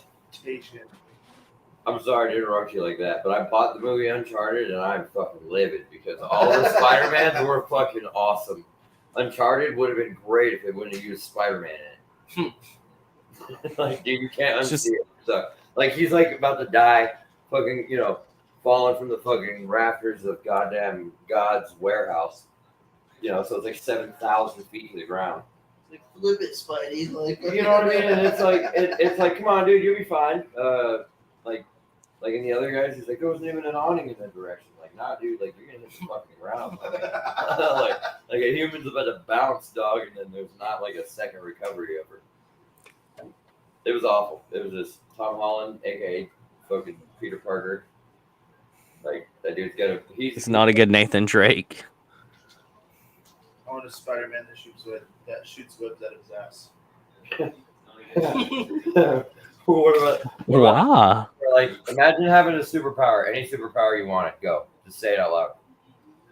Flight. Stop. So now imagine that you had that superpower, but the only way you could attain doing that is by like Is if you had a boner. Yeah. So you'd have to have like a full apex predator boner in order to fly, or like your thumb in your ass. Oh, it's like fucking that Dave Chappelle skit. Or not the skit. He's talking about it in like one of his last specials. He's talking about the superhero that he thought of. This same hero, new boots. And he has the powers to save someone, but only if he like touches their pussy. Man, come here. Yeah. It's really important, but I've really got to touch your pussy right now. Who cares? I think Questions. It's a matter of life and death. Please, man. Where is Alex right now when we need him the most? I know, yeah. I don't know. Is everybody actually watching this? We got 8 people. What's up, AP? Wow. Yeah, so like ruin a superpower with like a stipulation, so like you could fly, but only if you have a boner. Or your thumb in your ass. Yeah. Or like, I just imagine somebody like, I'll save you. You had super strength, but only for 1 second. Or it came in increments of 8 seconds. Yeah, something like that. Like, you'd be a hell of a bull rider, but you wouldn't be able to walk off the bull. Like, Fucking Dismounting, you would die. yeah, like you could fly, but only at walking speed. you can. I'd be fine with that one. 30 minutes. You can go 13 miles an hour, but you can do it 8 feet above people. Okay, so who do we think is winning in a race? Okay, so it's Usain Bolt versus Joey Chestnut. You have to eat a hot dog and then sprint 50 meters. You have to complete both tasks. Yes, hot dog first and then 50 meters. Neither, they both pass out. Usain Bolt can run 50 meters in like 6 seconds. I know Joey Chestnut ain't touching that. But He's the fucking. I think Chestnut could suck down a fucking hot dog pretty damn quick. I think that you would have to go with like a flip on how they're going. I'm going Glizzy Gobbler all day.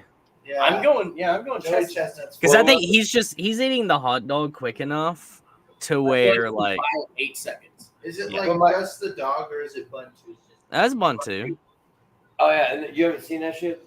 It's the most disgusting thing ever, Yeah. other than like kid boogers. Like, like you see these motherfuckers dipping hot dogs in water and shit. Yeah.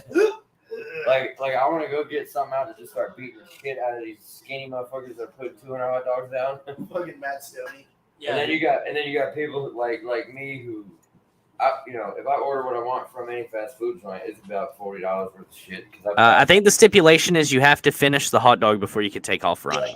No food in your mouth. But then where's the decision on which event is first? That's who The wins. hot dog has The hot dog first. Has to be first. Yes. Yeah, then Chestnut all day.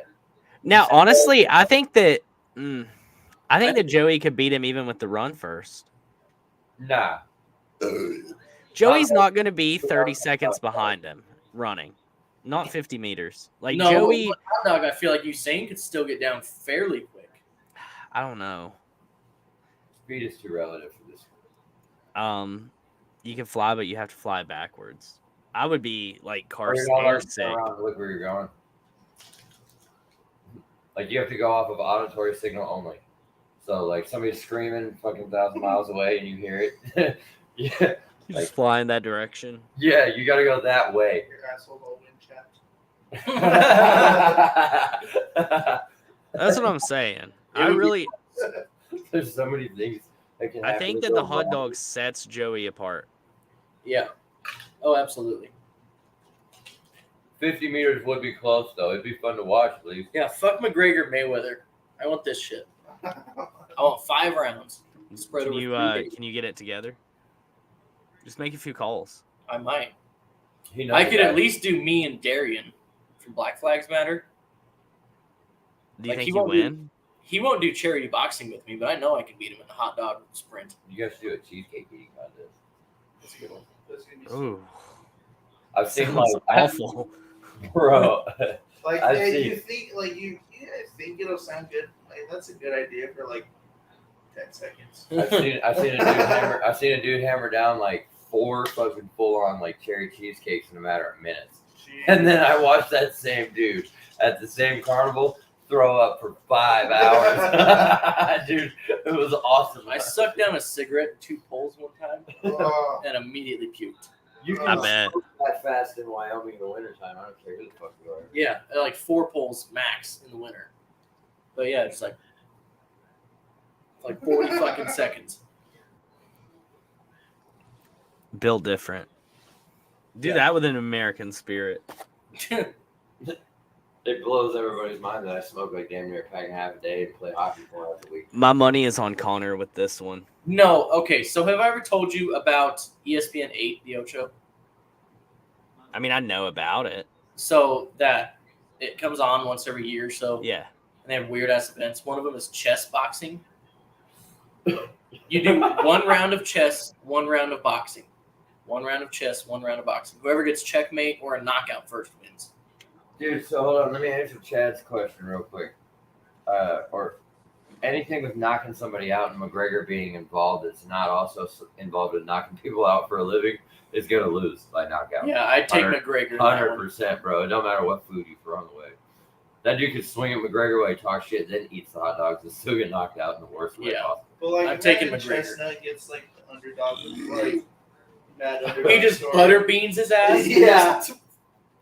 LTC FanFuel hot dog eating contest. I put a lot of money on myself for that one. Bro, I don't know. I could swallow some glizzies. The glizzy goblin. Are we doing fastest to eat a certain amount or just most you can eat in 10 minutes? Wouldn't that be the same thing? No. Because There's a the wall most you somewhere around can, 4 the most minutes. you can eat is like endurance. Yeah, whereas fastest is just You sucking gotta down. fucking. I would like to go fastest because I have a big mouth and a big appetite. But We do like after fastest to eat 6 dogs. I feel like the endurance would take. I win that. I kill you. I would absolutely kill you. I mean, you got hot dogs at your house? You 6 want to hot fucking dogs, race? I would absolutely kill you.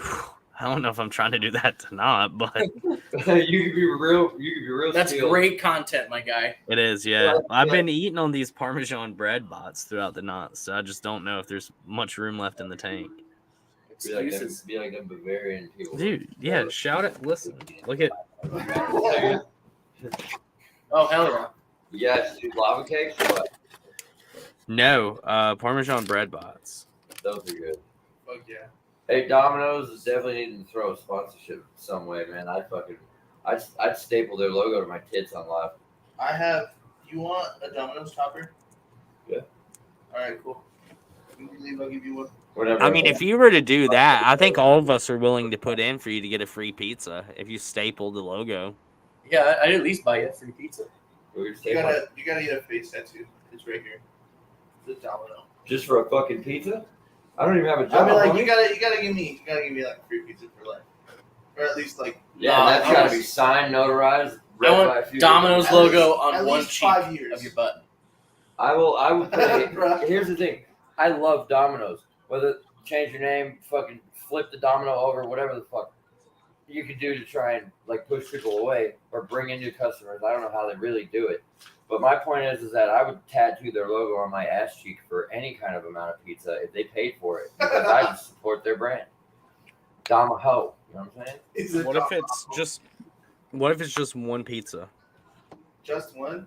Then the size of the tattoo. But they pay for the tattoo. Yeah, the size would be up to me. That'd be the only step. and the location. No, it's going on an ass cheek. He's gonna have to. I could put your name, you know, or your mom, or however, you know, they'll like, I got your name tattooed to my ass. But I could be like, I got your name, Domino's, tattooed to my ass. Somebody just look at me like, what the fuck did he just say? Yeah, I got pizza on my butthole, dude. Pizza slut. This is fact. I thought you do that. Wow, mom tattoo. I eat Domino's a lot. I eat McDonald's a lot. Like, embarrassingly. Dude, we're all fucking racing fans. Every goddamn time we watch a left turn, we see a fucking logo of a place we can go order $80 of bullshit. Yeah, but I'm like a McDonald's fucking. Like, I'm a McDonald's apologist. The founder, dog. I Yeah. get it. You know, me and this dude would watch the founder together and go get McDonald's and then eat it while watching the founder. Yeah. Because we're like, damn, that dude's fucking nuts. Like that's like going to buy a big ass sack of some shit and watching the fucking season of Breaking Bad. Yeah, I'm a stint for some McDonald's. God damn it! Is there a DoorDash? Oh, there is. 12:30. Yeah. I'd kill a man for some Renzios. DoorDash is 24/7. Oh, fuck paying a delivery fee. Yeah, but we up in the Chi-Town of Why Is He, dog? There's maybe like 9 people awake right. Well, apparently there's Why Glizzy? 8 people awake. Most of those are on East Coast, I bet. Well, what's up, East Coast? Philly in the house. Fizzle. I'm not from Philly. My dad was from Philly, and he's way cooler than I am. Fly Eagles fly. Yeah, dude, big Birds fan. Like so funny story, real quick. My pops, R.I.P. Been an Eagles fan his whole life. If you ever referred to them as the Eagles, he would get upset with you because it's the Birds. The birds. And then when they won the Super Bowl, he makes a joke, right? He's like, "Yeah." He's like, "Now they won. I finally died." At least happy. And I'm sitting here like, bro, like I get these grandkids and shit. Like the Eagles. Yeah, okay, cool. I get it. 15 days later, I'm on an airplane to Washington State because my father's in a fucking coma with a massive heart attack. And then he wakes up and goes, "Dog, this is why it's so funny." He wakes up with all the tubes of shit in his mouth. He sees me and my brother. And we're both just kind of standing there looking at him. He goes, "Fuck you look at." Shut up, Thanks, Siri. Siri. But it was the most Philly thing that we've ever fucking seen. And the East Coast, going back to that place, man, it made me like envious that I'm not from there, you know. I'm from Colorado. I'm from a fucking state that's literally in a square. Like, look at an aerial map of our bullshit. And then you dig into a mild touch of our economics, you like realize how much bullshit it is. You gotta make like $370K a year to live in Colorado. That's a dream. What, $370 a year? Yeah. What's the dream? To make that much? Hell yeah. Absolutely. Oh yeah, bro. I talked to a dude one time in line at a Starbucks, and it's like, I'm from kind of a bad area and shouldn't be around people who have this much money. It's not that I'm gonna sit there much money, but bro, I've never been within the distance of somebody who's like, yeah, I mean, I make like, last year on average it was about $40K a month. It's like, homie, what? Yeah. Like you show me a pay stub for $76,000 and I'll quit my job right you know what I'm saying? It's like you sell drugs to people or you sell people to people. But the only way that you make that kind of guap, like, I'm sorry, going to college didn't make me that kind of money, bro. There ain't no kind of fucking smarts you can find up at even Harvard that's gonna be able to, turn you around $40K in a month. That's what John Gotti shit. It's all about industry. I just said sex sells, and then I tried on them OnlyFans thing, and I didn't realize that I can also be my OnlyFans. Yes. So, jerking out for myself on a camera just wasn't for me, guys. I also learned that there's a big difference between peeing in a pool and peeing into a pool. Yeah. That's an important distinction difference. Distinction. Distinction. Thank you. The cops get super pissed about the latter. Yeah. Especially when there's kids. Yeah. One of So them. do the pool owners. Yeah. The other one cost me my YMCA membership. It's like Charlie. Fucking horrible bosses. Yeah. There were no kids present. I was peeing on a fence near a park at night. There's a guy named Dale at my work, and we all walk around work going, "You're gonna give me that dong, Dale." You want Dell's dong? No, it's Step Brothers. from Horrible Bosses. Oh yeah. You're gonna give me that dong, Dale.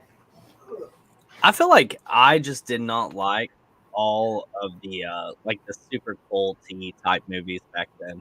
Which ones? Like they're overplayed and overpopular, like Step Brothers. I am personally not a big Step Brothers fan. That's fucking blasphemy. Yeah, it's not though. It's pretty good. You ate some penis? Penis. Yeah, they ain't bold. Yeah. Did they coach you? So I can't move to the South, Cody, Wow. because I will pick up an accent immediately. It don't take long. I'm sure it doesn't. Say it. Say I'm sure it don't.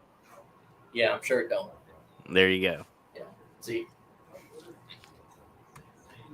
I fought mine for many years, and then finally, I was like, I should embrace it. So I let it come back a little bit. It's not all the way back, but it's kind of there. give me your most deep Tennessee. Most deep Tennessee. I have to put myself into the mentality, because I kind of got to fake it a little bit for a little while, but then it just comes in all natural. Big Tim McGraw from Friday Night Lights. Hold on to the fucking ball, Donnie. Hold on. No, I mean, just by default, just the Southern accent just comes out hard. Yeah. But when I was younger, middle school for me in English class, I tried to just correct my dialect as much as possible. Yeah, sound smarter. That's it. Don't work. I have a buddy named Thomas from Texas, and he has such a thick Texas accent. He's from the Louisiana border, and I had to translate for him. We went out to eat at the Texas Roadhouse. Like this motherfucker ordered. It was like, I'll take beef tips. So I had to tell the waitress like he'll take the beef tips after like 4 fucking times of him saying it again. Texas translator. Yeah. He goes, "Does this come with rice?" He's asking if this comes with rice. Yes, it does. Thanks.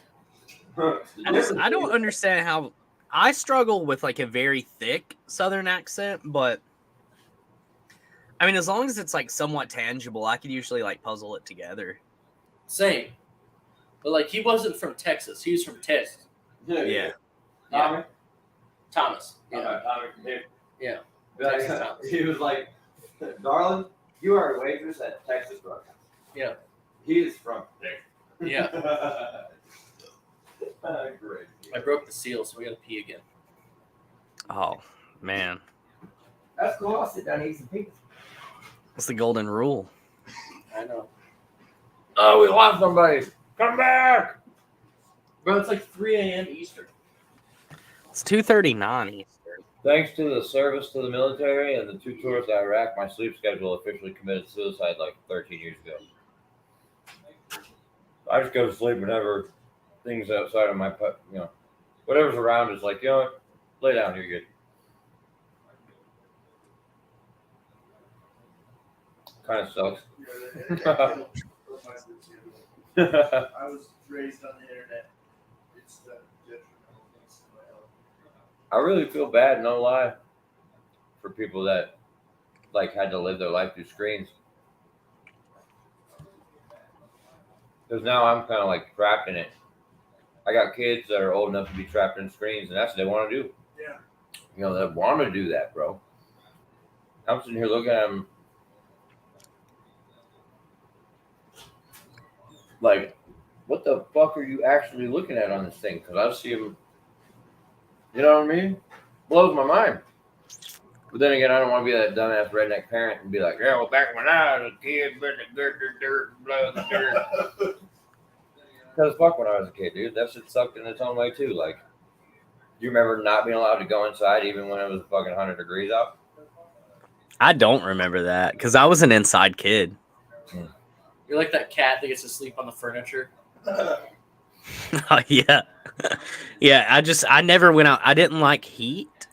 I hate bees. I hate insects, really. So, like, really, the outdoors never had anything for me. Like, I'd go out every now and then and, like, play games. And, like, I was, like, an active kid. It's just if I had the choice in between, like, staying home and playing, like, Zelda or going outside and riding a bicycle, I'm staying inside. Me and my dad used to go behind the apartments and take our BB guns and just shoot anthills. And just Hey, we got some weird What, accents out Georgia? here, too. Georgia? Mr. Harrington? Georgia? Yeah, we got some really weird accents out here. So we get, like, the cowboy Texas accent. So it's not quite Southern, but it's not quite Texas either. The rancher. Let me hear it. Yeah, it's kind of weird. What do you got? And, like, every other guy talks like he could be announcing rodeos. It's fucking cool. Like, you meet that guy that comes up to you in the store. Oh, what's up, Ryan? Yeah, but he'd be like, "What's up, Ryan?" Like, straight up, like, coming out of the number 8 bucket chute kind of bullshit. Yeah. Fucking on point, yo. Oh my god. Tell me that's not like every 4th dude in the state. Every 4th guy. Yeah, seriously. No, What is the most popular stereotype in Wyoming? Like the stereotype that's like the people. truest. Yeah, that either we don't have any minorities here or that we don't exist. yeah, it's like don't exist or do people still 'Cause- ride horses? Both are true except for the horses. Yeah. Like we But you hardly still have ride any the minorities here and we don't exist. So Yeah, we're at a giant government facility. We had a dude at work with us when Sprint used to be a thing. He was a beautiful black man named Chauncey Swain, my uncle, because I'm a Brad Swain. And this dude would call himself the 8th wonder of the world to customers that would come in. And they'd be like, "What are you talking about?" And straight face as ever, he'd be like, "Because I'm a black guy in Wyoming." And like, duh. I don't have the professionalism to not just bust out laughing in front of God and everybody. And then this dude can't hold his shit together when I can't hold my shit together. So now you have 2/3 of the staff completely fucked. And this other dude just standing there cold face looking at this like old white lady who's now afraid to come to the store. It was fucking amazing. Oh, it was the best sales team in Sprint. Shout out Sprint. Oh, yeah, dude. Nextel series, bro. Nextel was dope just for their cell phones with the walkie-talkies on them. The little chirp thing. Mhm. We didn't have Sprint service out here back then, so no one in town had them. Dude. We sold flat out lies. Yeah, you know how hard it is to sell phones when you don't have fucking service out here? That's probably, yeah. Bro, How long did it take for you to get like reliable, at least like mediocrely reliable internet? When they So- became T-Mobile. Well, now I'm just talking like internet so- provider. Oh, I mean, Spectrum. whenever, I don't know, it became popular in most other little towns. Like, it didn't take terribly long, because obviously we still have to be connected here. Bro, Spectrum came in a wave. Like, I had never heard of this company, and then all of a sudden everybody had their shit, and my buddy even worked for them. You Yeah. remember what So they were already Spectrum. Yeah. I remember those. What'd you say? commercials. Which one? They were Spectrum when they came to you. Bresnan. No, they Yeah. were Bresnan. Bresnan. Okay. And They then were Charter here. Charter, yeah. Yeah. So we had them before Charter. I remember when the internet came on a motherfucking CD. This is your plug here, Colton. Oh, yeah. So Diecast Dash Race is going to start at 11 a.m. Eastern, 9 a.m. where we live. I will be asleep at that time, but they're going to get on. Chad has a kick-ass diecast collection in his basement and a big track for them all. And they play an awesome little fucking game where you race them. That's awesome. So it is pretty tits. Check it out if you are going to go to bed here real quick. Be sure to hop back on 11 a.m. Eastern. Who can the viewers play? I don't think so. I'm pretty sure you can like bet on what car you want. Yeah, you can run bets in the chat. I don't give a shit as long as it's legal in your state. I don't know that You would can still pick be the garage legal. guys on the odds. So, Taking the 16 here at plus 600. Yeah. you fucking what, bro, you can literally bet on the color of pro golfers' shit before they walk onto the tee. Money's out there to be made. You just got to know how to make it. I mean, in prison, they bet flipping paper clips. Like, I don't know how the fuck the winner gets. It's probably just an excuse to stab somebody. The viewers cannot play yet. Viewers cannot play yet, but we will find a way to do so in the future. It involves dice, so we're gonna have to really work around that. That's the main issue, is because like we don't want to roll for you and shit like that. But I mean, I guess we could. You Pretty just- easy. Shit. Yeah. Ryan, if you go to bed now, you could be, buddy. Take some melatonin, bro. Fuck that, dude. Go run down your block as fast as you can twice, and then go to bed while jerking off. You'll finish and pass out. Good night. It's terrible advice. Just do a quick- Stick with the melatonin. Gator roll. Get the drugs in them. It's like, nah, man, just go be goodness. tired. I'll tell you what's really crazy is when you have to use jerking off to stay awake. Let me tell you a story about that. After I use the bathroom. Can you lock him in the bathroom so he doesn't come back? No, I cannot do that. That door ain't strong enough. Do you not want to hear the jerking off to stay awake story? I mean, kinda, yeah. Yeah. See, he's got to tell the puking in his shirt story from the army. That's a good one. Or the Bernard and Barriere story. Oh, man. That's a pretty good one.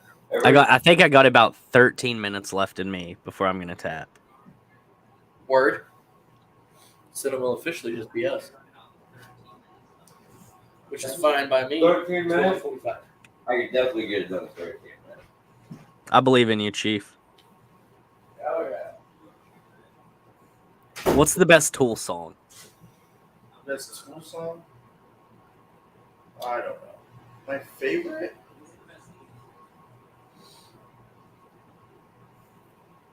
Okay.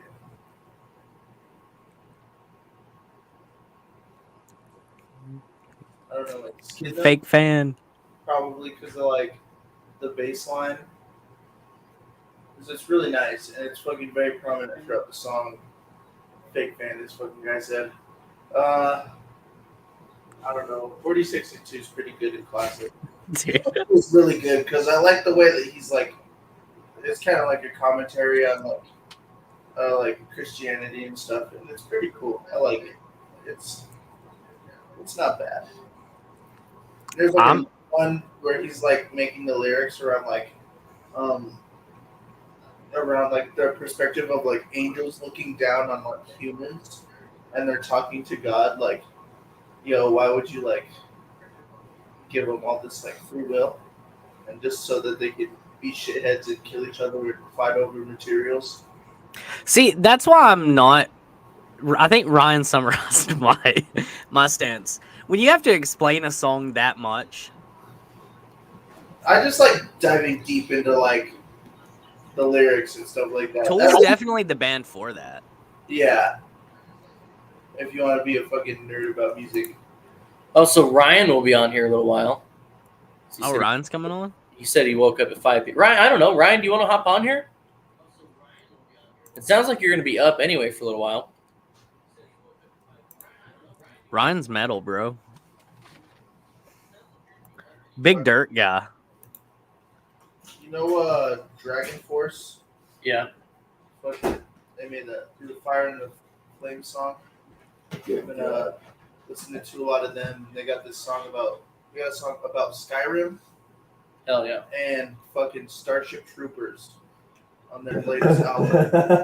And it is just sitting around there like, let's get one about Starship Troopers. Skyrim, Goblin, and Starship Troopers. That's a space peanut. Oh, Joe Dirt. I forgot about Joe. He gotta church it up, dude. Yeah. He gotta church it up. Yeah, dude. All right. I'm putting a lotion on my skin. Say it, don't spray it, brother. You like to see homos naked? That movie's classic. Just keep on keeping on, brother. The sequel is awful. Yeah, I only watched like maybe like 15. It's literally Wizard of Oz.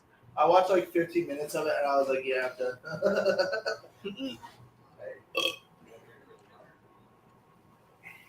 Right. Here, let me tell the last page story real quick.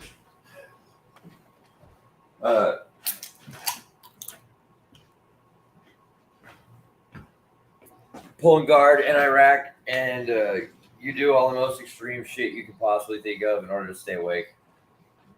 And like everything from fucking rubbing fucking Tabasco sauce in your eyeballs, dude. Like there's Swear to God. on everything. Have you had to do that? Yeah, multiple times. Swear just like The pain that they will physically send you through without ever laying a finger on you, bro, is unfathomable to a human brain without going through it. Like you are so in tune with what they are in charge of your like if I fall asleep on guard for a 12-hour guard shift and somebody catches me, yeah, I fucked up. And in every way, shape, and form, I fucked up as the person that fell asleep, regardless of how tired or what I'm going through or anything. Because when you're out on guard, your first responsibility is guard. And then second responsibility is why, because of everything behind you. You know what I mean? Like you're the last thing you worry about when you're on guard shift. But you also have a lot of friends that you're close with, but not close. Like I'm not about to tell you guys, like, yeah, you just jerk your buddy up. No gay if you don't want to go that way. However, it's mildly. I mean, it's about 73% gay because you're within feet of another person of the same sex. Being a man, that would make it gay. And yeah, you know, you're just back to back, and like, you don't ever bring it up. It's like an unspoken agreement. Like, hey, I'm about to pull fucking guard. You feel me? And they'll be like, yeah, I got you, man. And that means don't fucking turn around because I'm gonna fucking shoot one off real fast so I don't pass out and you guys both killed.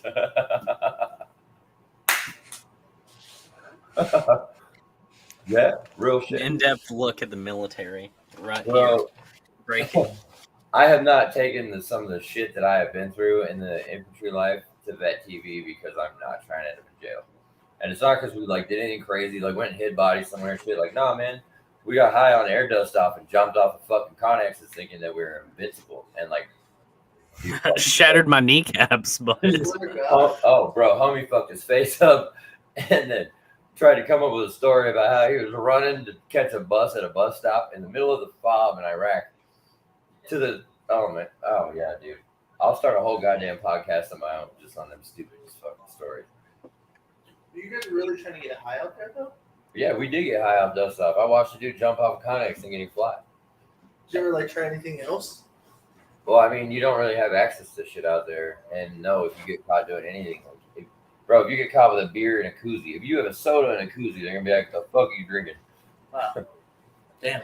Yeah, because when mortars and shit fly into your fob, like it goes from chilling like this to fucking like legit seeing shit fly through your webcam, and then you don't have a computer in. And then you go, "Wow, fuck." Hit the ground. You get somewhere safe, you assess, you apply, and you go. And you come home with all kinds of awesome things to say. I stream kind for random reasons. Probably war problems. I take shits when I don't want to. Okay, so I do that one. He's like, I got that one down pat. But not like when you're trying to. my dude Trevor was just contemplating so hard on something. Oh, I was just like really focused on the story. I could tell. I could tell. I'm deeply enveloped within the moment. Fucking Bro, I've seen a dude Jesus. get the shit beat out of him before he got promoted. Yeah, like damn near it is his life. Congratulations. Wow. And he's laying on the ground like, "Cost." Missing teeth. fucking Thank you. Jesus Brad stories. Thank you. Yeah, I poop a lot. Big pooper. I am a big pooper, dude. Like 5 times a day, probably. That's healthy. You're getting your fiber, that's for sure. Bro, but I have like 2 solid turds a year. It's all the fucking spicy shit I eat. That's what ruins my gut. You got pooping soup, huh? Yeah. I got like them Tom Segura poops where I just like paint the bowl. Yeah, They're pretty bad. that happens. You might want to have that checked out though. I don't Maybe, trust I mean- doctors. What I've read, it's like as long as you're consistent and as long as Did you say you don't trust doctors? Yeah, You listen to Tool. they give you cancer. I trust You listen to Tool. So, dude. Hello. Let's Ryan, pop in Ronnie. Go. Yeah, he's LTC's official stat guy. He corrects us all the time. we got Ryan on here now. We like to spew nonsense and fake news and lies on our podcast, and Ryan's there to save the day in the comments section when we do. Fuck. Hell yeah. Go right. Send him like a business. I haven't Ryan's met never him. used a camera before. There we go. No, second time. It's like a Second boomer. Remember, I was Yeah. on LTD, dumbass. Oh yeah, that's true. What do you Damn. use when you stream? This. Okay, What so is you've that? used it more than twice. Is it a I- webcam? Oh. Thought it was I like your stream phone. on my PlayStation when I stream on that, if you're talking about that. And I have that camera. Sorry. There we go. He's all set Very- up now. Yeah, look Yeah, at that. very last minute that I had to move everything, had to move my table, had to move. You just got to get everything ready to go. My man just signed a fucking mortgage and closed on his house. This is the most. This is. I'm Am I gonna posing? din you, Cody. Or Yeah, Cody. we posing? I'm gonna din you that what I'm looking at right now. Oh God. Are you back on that late night TikTok? Let me tell you how this is gonna work. What is the smallest number? Next, we got. Let's see. All right. I'm gonna scroll 3 times on my TikTok live. Oh, we late night TikToking? I got a glow in the dark fisherman. Hell yeah. Hold up, I gotta do that too. We got a Viking. Hell yeah.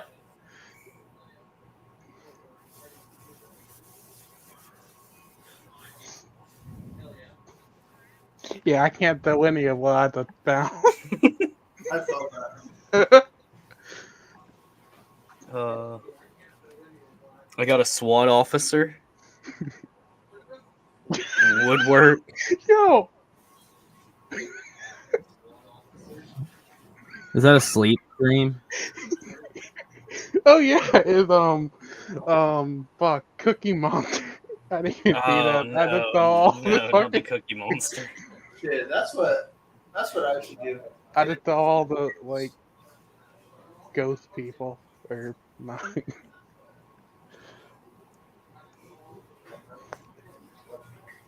My favorite dude did not. That did I send to you though, Cody, of that guy fucking dancing. That did is fucking. Oh, cool. I'm not gonna lie.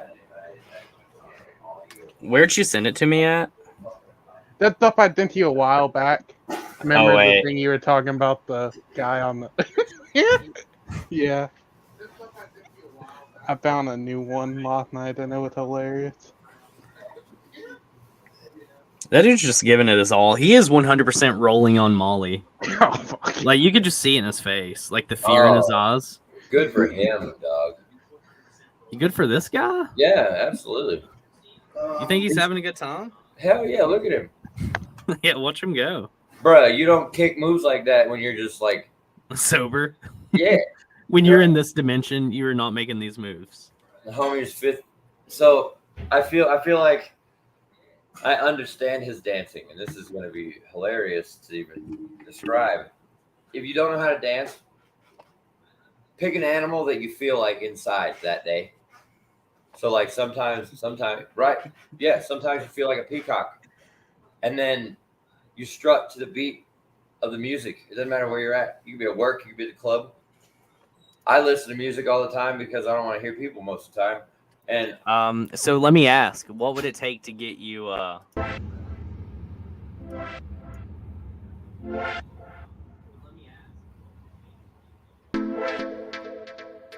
like I'm feeling kind of like giraffe. No, I'll show me? So you gotta get long, and then you gotta like get the rabbit's chin, and then you do it to the beat, and then you fucking dip out like giraffe. Trevor, you got anything for us? What animal are you feeling? I feel like you need a new song. Ooh. That was a pretty bad beat. No,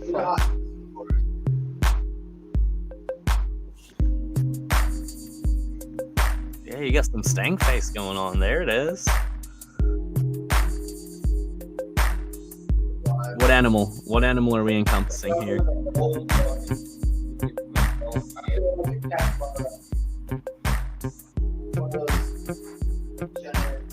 No, dude, I've heard this. This is Laffy Taffy, but you left group.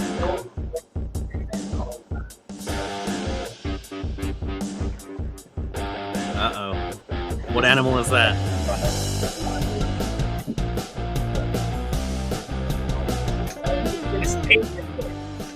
Colton, you have to pick an animal, and then that's how you dance. I'm the cat. I'm a snake. That's white.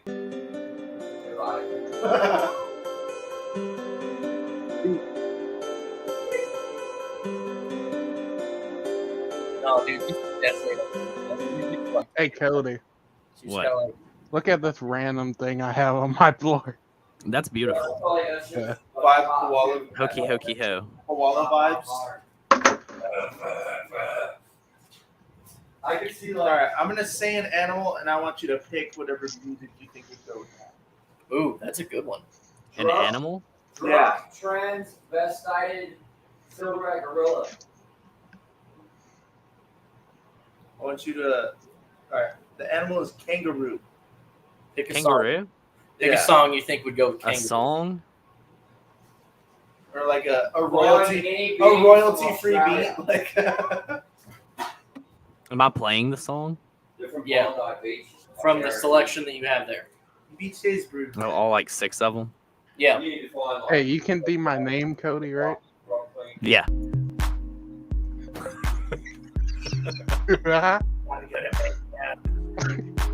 Dude, that was funny as hell. Give me one, Cody. What, an animal? Yeah. Honey badger. Doesn't give a fuck.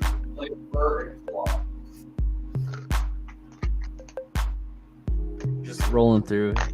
I'm a honey badger. That's what I do. Oh God, fucking radio. Roll up on me, This is definitely and honey. I'm a fuck up on you. Because honey badger don't give a fuck. They don't. I disagree. I think honey badger definitely has You know, honestly, yeah. If honey badgers didn't care, they would be more like sloths. There you go. This is like the theme song for a rhinoceros.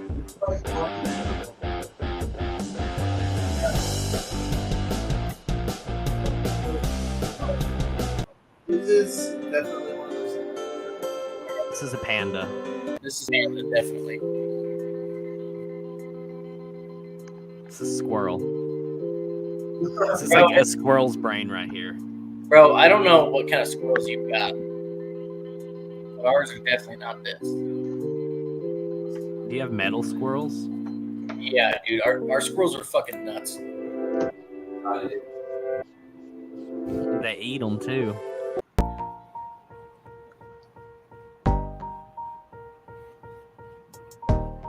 This is a cat. This is a cat. It's pimping through the house. Every time I think of cat, I think that freaking meme of the cat doing this. Yeah, dude. It's a god tier. Yeah. Man, when y'all were talking about memes, I did that. That is a good one. I'll put that on the list though. It's an honorable mention. He's like, all right, I'm out. Yeah. He's like, I said my piece, I'm done. I wonder if he's just like, oh, there he is. I wonder if he's like monologuing. No, I realize it's off. it was I hit the dine in button because I thought I'd be dined in, and it went to bring me my Oh email. yeah. I guess I can't. Yeah, that weird. Only StreamYard's a second time. pain. Every Only- time I use it, I get more and more and more mad at it. Yeah, same. Like change is coming soon. I'm about to like leave StreamYard. You're gonna go Dreamlab and be Yep, your I'm own. gonna run it myself. Yep. How are you gonna be able to do that with everybody? Skype? Zoom or Skype, yeah. That's the only thing that StreamYard like really benefits Yeah. is like Podcasting, basically. yeah.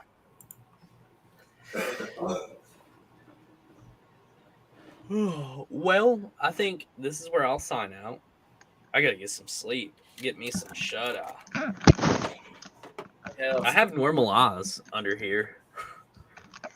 I have 1 hour until we switch to part 2 of the stream. It'll be part 2 of 6. So in 1 hour, we'll be officially 1/6 the way through 36 hours. I will switch it over on the stream.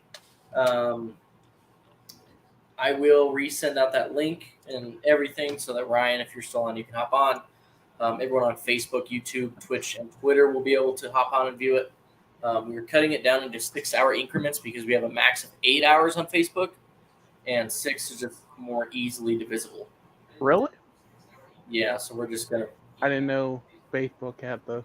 Yeah, they have a cap of 8 hours. So that gives us a buffer time if we roll a little bit over 6. I'm surprised you can even still get on Facebook, Cody, after what happened with the copyright. Oh yeah. God forbid I play Nickelback. Nickelback. Yeah. I got copyright striked within like 2 minutes of playing Nickelback on stream. We did that when we tried to show an F1 documentary. We even got an email from Formula One. Really? Yeah. Like damn near a cease and desist. How'd they find it? I don't know, but it was quick. It was very quick. Damn, they were on top of it. Yeah. Get a laugh. Like you're Yeah. a multi-billion-dollar organization. Where you think they get their $1 billion doing people? That's fair. That's fair. Hey, shout out Smoke one time, Ryan. Yeah. prying another dead up. But all right, well, we'll see you, Cody. Are you going to be on tomorrow for the watch party with Xfinity? What time is that at? 2:30 Eastern.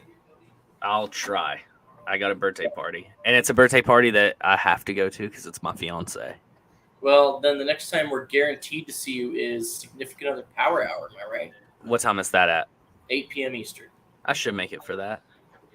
Yep. So bring Summer. Will. I'll be here all week. She can make her debut. I don't think Yep. he have a toilet. No, I mean that's still up to her at the end of the day. If Cody not on, we know what happened. Yeah. You know exactly what happened. I always like blame her for everything. Like if I don't want to do something, I'll be like, yeah, Summer said she's not really into it, and that's just how it is. I get That's like the fucking what you told your mom. We have to go to Knoxville for something. Yeah, exactly. Is Mom still watching this? I don't know. I don't know. She was on here a little while ago. Her last comment was like at midnight, an hour ago. Yeah. Was it like the "I'm pooping myself to win a race"? Yeah. It was the "I wear depends" was her last one. Ah. Yep. All right, fellas. It's been real and it's been fun. It's been real fun. I guess. Thanks for dropping on here, Cody. Yeah. As always, anytime.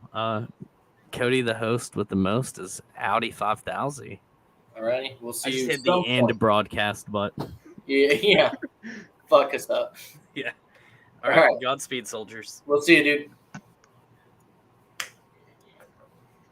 All right, and then there were 4 again. What a good send off. That guy's a pro. He's pro. He runs the left turn Colton. Oh yeah. Or the podcast on there. Circle burner, baby. That right? Circle Burner. That should be our new podcast name. Sorry, I think. Oh, damn. Yeah, sorry. No circle burners.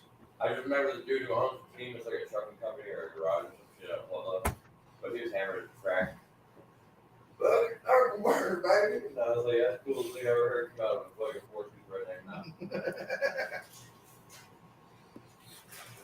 Fucking circle burners. What the fuck you eating? These appear to be golden puffs. Where? I don't know, cereal.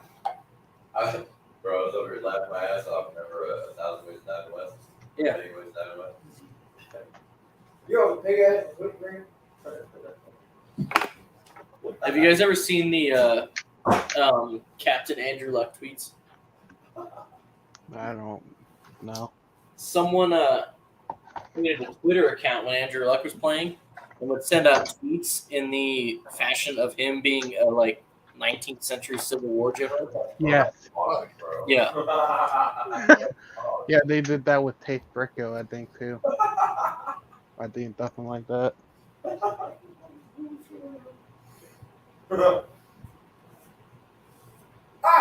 You gosh face, got it right.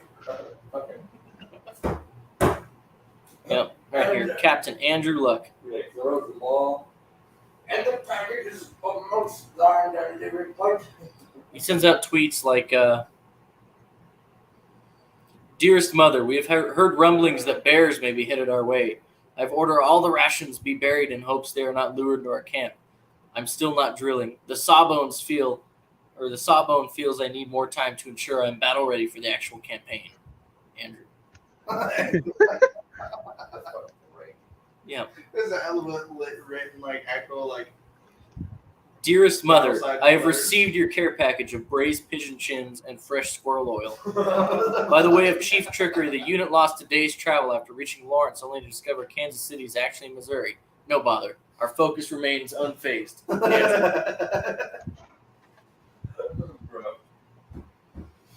Somebody needs to do that for a driver. It's awesome. There's no one that looks like a Civil War general. Somebody needs to get the chops going. Are you fucking kidding me? I want to do Noah Gregson tweets like You know he's what I'm saying or what? Dale Earnhardt looked like a fucking. nah. He looked like a South defender ride, bro. I It was all. want to do Noah Gregson in some Southern dude who drives an '87 Thunderbird. I don't even know, Greg. That sounds right. He looks like Tim Richmond. Oh, damn. That was fucking weird. Damn. It's getting late. Where you at, Ryan? But then yeah, though at like 3 a.m. Damn. Yeah. It's 1 o'clock here. You still got 3 hours until. Army Horror Story. I wake up in an hour and 40 minutes. Damn. Don't you have to If you consist of an hour. stay on till like 6 a.m.? About, yeah, roughly. Yeah, Not until 5 o'clock on my time. Just because I'll run that first hour of Eyes Wide Open FanFuel. yeah. And I go to sleep for about 6 hours. And then wake back up for a while. Yeah, I think that's one of the first times I actually caught one of y'all though. Yeah, we usually do it at 7. I popped in every once in a while. That but like I seen you on like Twitter and stuff with Cody and them though. Yeah. Yeah, we do a lot of stuff with Cody, especially Yeah. recently. Yeah.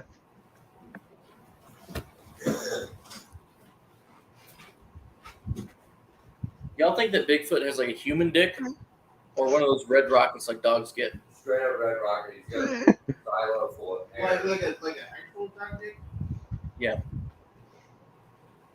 I couldn't imagine him walking around Yosemite with an ankle spanker. I'm just saying. It's covered in hair, bro. So he's got like a dick sheath? Yeah, Like Yeah. a horse? Yeah. but it's covered in hair. Yeah, just a So it's fucking gotta hairy be like- silo.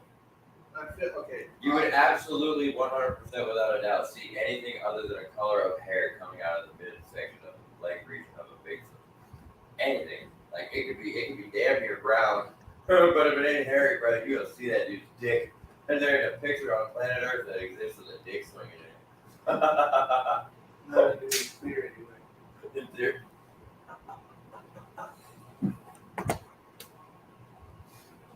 Bigfoot just doing the Balls Johnson dance.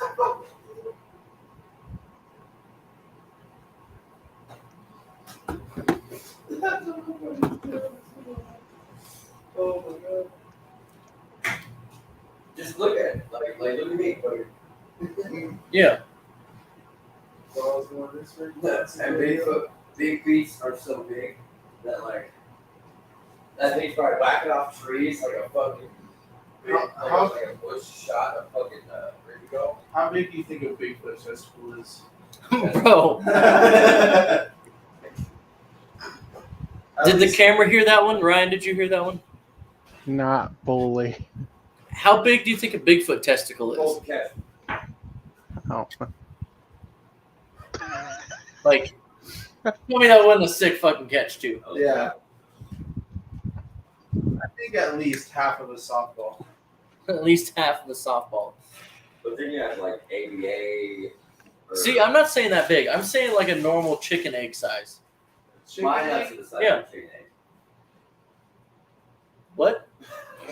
Sorry to just Avocado size. Motherfucker got a pear down there. Literally, a pair of pears. Yeah, it was pretty weird. When you get a physical from a doctor and they stick their fingers in between your nuts and your leg and makes you cough. When the doctor's counting, Is it? He's like 1, 2, 3, 4. Is it weird if you go in for a colonoscopy and the doctor puts both his hands on your shoulders?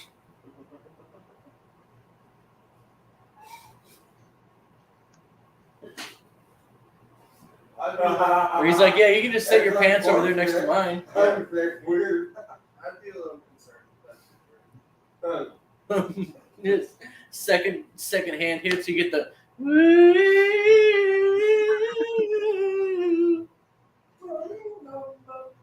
We actually sung that in choir in high school. Hell yeah. I actually learned the words. And the levels of mastery and composition of that song are unreal. We're big 700 for. We also sung Footloose that same year. Oh yeah, dude. That was kind of. I'm goose. I think we also sung Africa. Jerked off a giant moose. Something like that. Isn't that the lyric? But you said fuck birds earlier, bro. It was really hard for me not to almost kill you. My neck goose, man. Yeah, fuck birds. Fuck birds. Fuck you. We're the I vote- only bird that doesn't eat meat that'll still kill you. Screw building the wall. I want to build a giant ass fucking net on the Canadian border to keep those goddamn geese out of here. Goose. They will eat it. They're off camera. They're just munching on a bunch of snack. Like Brad's got dry cereal. Trevor's got half a sleeve of Ritz. No, I'm talking. I'm recently been blessed with diabetes.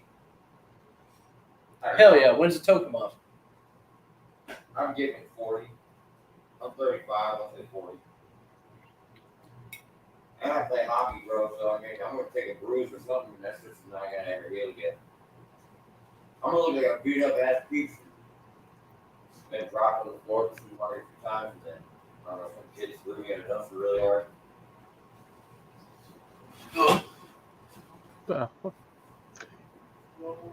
Are you on to do a podcast? Are you get high? No. No. No.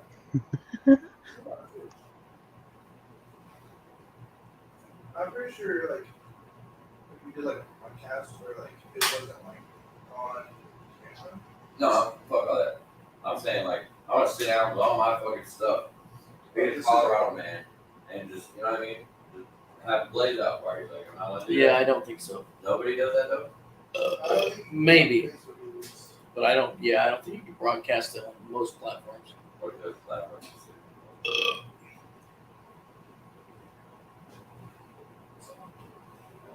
It is almost time to throw on the robe.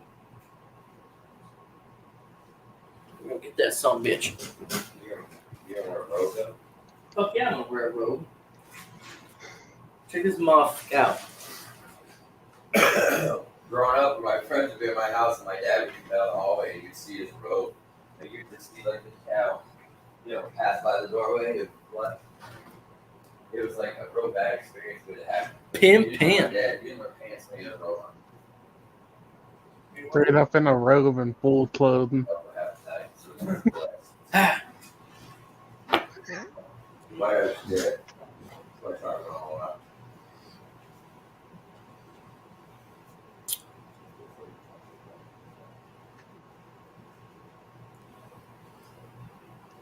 Tell me I ain't the comfiest motherfucker this side of the Mississippi right now. Where you at? You. Morning, dog. Where are you at? I'm at the street. Shopping for clothes. That's soup. We're shopping for clothes at soup. What makes you want to do a 36-hour podcast? I don't remember. Call Guinness. Yeah, 30 thick hours. That's insane. Yeah, 36 hours. We are 5 in. Still a day. Still over a day in thick hours left. Yeah. Yeah, we still gotta wait. It's terrible.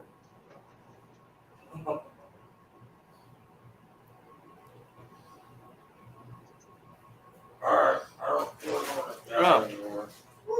2 years ago today, so yesterday, after being wrecked by Michael McDowell in the All-Star race, Bubba Wallace dropped off his front bumper at Michael McDowell's hauler. Who won it? Chase Elliott. But Michael McDowell turned Bubba Wallace into the wall and took his bumper off, or most of the way off, and Bubba got knocked out of the race. So he took the rest of his bumper off and dropped it off at Michael's hauler. Yeah, Good power move. yeah. Bubba's the big swinging dick. Is that because he's black or is it because he's got the legit credentials? Both. Hell yeah. I like him even more now. Yeah.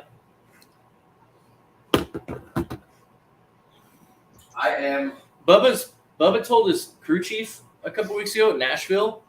To go fuck himself. Yeah, his Basically. crew fucked up a stop after Bubba had like a fucking piss missile in a race car. Fucked up a stop, put him to the back of the pack, and I think he went a lap down. Yeah, when I left down. He told his crew chief, "Don't fucking talk to me the rest of the race," and then literally sat silent on his radio for hours. Yeah, how the car doing? I would Yeah. just took that as like It's Poppy with him in the car.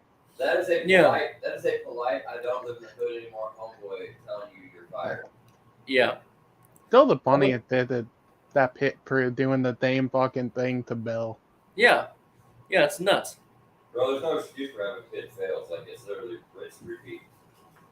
Like, I get one bad stop every 2 races, yeah, but Right. when you're Once having a- fine. 8 loose tires in the whole season now.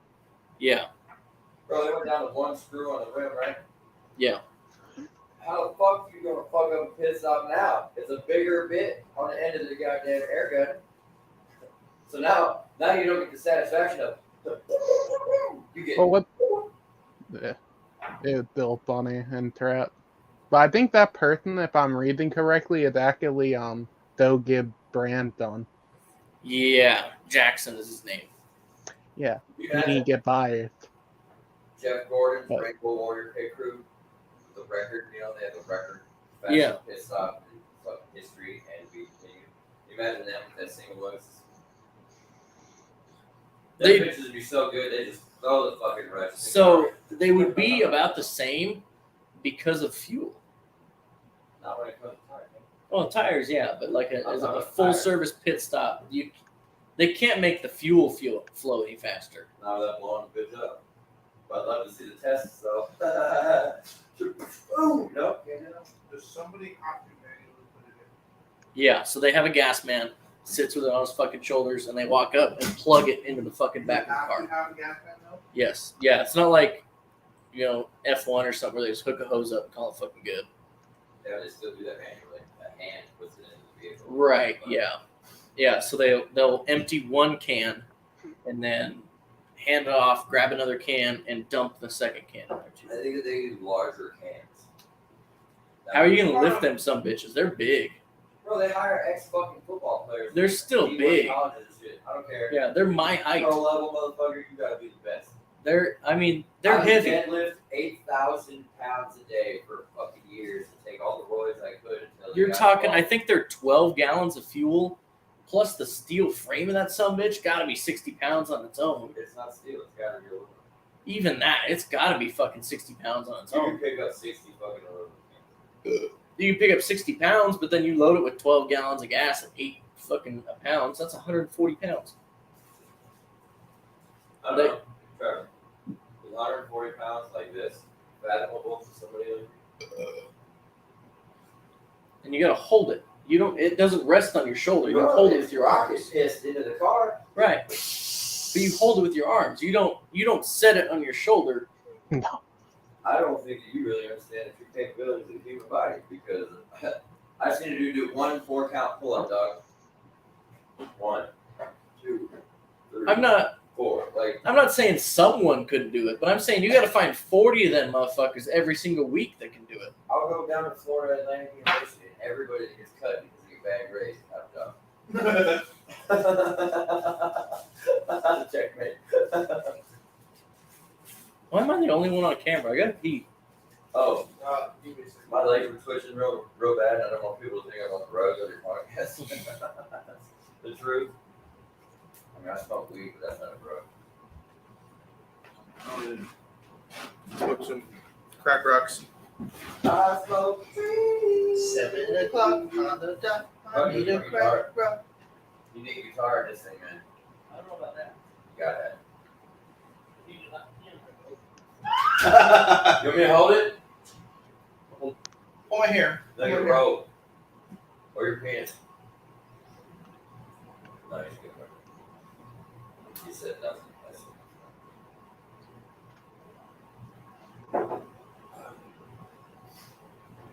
How are you, bro? I am 21.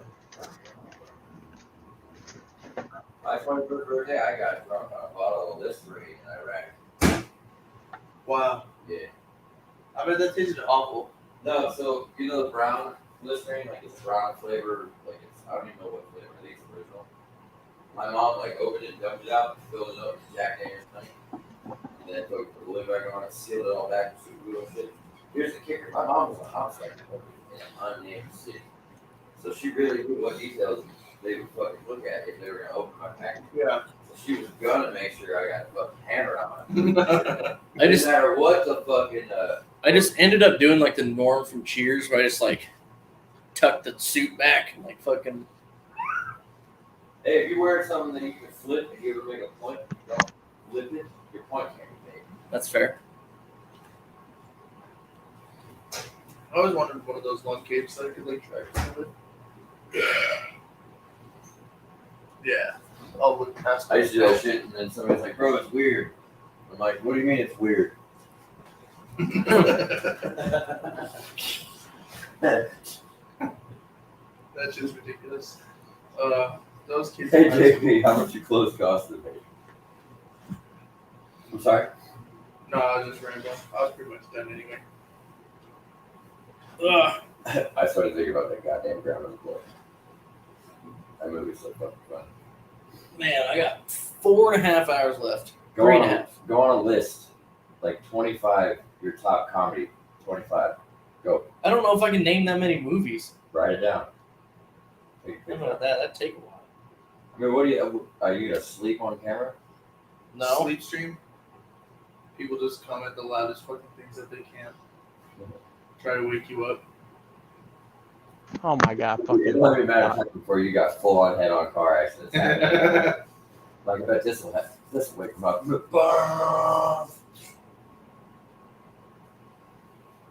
I'm one of those dumb people that be just sitting there flipping through TikToks while I drive. I got hands free though. I'm only using a finger. Yeah. Can't write nobody a ticket for no hands free.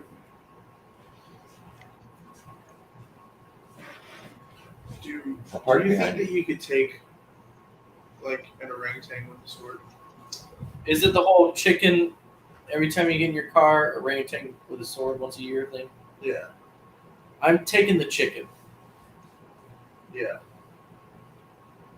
Brad, do you know that one? No. Okay, You so have to either fight an orangutan once a year. You get a sword. now the orangutan gets a sword. No, I thought you get. I thought you both get a sword. I don't think. Okay, well, first of all, I ain't fucking with no orangutan ever, bro. So the chicken, and I'm down whatever. If it's gonna eat stuff out of my ass, that's cool. But I ain't going near no You orange. gotta kill a fucking- chicken every time you get into your car. Cool. All right, that's what I'm choosing to. Yeah, pounds of protein, which makes me pounds of bigger man. I feel like the government would be pretty quick to be like, yo, what the fuck? What's the deal with you and all these fucking chickens? You're fucking huge now. What are you doing? I we're eat gonna- one chicken every day. We're gonna exploit you. Or is it My every thing day? is, like, after it- a is couple it- weeks, you get really good at killing chickens. I mean, you get really What good the fuck? at them up too. Like, you pick the wife up for a date, and you just, like, get in your car, you're like, hang on. Then you're just like, Bro, I got 4 kids in a minivan. I'd love to get in my car every day. Holy shit. yeah, you could use that as ammo. Like, hey, you shut the hell up back there. I'll bring a chicken in. I mean, you got kids, you know what daddy has to do. Yeah, you just, like, pop its neck real quick. Yeah, I don't think I'm. You kids don't shut the fuck up. Get chicken blood all over the place. Yeah, all over your white button up. Sir, what happened? There's just this thing. I could only show it to you. Imagine you're on the parts store. I got ignition chickens. Yeah, ignition chickens. Did you just shoot out my back window? I think you shot Marvin. It's such a good movie. I had to crash that Honda, baby. Yeah. That's what I had to crash that Honda. My girlfriend's a vegetarian, which basically means I'm a vegetarian too. That's a damn good $5 shake. What a delicious burger. My dad fucking loves Pulp Fiction. He has a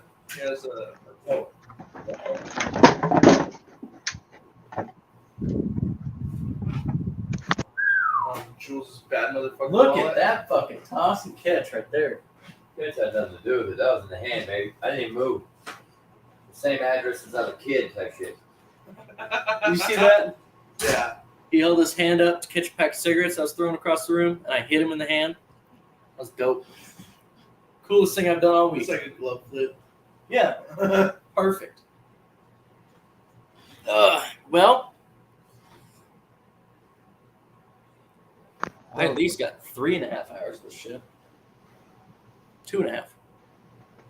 What were some good books you read in school? 3.5. Holes is up there.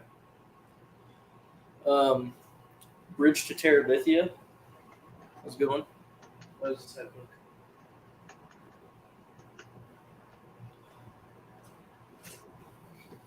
Do you remember when you had a chicken that was flat in your front yard? Yeah, I do.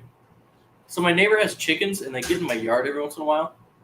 So Brad came over one day, and we just had like a chicken like walking around for like 4, 5, 6 hours. I don't remember how long. But we were out there. Brad was smoking a cigarette, and you just see this chicken like walk its head up the steps, and Brad was like, "I'm gonna fucking kill that chicken." And just like the chicken jumped up on the first step, and Brad like scared that bitch off. Assert chicken dominance. They're weird because they just like walk around and go like, Just be weird. yeah, fucking, and they walk like they'll point their head out and then their body will follow. That's hilarious. It's fucking great.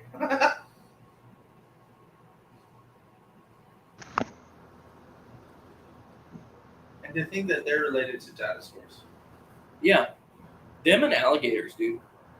Alligators are dinosaurs. Alligators are badass.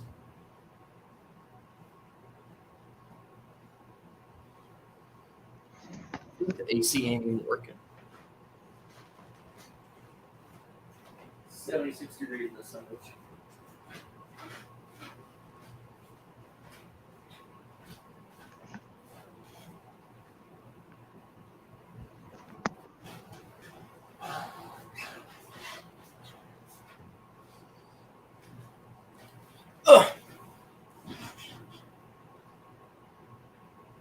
So what they're reading, y'all doing 36 hours? Or No, not any particular. Like, we're not doing it for charity. We're just For S's and G's. kind of chilling. Gets and shiggles. Shiggles. And I took the night shift because night is early or later over here than it is over there. So, like right now, if it's, I don't know, 20 away from 4 a.m., it's 20 away from 2 a.m. here. So I feel like that's just easier for me to stay on till 5 than it is for Alex to stay on from 10 to 7. yeah. So basically, he doing the day, you're doing the night. Bingo, yeah. So that's the main reason why. Man, I'm letting off some fucking thick ones. Who's ready for the sequel? That an old Winston hat. This is an NHRA 1995 Winston hat. They used to sponsor them? Damn. Uh-huh. Yeah. Nice. This hat is older than I am. You did 95? 95. I was born in 96. That hat is 5 years older than I am. Damn. It's kind of crazy. There's like a 4-year difference between me and you. Yeah, it's like a 4-year distance between like fucking me and like Axel. Yeah.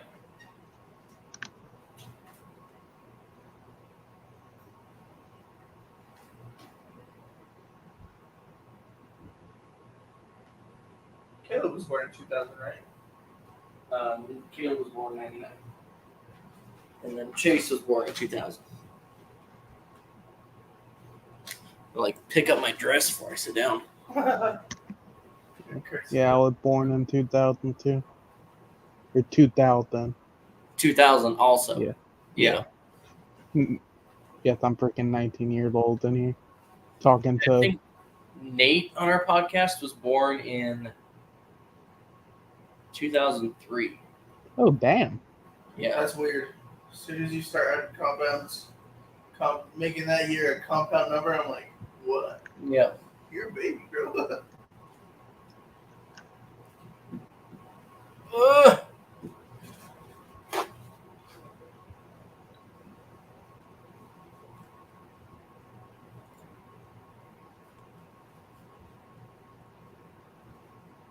Yeah, I don't know how y'all can do this for 36 hours straight. It's just a vibe. It's a Soak vibe. it in. Well, I know you're not doing 36 hours straight, but you know what I mean. No, but I could. Yeah. It's wild out.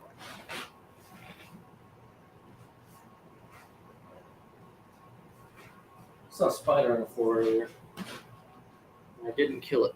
Yeah, I'm not fucking sitting on my floor Stairs anymore. for the sink. Oh yeah. And I got this funny ass video of it. Me and Chase just being dumb. Good old Miller light hat. Miller Lite. This is a golf tournament put on by Cheyenne Frontier Days in 1990. Oh, though that is the original like Miller Yeah. hat. No.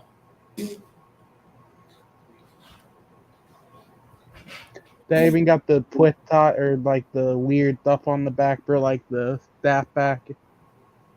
This is a strap. That what I mean, yeah. Yeah, and it's That's got the cool. old the flap inside of it. If you can see it, let me grab it to like keep the mesh design up on front. Yeah, I have a couple hats like that. Like the fucking Sherpa sweatband inside of it. Yeah, I don't have a rope hat. I was thinking about getting like one of like the newer rope hats, maybe of like one. I know they have like drivers and stuff with those now, but Yeah, like Larson's got a cool one. yeah.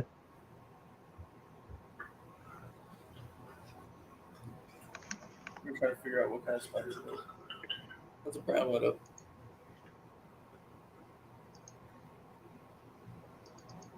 My camera was all fucking up.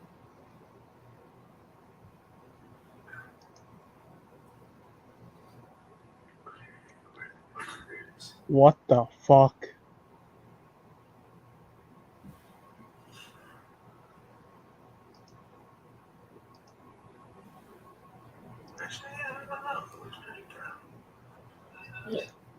Brown widow.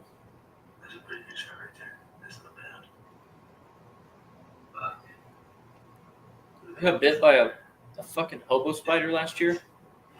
And there's still a purple mark on my hip where I got bit. Where'd it go? It just fell? Yeah, I was like, tap on the window. And he was like, we seen it move. We're like, oh! Fucking. Luckily, I haven't been bit by any spiders. Yep, got bit by a hobo spider while I was sleeping. Woke up and there's a fucking golf ball on my hip. Ah, Yeah. Hurt like a sumbitch. are hobo spiders like poisonous? Yeah, they're the funnel web spiders we get here. They're not fun to fucking deal with. Do we get like brown recluse too? Mhm.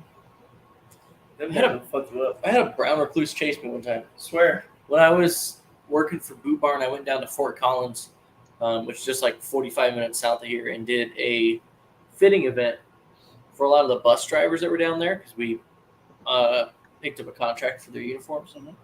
And I was out at the edge of the lot, the bus lot, which is outskirts of Fort Collins, smoking a cigarette. And I'm like standing there smoking the cigarette, and I see a little brown thing like scoot across the ground. And I look up, and it's a fucking brown recluse. And so I like do the whole like try to stomp on it. No. And the thing like sidesteps my fucking boot and chases me. Oh shit! It like You wanted juked the to fuck smoke. out of me. Yeah. It like saw my boot coming and was like, bitch. He Like, was like, you fucking thought. yeah. And so I was like standing there, like acting like I'm getting shot at, like He's on dance, motherfucker. yeah. Scariest fucking moment of my life. I remember my friend Don used to live like 15 minutes outside, and they lived up in a trailer. He had like a pet snake. It was like a constrictor or something. And I remember I went to go spend the night at his house one time, and we had to tuck the bed sheet, like the blankets, under like the mattress and stuff. Because otherwise it'll slither up there. Yeah, and he's like, "Yeah, we gotta get this or else we're gonna die." And I remember like laying there in the bed, like, "What the fuck?" Dude? Yeah, what did I get myself into? Yeah, like, why do I gotta be here tonight? Yeah, bro, like I roll over hard enough, I'm dead. Just like rip the blankets out. That's so wild. I haven't thought about that in a while. He's like, That was when like the second Lego Star Wars game came out. And we played that shit like all Oh, night. hell yeah. Yeah, that was a while ago. I was a kid. Played like Madden 08. I got the complete saga on my Xbox. Dope. All of it. Yeah, no, that's not for betting or anything, but yeah. Dope. I haven't gotten to play the third one yet, but I really want to. Third one's just 1 and 2 combined. I thought it was like the Skywalker saga. Well, that was technically 4. Oh. Yeah, so mine is Okay, well then I played 3. Yeah. I want to play mine's chapters 1 through 6. Because I had 2, which is just 4 through 6.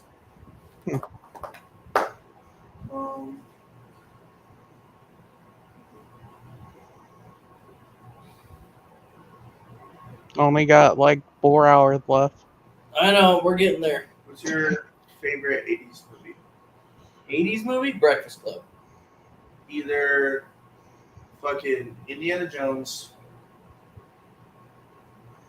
or Big Trouble in Little China. That's cool.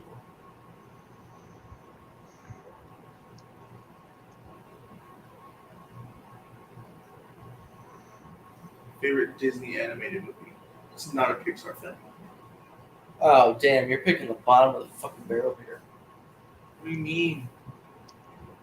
Why do you say that? Because most of them were ass until Pixar came along. You're telling me that Oliver and Company is fire? Never seen. My heart is broken in 5 pieces. I don't know, fucking Lion King.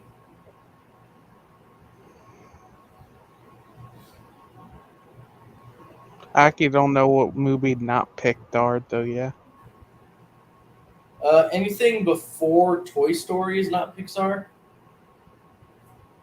And then like a good third of the movies between Toy Story Okay, what did like Car. 2 of the bigger ones before Toy Story? Lion King, King. Little Mermaid, Snow White, Hercules. Peter Pan, Dumbo, I guess I would go with Beauty and the Beast. Beauty and the Beast is a good one. Lady and the Tramp. Gaston. Gaston's totally Oh, Gaston's gay shit. So is C-3PO. super. Dude, you ever like he gets gayer as the movies go? Like R2 is a G. by fucking the 5th movie, he's straight up just like, oh my. Oh god, don't remind me of the oh my, because I went to fucking Disney World and he did that on one of the rides. Oh god. Oh my. Disney World's fire. Have you ever been to Disney Yeah, World? gas. Have you ever had the food at Disney World? Yeah. Yeah, I guess yeah, I won't get that Brindley here. I fucking hate Disney World. Been 2 times, hate it. Swear. Mhm. Luckily, I was still on like my ADHD medication when I went there. It was like 2012. Axel won tickets off like a radio show. They're With "You wanna go to Disney?" park with your favorite. Animal Kingdom was my fucking favorite. Yeah, only Dope. Epcot was sick as fuck. when I went in 2018, I went to every park at the Animal Kingdom, and this time I went like in May. I went to the stupid main park and Hollywood Studios. I liked Hollywood Studios better. Studios is fucking lit too. Fucking, we were gonna go, but like we just stayed at like Disney the whole time. Yeah. Fucking, I had these kids. This lady. Hollywood Studios did they? Still with her. Fucking No, my the kid. best ride I went on at Disney World was definitely the Rock and Roller Coaster though. that shit was fire. That I shit's liked- cool as shit. I like the fucking Hollywood Tower. The Tower, yeah.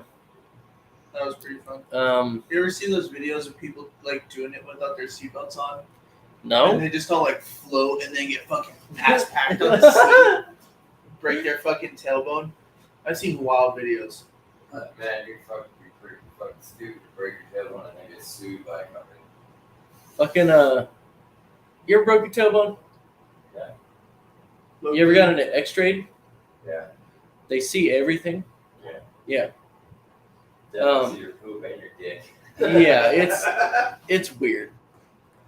It's weird. Let me walk you down a lane of weird, my friend.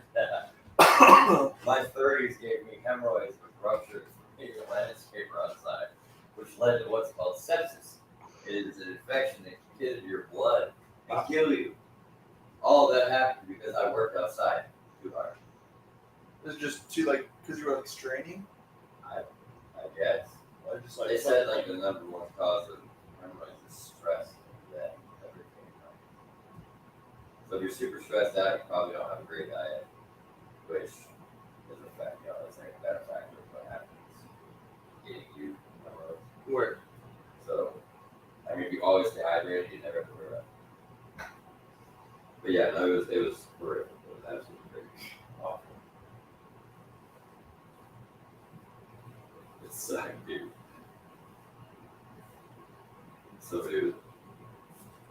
Somebody made a joke and somebody else was like, that's funny shit, looked right at me, and I was like, oh, okay, now it's not a joke. I see how it is. Keep that energy. So apparently my son has officially beaten the Reed Franklin's record for the longest, like, high A hold-ups. Ugh. Basically just screaming for over an hour and a half. Out of all the kids, the smallest one likes me. And I'm scared. Because the three stay away. Doesn't make any sense. Tomorrow's a bitch. I am hitting the wall here, fellas. See, the thing about podcasting is that you gotta be able to stay awake and be there, man. Eating the monk food. Look at the now, dog. Why don't you guys play video games? Because I can't broadcast them in here. You're getting tired, I guess, or you're just bored. Mostly tired. Hey, man. Let's play Kahoot. Can we play it with 3 of us? Yeah, I think if we get it on the Xbox, we can have like the. So I got questions on there. Fibbage, Let's play Fibbage too. but there's no way to show it on the broadcast because it won't grab the TV screen. I gotta go, Dad. Alrighty, But Brad is dipping. I'll be back tomorrow. Word. I'll be here all week for real. Like, I'm not leaving until the 19th. Fucking. Yeah, Trevor, we could find something to do. Remember when we made a fucking hockey arena out in the snow? Yeah, that was dope. Let's do. Thank you. Trevor, it's good to meet you, bro. It was nice We'll to meet hang out you too. again soon. Oh yeah. All right, well, let me try this here real quick. We need the TV remote, which is up here. Did you ever play any instruments in school? I played the violin and I played a mean skin flute.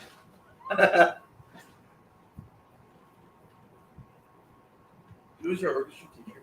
Mr. Matthews.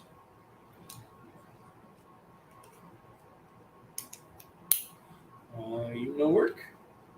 You started playing in the 4th grade? Yes. Yeah, 4th grade through senior year. Wow, you stuck with it all the way through? Yeah, dude. I quit like my sophomore year because I fucking hated Miss Wyatt. I have no TV network.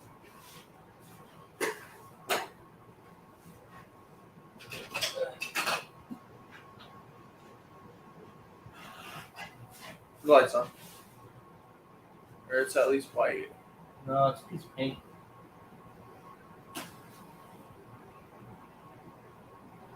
Shine a light on it. Got like a bright flashlight. No.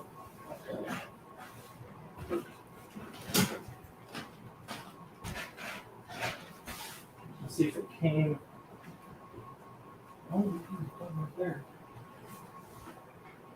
There it goes. All right. There it is. All right.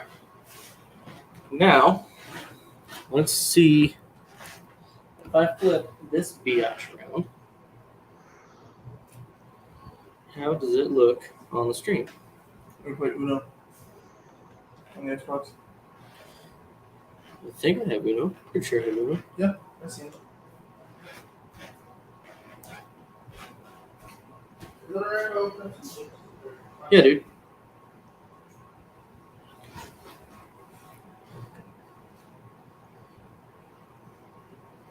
All right. All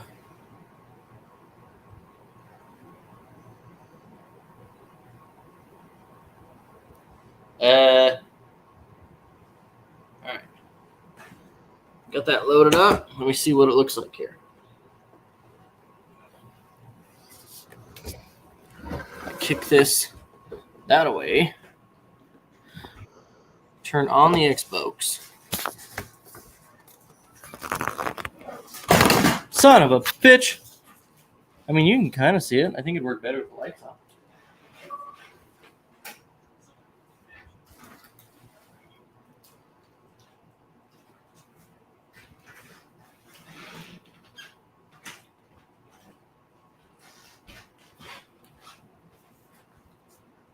I think it'll show up better with the Uno. No, it's actually worse because there's more contrast in it.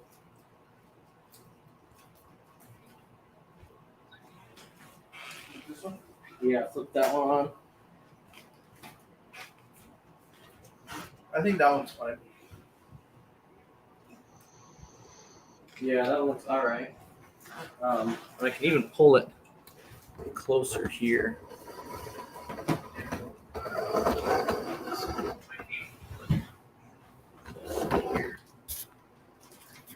That kind of looks like shit.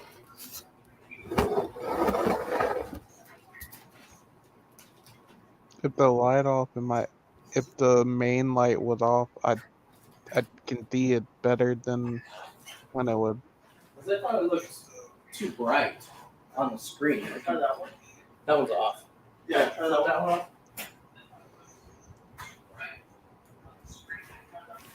It's fucking weird. It was better when the light was on than when you turned it off. There.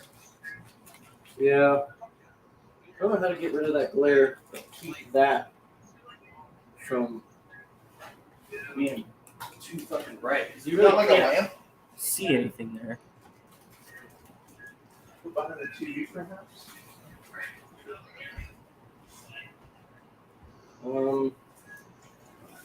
Chase has one downstairs. We're not going to do all the way down there. Yeah. Let's see how that looks when we get playing. It could just be the dark screen.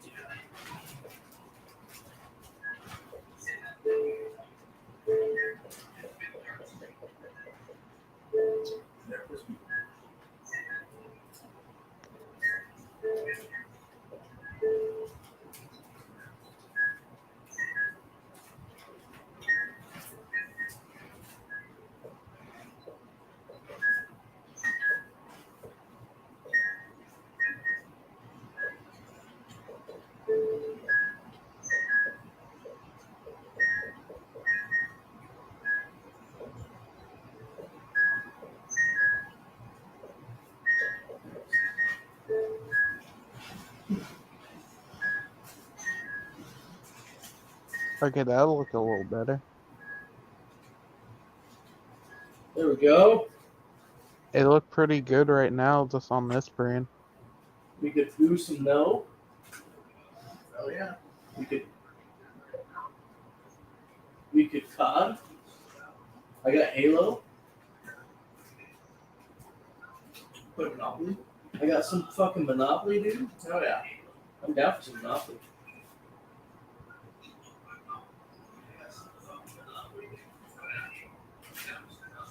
Do you rather do Uno or Monopoly?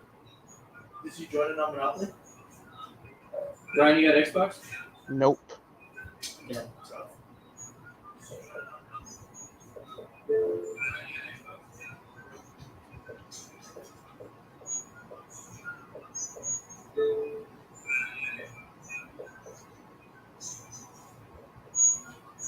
No, I only have point dating. Damn. Hunter and I would play a drunken breakfast. Where like if you're in like the like if you're in the bottom, you have to drink like a whole beer. And it, like if you're like it's usually like maybe like 20 in the lobby. So as long as you're like in like top 10, you do like half. Colton. You didn't have to drink. It's because you got the sun on.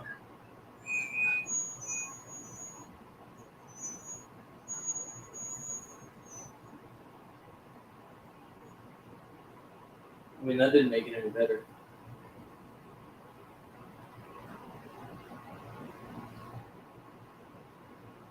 Damn, you have F1, SRX.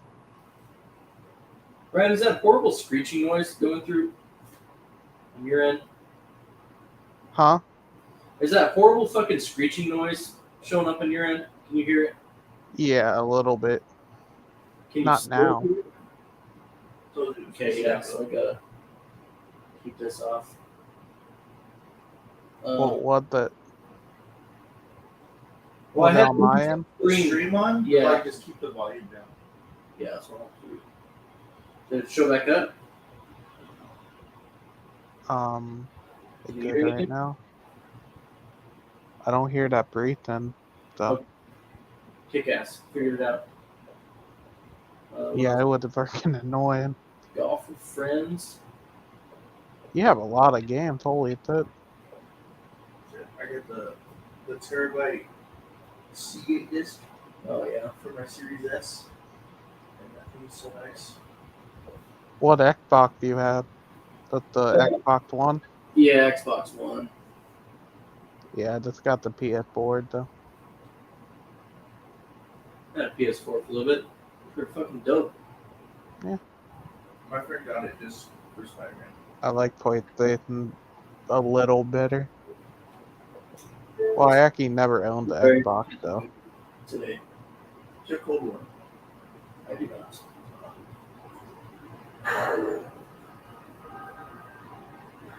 I used to have a. You do zombies. So you got Black Ops. I used to have Black Ops 4. I used to do that shit was dope.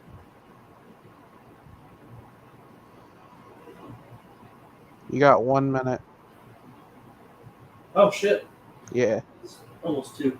All right. Well, let me switch that real quick then. Yeah. Ryan, I do have your shit on Twitter, so I can send you the link if you wanted to hop back in. Yeah, I'll do it for a little bit longer. Okay. Let me. Maybe if you're talking to somebody, Yeah, we'll you're not. talk through it. Yeah, maybe now we'll get bored. Or let me rebrand that left board. I know you're already. Alrighty, I'm gonna hop off this. This is the end of part 1 of our 36-hour stream. It kind of went really off the rails here, but that is all right. Yeah. I will be starting part 2 as soon as I can get it popped up on here. So, see y'all here in a minute.